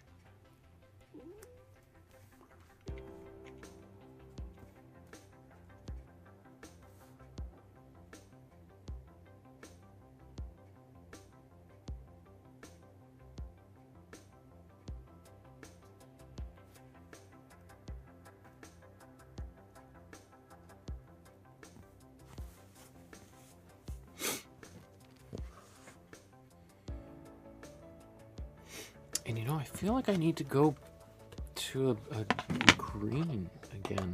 I think I've just overshot it a little bit. So let's take some of our warm blue.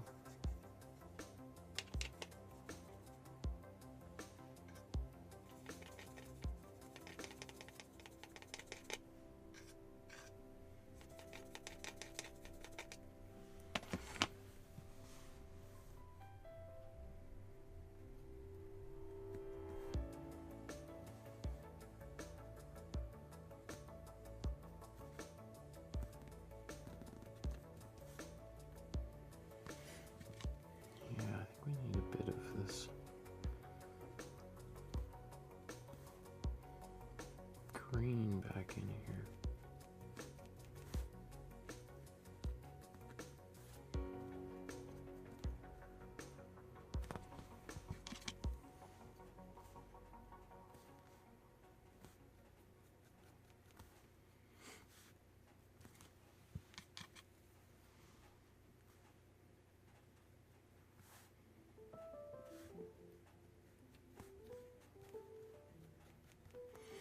Interestingly enough, like adding, you know, some of this color actually brightens that area, because it was, you know, I was sort of brightening that, but it made, and then I brought it down here. It actually just, it took away the intensity of those areas. So I'm kind of bringing it. It's basically just reducing the spotlight back down to that area.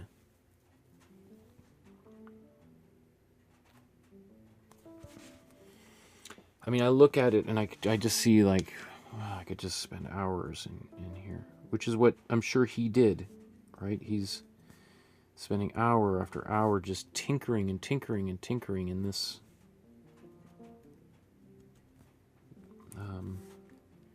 with these reflections here, which is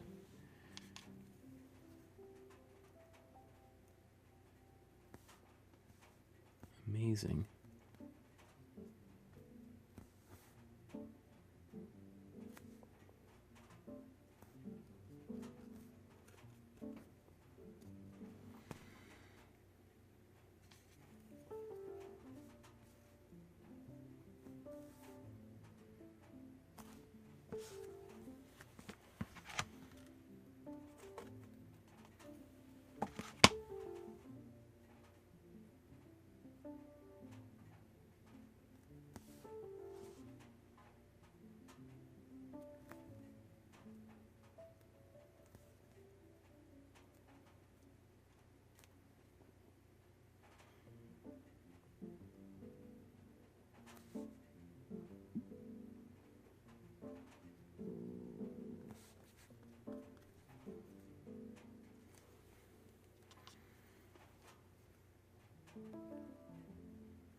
I'm gonna take, do I have any more cool blue undisturbed here?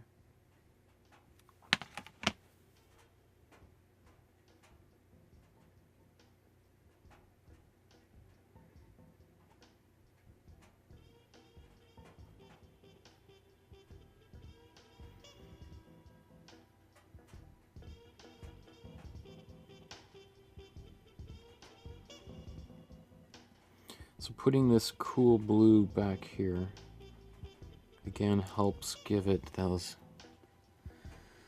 deep shadow, cold shadows here.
Okay.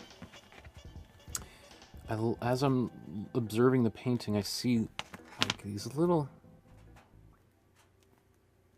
areas of snow that he's sort of just dappling in. In fact, let's just go to a smaller brush.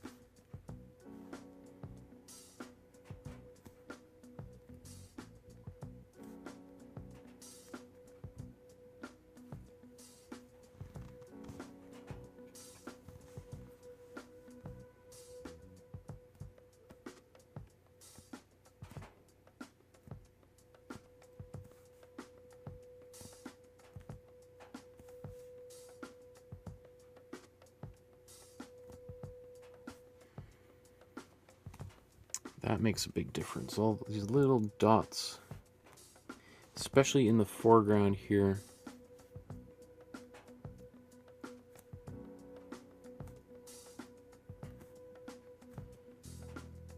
Just show, you know, the attention to detail.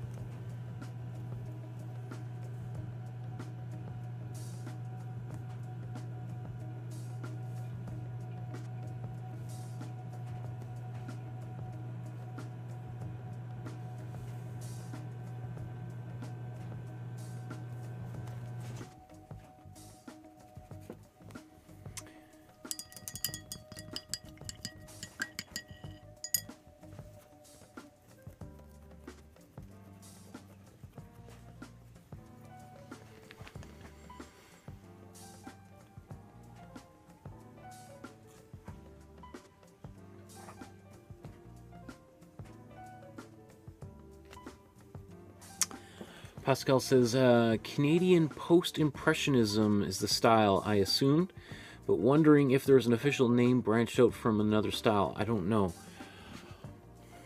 I would say maybe even it's more impressionist than post-impressionism. Post-impressionism is like Van Gogh and Gauguin. So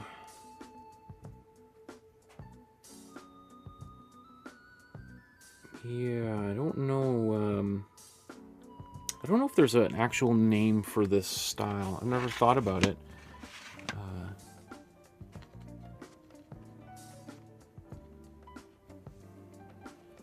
So now we got all these little bits of grass here. Let's zoom in. Paula says, the painting looks like Van Gogh's painting, the brushstrokes dot for dot. And Pascal says, it does not feel too Van Gogh. Well, not the original Franz.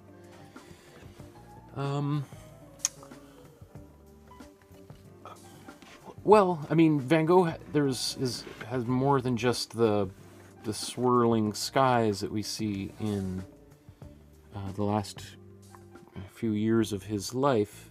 Van Gogh also did have paintings that look like these, for sure.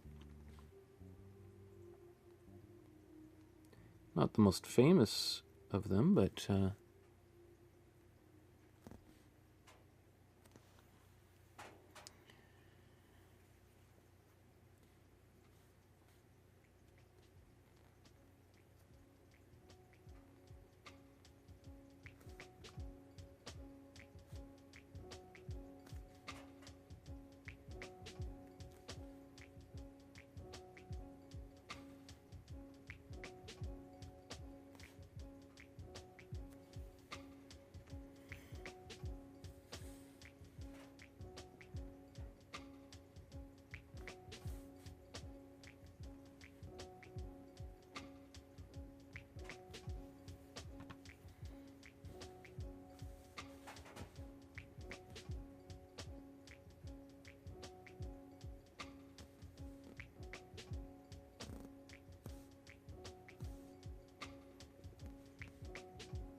let's see if we can get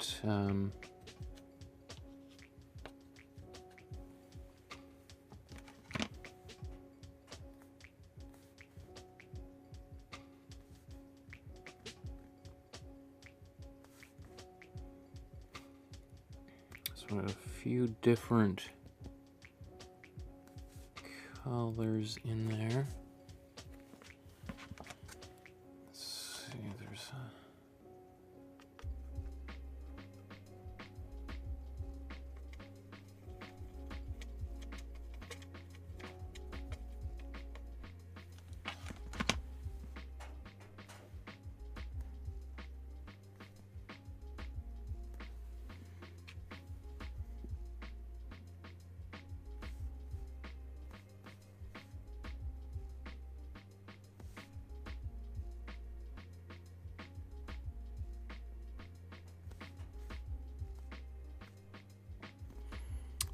I'm just going to go the opposite way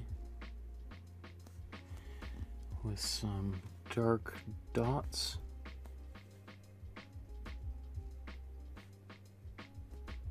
Just do a bit of outlining around the edge of these, of the snow here.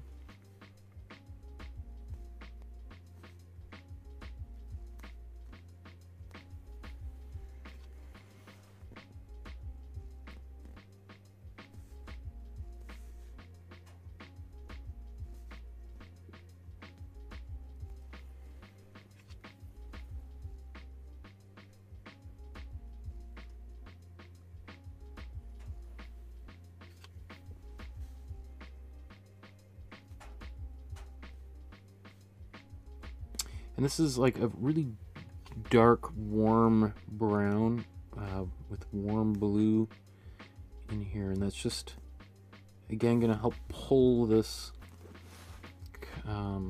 this foreground forward.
I am wondering, do I want to darken that house down?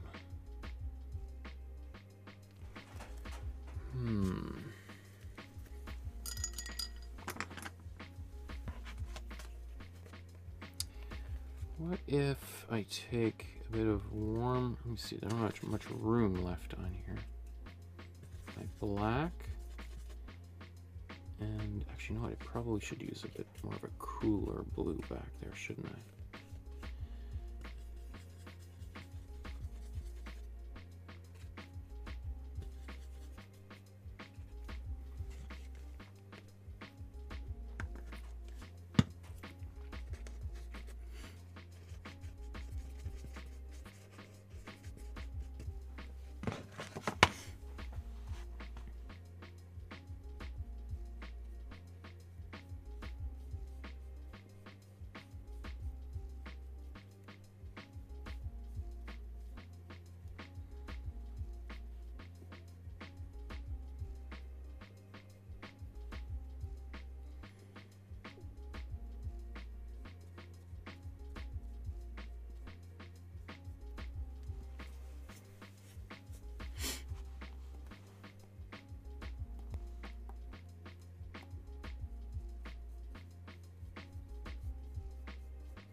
darkening this area in here.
Okay.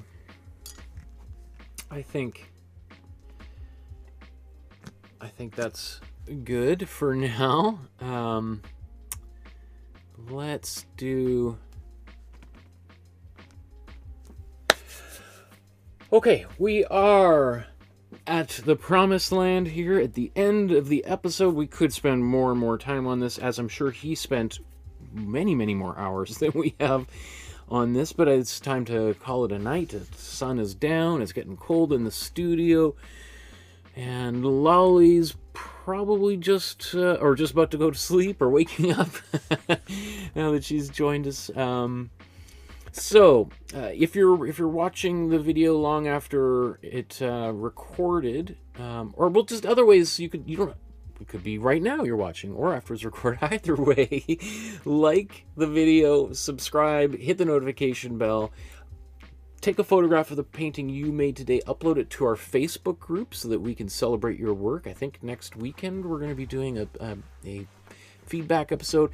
If you want to support the channel with a small donation, as little as 25 cents or $1 through PayPal, if all the 17,700 or so subscribers to the channel at the moment each gave $1 to the channel, I could do an episode like this every single day, right?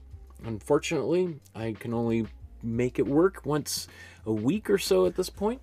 So that would be great. Your support would really help that, and I love doing this, so I'd be happy to do it every day.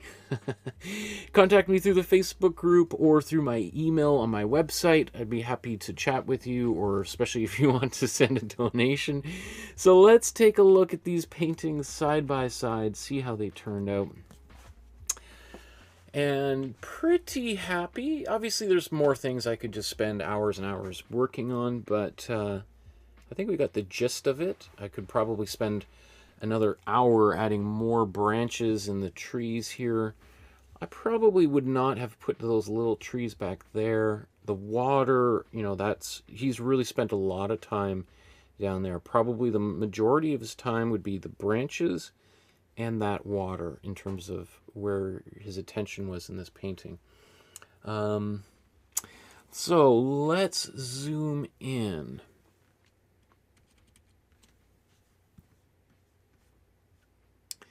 Let's look at the top left of the painting. Oh, we can zoom back out a bit.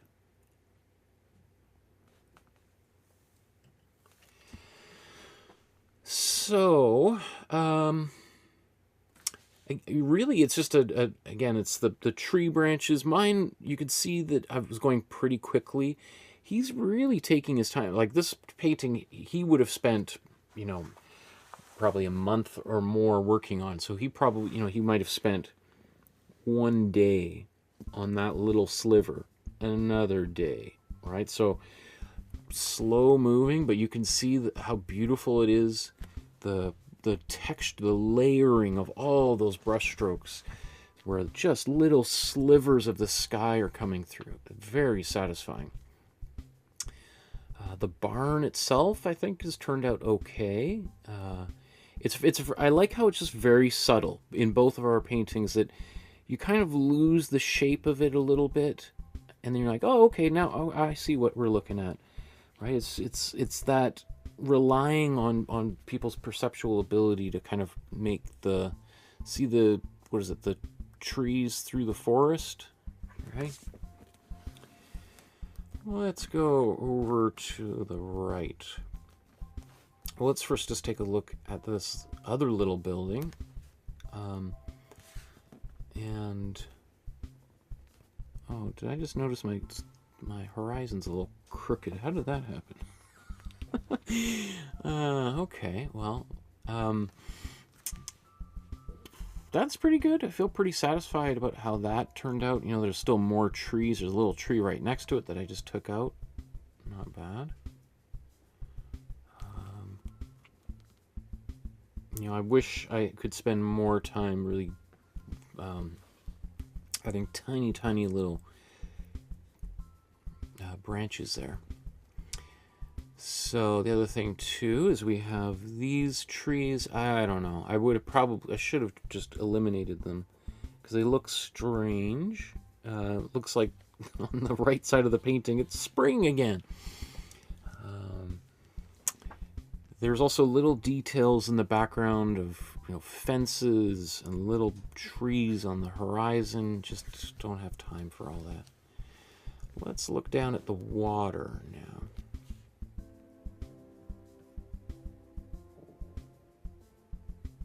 Yeah, I think it's masterful what he's done here. That smudging and smoothing, blending of the paint. So it almost sort of looks like it's moving a little faster, and then it kind of slows down in here. I don't know. That's just attention to detail.